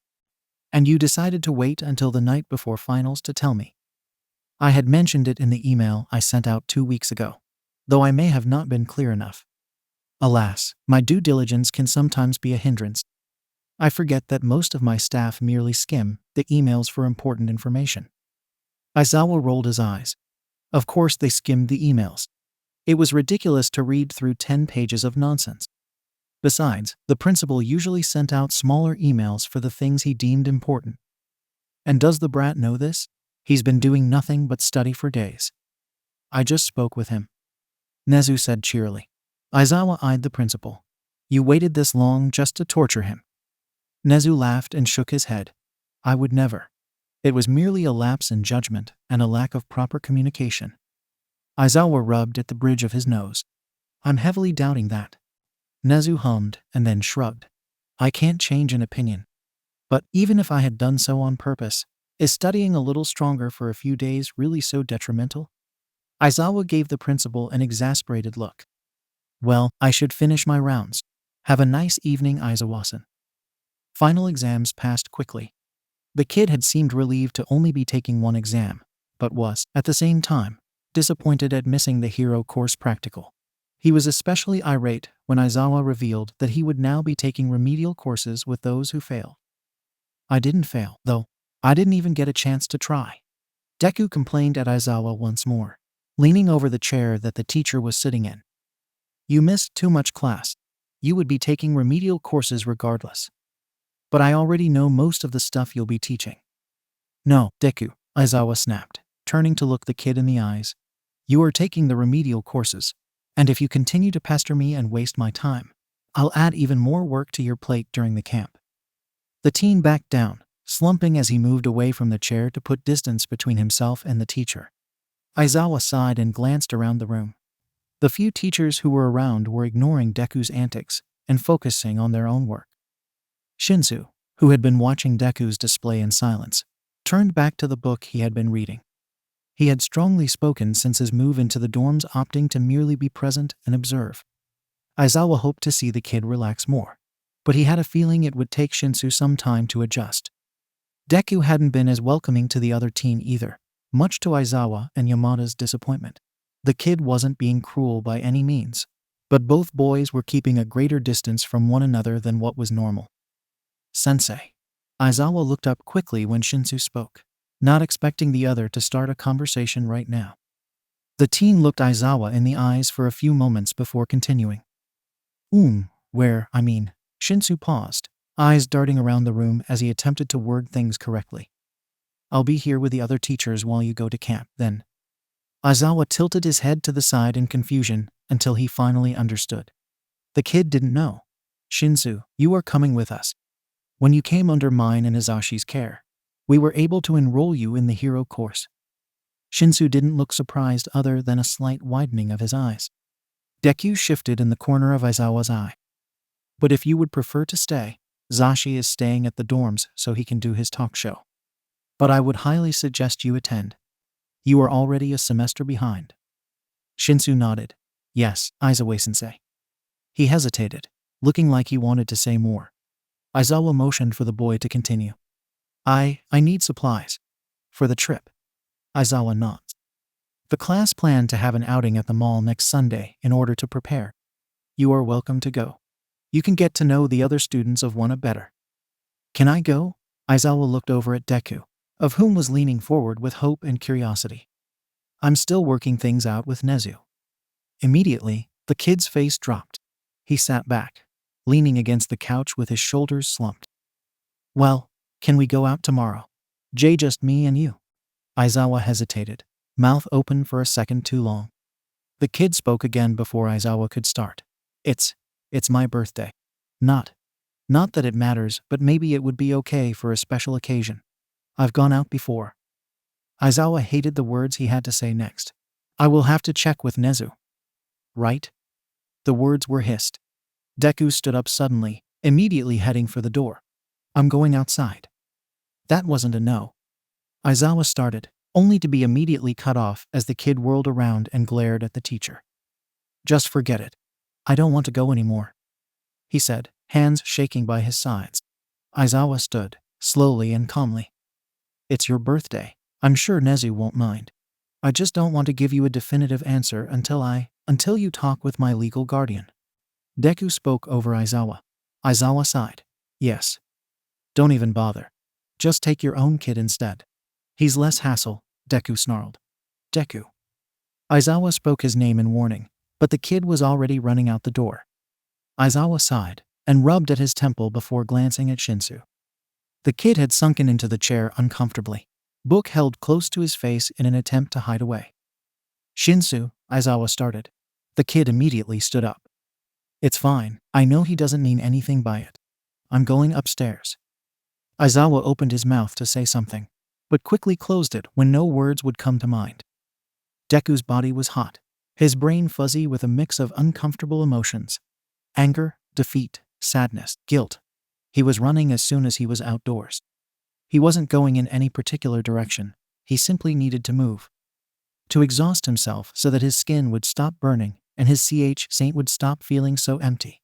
He ran around the perimeter of the campus a few times before he came to a stop at the little pond behind the school buildings. His breath heaved as his vision spotted with different colored dots. Deku knelt down by the water, digging his fingers into the cool dirt in an attempt to ground himself better. His anger flared when it didn't work immediately. Deku smacked his reflection in the pond, causing the water to splash up into his face. Was that helpful? Deku jerked and turned towards the voice, slipping in the mud and landing in the shallow area of water, thoroughly soaking his right side. Principal Nezu was sitting on the bench, his fur blending in with the white paint. Deku spluttered, his heart pumping for a different reason as his fight or flight instincts settled and embarrassment started to make itself known. How did you do that? I didn't sense you at all. Deku looked at the principal in suspicion. Even distressed, it was odd for Deku to not notice someone so close to him. I was in equilibrium. One with nature. Even Aizawa has trouble sensing me when I'm at total ease. Sure, he mumbled skeptically. Deku slowly sat up out of the water, wiping off the small amount of remaining mud that clung to his arm. He frowned at the feeling of his wet shirt sticking to his side. Principal Nezu hummed. You seem distressed, Midoriya. I'm fine. I see. Do you normally punch water when you are feeling fine? Deku glared at the rat. It's none of your business. Nezu nodded, falling quiet for once. Deku stared at the principal, trying to read him to the best of his ability. But the diamond rat was near impossible to understand on Deku's best day. Nezu merely closed his eyes and sat still on the bench. Deku's own body started to calm, his breath coming slower, and his shoulders relaxing as he watched the principal. I said something mean towards Aizawa-sensei and Hitoshi. He hadn't thought before speaking. It was simply becoming easier to speak to the principal after spending so much time in detention with a man. So sometimes, his thoughts seemed to just slip out. I see. Nezu responded, opening his eyes once more. I was angry. That does appear to be your modus operandi. I don't know what that means. Deku scowled. Modus operandi means your pattern. How you operate. Your habits. Nezu folded his hands in his lap as he studied Deku. You often feel intense guilt after lashing out in anger. That, in turn, makes you even angrier until something can snap you out of it. I hate that you analyze me. Nezu gave a quiet chuckle. You are a hero in training, and I am a teacher. It is my job to analyze you, in order to better help you. That's a very convenient answer. Another chuckle, and then Nezu was leaning forward on the bench. I believe that you have the potential to bring about a great change in hero society. Whether that change is positive or negative, well, we've yet to see. I analyze you more intently in order to try and understand how to lead you towards a more positive impact. Is that a more satisfactory answer? Deku pouted, puffing his cheeks out in defiance, strongly. So, you were mean to Aizawa and Shinsou. Is there a reason? Or were you simply feeling irritable? Deku's shoulders tensed as he looked back down towards the water, glaring at his own reflection. It's because he has to ask. Deku mumbled out after a moment. I may be intelligent, but even I need more information than that. Nezu replied with an amused smile. Deku huffed in annoyance. Aizawa-sensei. He has to ask for everything, he attempted to clarify. Anger and frustration were still clouding his brain, and Deku didn't exactly want to share right now, so words weren't coming as smoothly. He doesn't have to ask for Hitoshi. Nezu nods, the minimal information finally starting to make sense. I see. It frustrates you that you can't get an immediate answer for certain things. Then, something exploded in Deku's scent, and he found himself viciously kicking the water, making it splash up once more. No, that's not it, he yelled, continuing to glare at the rippling waves he had created. Deku's hands went to his hair, his fingers gripping tightly to a few locks and tugging. I can't explain it. You won't understand. Nezu stood from the bench and slowly walked towards Deku, placing a paw on his leg. You want him to be your caretaker in the same way he is for Shinsou. Deku didn't move. If he did, he feared he would hurt the principal. What you are feeling is called jealousy. Nezu clarified. And it is a normal reaction. It doesn't feel normal. Deku hissed. It's not normal to want to hurt someone just because you want something. It's insane. Villainous. People get locked up for feeling this way.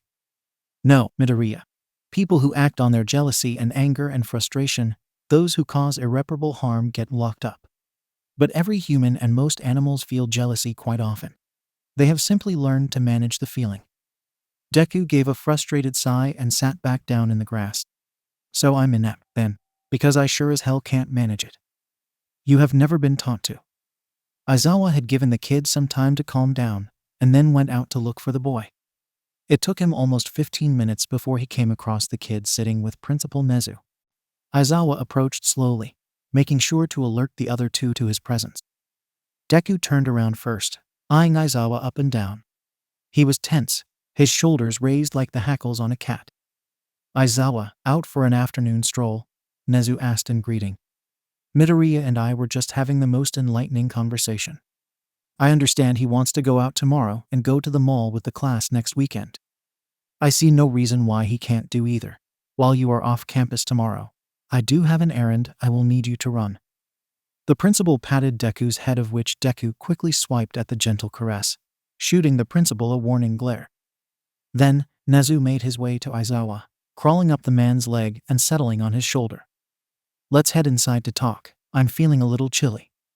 Aizawa looked at Deku, hesitating. But he knew what Nezu was doing. Whatever they had talked about, the kid needed some time to digest. Aizawa bit the inside of his cheek and nodded, turning to head inside. "I'll see you at dinner, kid," he said as he walked away. Izuku managed to avoid Aizawa-sensei for the rest of the day. He opted to grab dinner with Yamada-sensei instead, and then went straight to his room. He now paced the length from door to balcony, mind running in multiple directions. He still felt guilty from what had happened earlier. Hitoshi hadn't come out of his room since, and Izuku had heard Aizawa-sensei and Yamada-sensei knocking at the other teen's door a few times, but they never received an answer. Izuku sighed and left the safety of his room, moving towards the door at the end and giving a soft knock. No reply. "Hitoshi, it's me." "Nothing." Izuku shifted uncomfortably at being ignored. "Hitoshi, I'm sorry, F4 earlier. I shouldn't have said that." Izuku couldn't even make out any shuffling in the room. He frowned and knocked more loudly. "Hitoshi?" After another minute, fear started to fill him. Deku dug into his pocket for the paperclip he liked to keep on him, and then started working at the lock on Hitoshi's door. Its CLC-CAD opened quickly enough, and then Deku was pushing it open. The room was mostly empty. A stack of boxes was in one corner, likely all the things that Nezu had Hitoshi buy for himself. The other teen had opted to order things online rather than go out shopping. The bed was still dressed in the white UL linens, and the closet was barren. Hitoshi's backpack was gone, and the trash bag next to the bed was half emptied. The balcony windows were open, and a light breeze caused a paper on Hitoshi's bed to flutter. Deku picked up the note and read it quickly. "Haven't run away. Don't call CPS. Just needed some space. Be back tomorrow." Shinsou. Deku closed his eyes tight, thinking through his options. Every bone in his body wanted to go after Hitoshi, to follow and bring him back before anyone noticed. But the diamond cuffs around his wrists and ankles would make that impossible. Maybe he could just relock Hitoshi's door. Perhaps he could escape being in trouble if he actually came back before anyone noticed. But Deku knew that wouldn't fly. Aizawa-sensei and Yamada-sensei would demand to speak with him before the morning. They worried too much to just let Hitoshi be on his own after what Deku had said. Deku groaned, running his hands through his hair before he exited the room, note in hand. Aizawa-sensei was chatting about grades with Snipe-sensei when Deku walked in. Aizawa-sensei." His voice was quite, tone-pitched higher than he would have liked. Deku's hands shook by his sides, his fist gripping the note tightly, the paper crumpling in its grasp. Aizawa-sensei looked towards Deku and raised his brows. "Hey, kid." "Hitoshi, Deku looked down, fidgeting. "He just needs some time, Izuku. You can apologize when he is ready to hear it." Deku flinched, a small scowl starting to form on his face, but he forced it down. "No, that's not," Deku huffed. He hated to be a snitch, but what if something happened to his friend? What if Hitoshi had decided to do something stupid? If roles were reversed, as much as Deku hated to think it, Hitoshi would definitely notify Aizawa-sensei. Deku held out the note towards Aizawa with a stiff arm, refusing to look at the man. Aizawa-sensei took it from his hand shortly after, gave it a once-over, and then his aura changed. The relaxed atmosphere was immediately dispersed as Aizawa tensed and grabbed for his phone. "How long have you known?" I just found it," Deku said meekly. "Sit. Why can't you brats just stay where you are supposed to?" Deku glared at Aizawa. "I didn't encourage him to run off," Aizawa sighed, running a hand down his face as he tried to pull himself together. "I know. I shouldn't have included you in that statement." Aizawa FLC'd opened his phone and typed something in. "Go back to your room, kid." I'll find him. Deku shifted. He didn't want to just stay put and wait. I can help. No, you can't. Aizawa-sensei said firmly. Please, sensei. It's my fault he left. Deku. Aizawa's eyes could have cut stone. You are to go to your room and wait. Do you hear me? Deku's fists clenched, and he nearly snarled. I'm not useless. I could help. It's because of what I said. He left because I was jealous. You have to let me go with you. What if he's hurt? What if he doesn't want to come back? I'll listen to every word you say. Just don't make me wait here. No, Deku. Aizawa-sensei had drawn himself up to full height, eyes flashing red for a moment as his quirk flared. He couldn't stop himself from flinching back. Aizawa-sensei's eyes softened immediately, and he softened his stance. Listen, Shinsou is adjusting just like you are. He just went for some air like you did a few hours ago. He hasn't run away, and he isn't in danger. He obviously shouldn't have left campus without telling me, so I'm going to go look for him. I think it would be best that I speak to him alone at first. You don't want him to be around me? Deku said softly. Because I'm mean. Aizawa sighed. I think he may need a little more time before he can hear and accept an apology from you. I'm sorry, sensei. I know, kid. Now please, go to your room and wait patiently. Hitoshi gently rocked back and forth on the swing set, his feet never quite leaving the ground. He had his headphones in and was gazing up at the sky. The sun was setting and the clouds were glowing a fiery orange. He felt at peace for a moment. He wasn't in anyone's way. He wasn't stealing parental affection from his friends. He wasn't being a hassle or a burden. He was simply existing. When he opened his eyes again, it was pitch black. How long had he been sitting here in his small mental haven? At least a few hours by the looks of it. Hitoshi sighed and stood, stretching his arms and giving a great yawn before he started walking again. He might as well head back to Yua. If he didn't show up again by tomorrow, he may ruin Izuku's birthday like he had ruined the rest of Izuku's life. Shinsou kicked a rock as he walked, caught up in his own thoughts once more. He hadn't meant to come between Izuku and Aizawa-sensei. He had never intended to steal the man away from the other boy. He'd never meant to cause an issue. Damn it. Why couldn't things just go smoothly for once? Shinsou? Hitoshi froze, immediately taking his headphones from his ears and looking around. Another teenager was standing behind him, a black limousine waiting in the distance. Todoroki, you scared the shit out of me. I apologize. I was just surprised to see you here. What are you doing so late? Aren't you supposed to be under a safety watch? Hitoshi snorted. Aren't you? Todoroki merely pointed back at the limo in explanation. Hitoshi sighed. I just needed some air. You are staying at Yua right now, right? Hitoshi gave a small nod. I can have the driver take you back. No need. I was just heading back, Shinsou. Todoroki was looking at the teen very intensely. We shouldn't be out alone just yet. There are still plenty of Stain's followers who would love to see us dead. I'm not worried. You should have been. The new voice is deep and stern. It makes the hair on the back of both boys' necks prickle. Hitoshi turns just in time to see Aizawa-sensei drop from a tree. The man was walking towards them with an air of authority that made Hitoshi's heart skip a beat. He should have known he'd be in trouble for pulling a stunt like this. Aizawa-sensei, hey. Aizawa frowned at the teen but turned to Todoroki first. Thank you for offering to take him home, Todoroki. I have him now, though. Please go back to your car. You should have been home long before dark. Todoroki looked between Shinsou and Aizawa-sensei before he bowed and quickly made his way back to the car. Whatever Shinsou had done, Todoroki did not want to get involved. Not when Aizawa-sensei was being so protective. Would you like to tell me why you left campus without notifying anyone? Aizawa asked as soon as Todoroki was out of earshot. Shinsou stuffed his hands deep into his pockets and refused to look at the teacher. Shinsou, that was incredibly reckless. Todoroki was right in saying it isn't safe.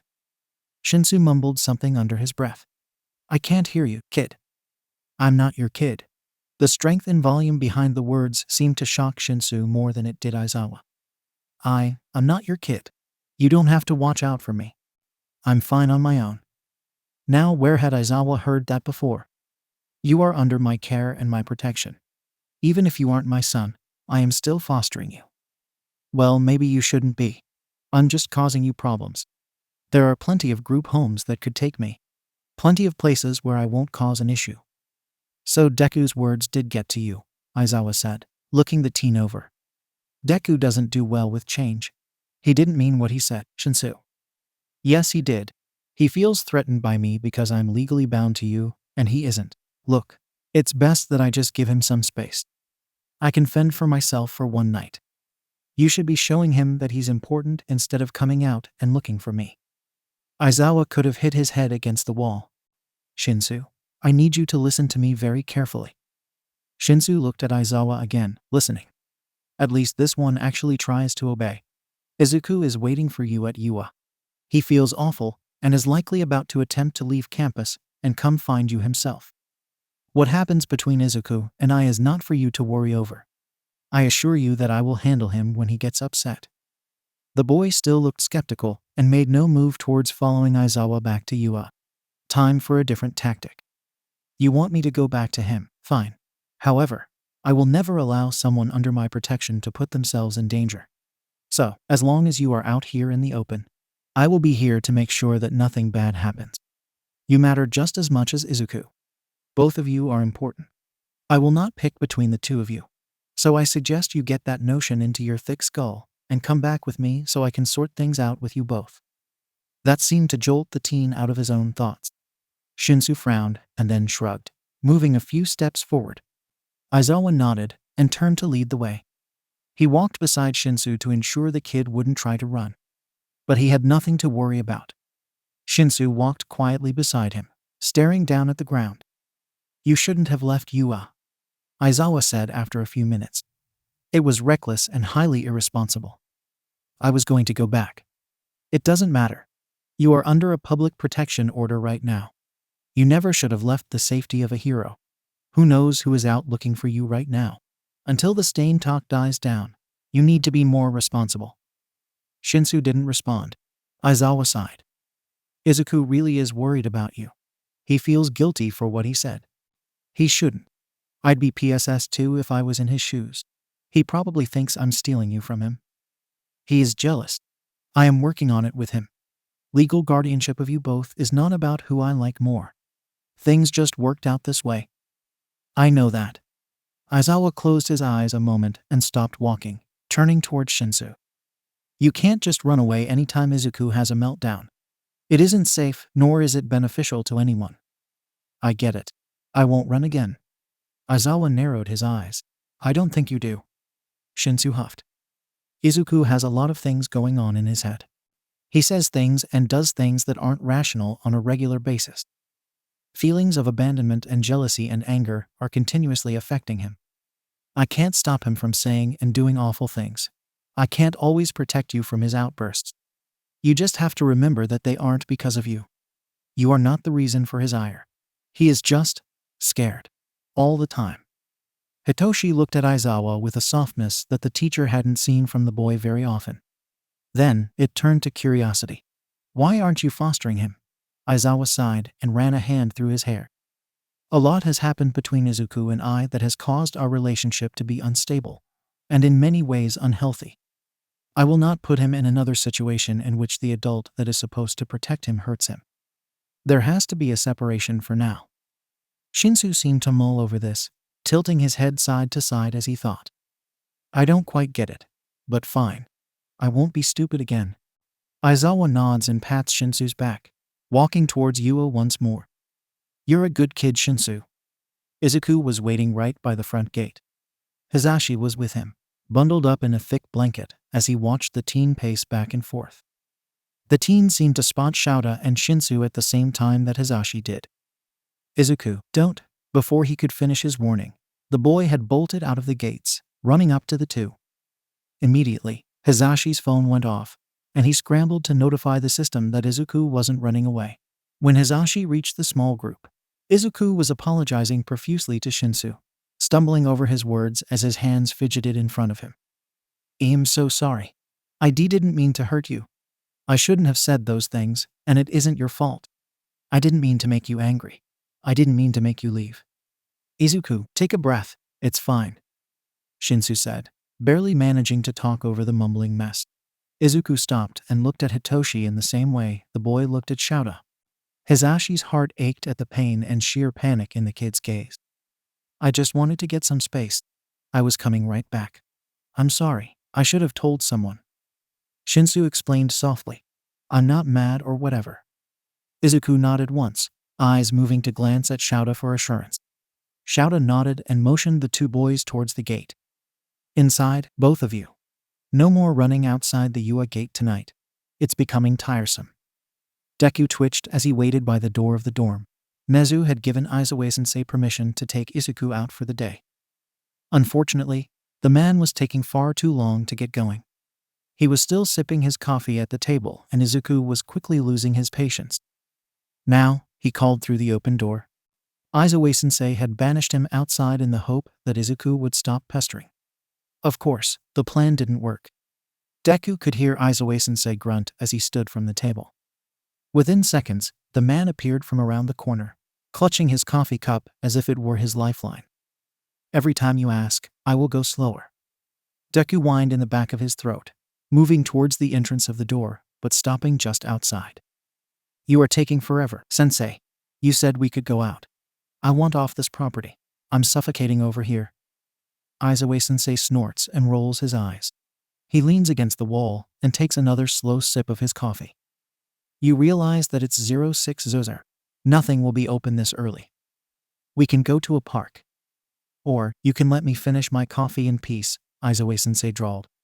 Or, you can put your coffee in a Togo cup, Deku retorted. Or, I can close the door so I don't have to listen to your pestering. Deku frowned and huffed. You and I both know you would regret that in the end. Is that a threat? Aizawa-sensei asked, raising a brow. No, just a truthful statement. The teacher snorts and shakes his head. He downs the rest of his cup and then waves Deku away. Go run a lap or two. I'll meet you at the school gate when I'm ready. And if you aren't there after 2 laps? You can come hunt me down. Aizawa conceded, shooting Deku a fond grin. Deku did as told, sprinting in order to run off the excited and slightly anxious energy coursing through him. As he rounded the corner towards the school gate on his second lap, he saw the dark form of Aizawa-sensei waiting for him. The brat stopped just before running into Aizawa. His freckled face was flushed from the cool air, and his hair was messy from the wind. Even still, a large smile graced the boy's face, and it made Aizawa feel at ease. Each day truly was a new one with this kid. Despite yesterday, the boy seemed more joyful than he had been in weeks. You're here. I didn't feel like being your prey. The kid laughed and then looked out towards the road. His smile faltered for a moment. We can still go, right? Aizawa nodded and began walking forward. The kid followed by his side, fiddling with the hem of his shirt as they breached the boundary of Yua. Aizawa studied the boy before him for a long moment. What was he thinking? Was he anxious? Excited? Who was in control right now, Izuku or Deku? Before he could ask, the boy started to run down the walkway, far ahead of Aizawa. For a moment, Aizawa's ch tensed. Sit. Was he really running off?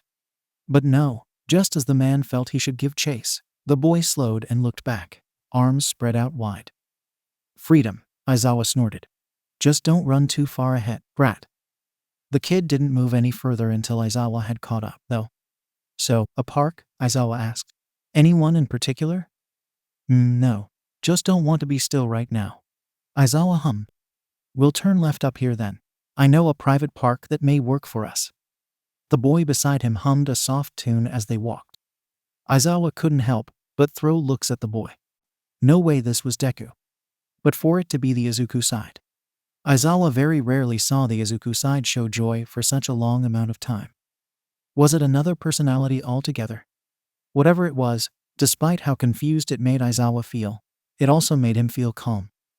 The fact that he got to witness this, even if it would only last a short amount of time, had him feeling warm. What are you humming, Izuku? Aizawa said the name cautiously, hoping it wouldn't ruin the moment. The boy's head tilted in a jerky motion, his steps fumbling some, but he quickly regained his pace. I'm not sure. It's just been stuck in my head since I got up. It's pretty. Aizawa nods. Maybe Zashi could tell you what it is. Yeah, I'll have to ask him when we get back. Izuku went back to humming the tune, stopping when they came upon a set of gates. His face fell once more. We don't have to go to this one, Aizawa clarified. But it's more private, and it has a large area that you may enjoy. Izuku shifted from one foot to the other, and then shrugged. Okay. Aizawa led the way inside, bringing Izuku to the oversized rope gym that led up to a treehouse-type structure. I come here to train sometimes. Izuku seemed dumbfounded for a moment, and then he pointed at the top. I'll race you to the top. Then he was off, moving before Aizawa could even agree. Aizawa snorted, and then went off after Izuku. He easily bypassed him, familiar with the terrain already. He was at the top half a minute before Izuku. The boy was still grinning wide, though a hint of frustration was clear in his gaze. Too slow, brat. Pretty sure knowing the terrain beforehand is cheating, old man. No such thing as cheating, only winning and losing. I'll remember that for the next sports festival. Aizawa rolled his eyes. They chatted and bickered in the early morning air for a while before falling into a comfortable silence. The feeling of the breeze in his hair and Izuku sitting beside him brought about a moment of déjà vu. It has been a while since he and the kid had been able to simply exist out in the open together. Before Izuku lived at Ua, this type of interaction was a near daily occurrence. Of course, Aizawa didn't actually know much about the kid at that time. How much things had changed in so little time. Sensei, do you ever miss this? Izuku asked softly. Being out together, like before. Aizawa holds back an impressed snort.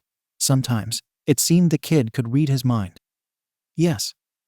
Think we could ever be like we were before you knew who I was? Aizawa raised a brow. Do you want that? Izuku hesitated. I don't know. Aizawa hummed. I enjoy looking back on when I first met you. But I would never want to go back to that time. Izuku jolts and looks at Aizawa in question. I prefer the you right now. Having your trust. Knowing you're not alone. Izuku tucks his legs up to his ch in a moment, deep in thought. Someday, we should go on patrol together again, okay? All right, kid. Aizawa spent the next hour relaxing at the top of the jungle gym, while Izuku worked off some more of his energy. At some point, Aizawa fell into a half-sleep state. He was still aware of Izuku and any other people who happened by, but his mind was mostly blank. Sensei. Aizawa forced an eye open to look at the teen. Izuku was laying down next to him, half propped up on his elbow. I found this. Izuku gently passed Aizawa something small and white. He thought it was a feather at first, but when he looked closer, he found a leaf that was nearly see-through. The green tint had completely faded, leaving behind a delicate skeleton. It's lost all its chlorophyll. Neat. Aizawa drawled lazily, sitting up and inspecting the thing further. He glanced at Izuku, who was looking at him with something that Aizawa didn't recognize. Do you want me to keep it? Izuku flushed and sat back. No. I'm not 5. It's not like a gift or something. I just thought you would like to see it. Aizawa gives a knowing look at Izuku, and then takes out his money pouch. He empties it of coins, placing them in his pockets, and then carefully puts the leaf inside for safekeeping. They had left shortly after, heading for the one place that Izuku had wanted to revisit for the last 2 weeks, the cat cafe. When they arrived, Izuku immediately looked for the fluffy white cat. Yuki was perched on the same table, sleeping peacefully in the morning sunlight. Her tail swished back and forth gently, giving the warning that she was still very aware of her surroundings. Izuku sat at the table next to hers, leaving the cat be for now. Aizawa-sensei had immediately began playing with a tabby cat over in the corner, and did so until a waitress cautiously exited the back room, looking nervous. Sorry about the wait. How may I serve you? Izuku noted that the girl was keeping a strange distance from him, her eyes shifting to eye him every now and then. Do you have a menu? Aizawa-sensei asked, walking between the woman and Izuku. The girl nodded. Of course. Right. I'll be right back. Would it be okay to get Yuki a treat? Izuku stuttered out. The girl jerked, stopping in place quickly and glancing between the two. She seemed to relax just slightly, peering at Izuku more intently. Aizawa frowned at the reaction. Of course. One of Yuki's favorite treats as well, please. The girl nodded again, and then went into the back, re-emerging less than a minute later with a menu and a small salmon treat. She had clearly put herself back together in that short amount of time and walked right up to Izuku, setting the treat down.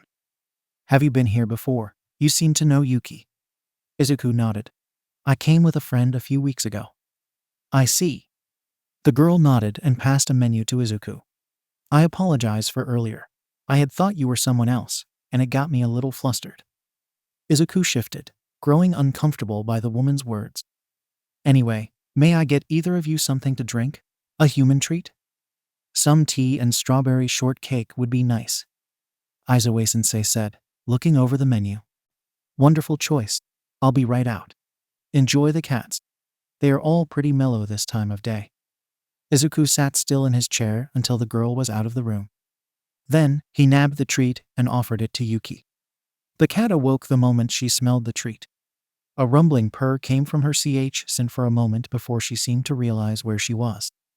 The cat looked at Izuku, and then took the treat from Izuku's hand with a soft nip. Not very friendly, is she? Aizawa-sensei asked. Hitoshi said it takes a while for her to warm up to people. Aizawa nodded. The tabby cat had jumped onto his shoulder, and was currently seeking at the side of Aizawa's cheek. That one seems sweet, Izuku said with a soft laugh. It is. Aizawa gave a genuine smile, petting the tabby's chin a moment before he moved to sit next to Izuku. Another waitress came out of the back, bringing their tea. She was looking at the two intently. Aizawa-sensei narrowed his eyes at her. Wow, the girl said with a bubbly laugh as she set the tea down. You look so much like him. I'm a little shocked. Izuku tensed in his seat. Aizawa-sensei glared at the girl. You should be careful. Maybe wear a different jacket. Hana, and I thought for sure that you were that vigilante that's been all over the news when you first walked in. Izuku gave a nervous laugh. That's impossible, I know. Everyone knows they have that kid locked up in UA. Apparently, he's too dangerous for juvie or something, so pros have to watch him 24/7. Can you imagine? Thank you for the tea. We were in the middle of a conversation, though, Aizawa-sensei said dryly, clearly insinuating that the girl leave. She seemed a little miffed, but quickly made her exit. You all right, kid? Fine. Izuku mumbled, his bubbly mood gone in an instant. Aizawa could have cursed at the woman for ruining the happy mood.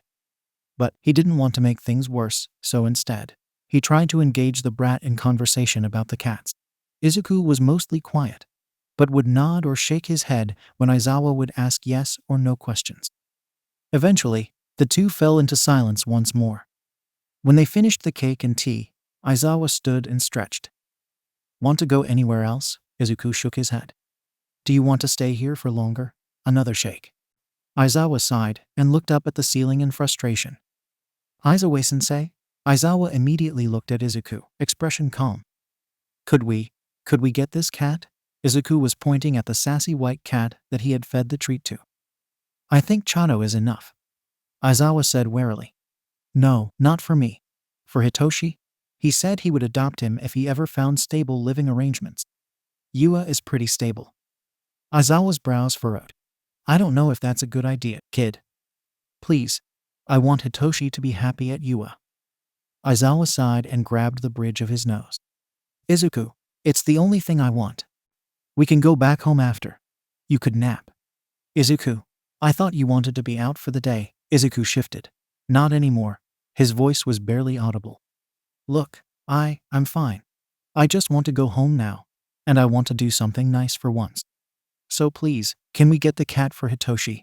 Aizawa pats Izuku's curls and gives a sigh. If Hisashi asks where the cat came from, it followed us home. Understand? Deku gave a wicked grin. Lying will get you nowhere, sensei. Wrong. In this case, lying will allow me to keep sleeping in my own bed. Now, do you want the cat or not? Deku gave a soft chuckle, and then acted like he was zipping his mouth closed. Oh man, Hisashi is gonna be PSF, shoo. Nimuri said when she spotted the cat carrier. It's not for me, Aizawa said in his own defense. Right, Nimuri said sarcastically. It's a gift for Hitoshi. Izuku piped up, holding the carrier back in just enough time to avoid a claw to the face. Nimuri gave an amused grin, but nodded up the stairs. Well, he's still in his room. Why don't you go give him your reverse birthday present? The kid gave the woman a confused look, but did as she suggested, heading for the stairs. You weren't out very long, Mimiri said once Izuku was up the stairs.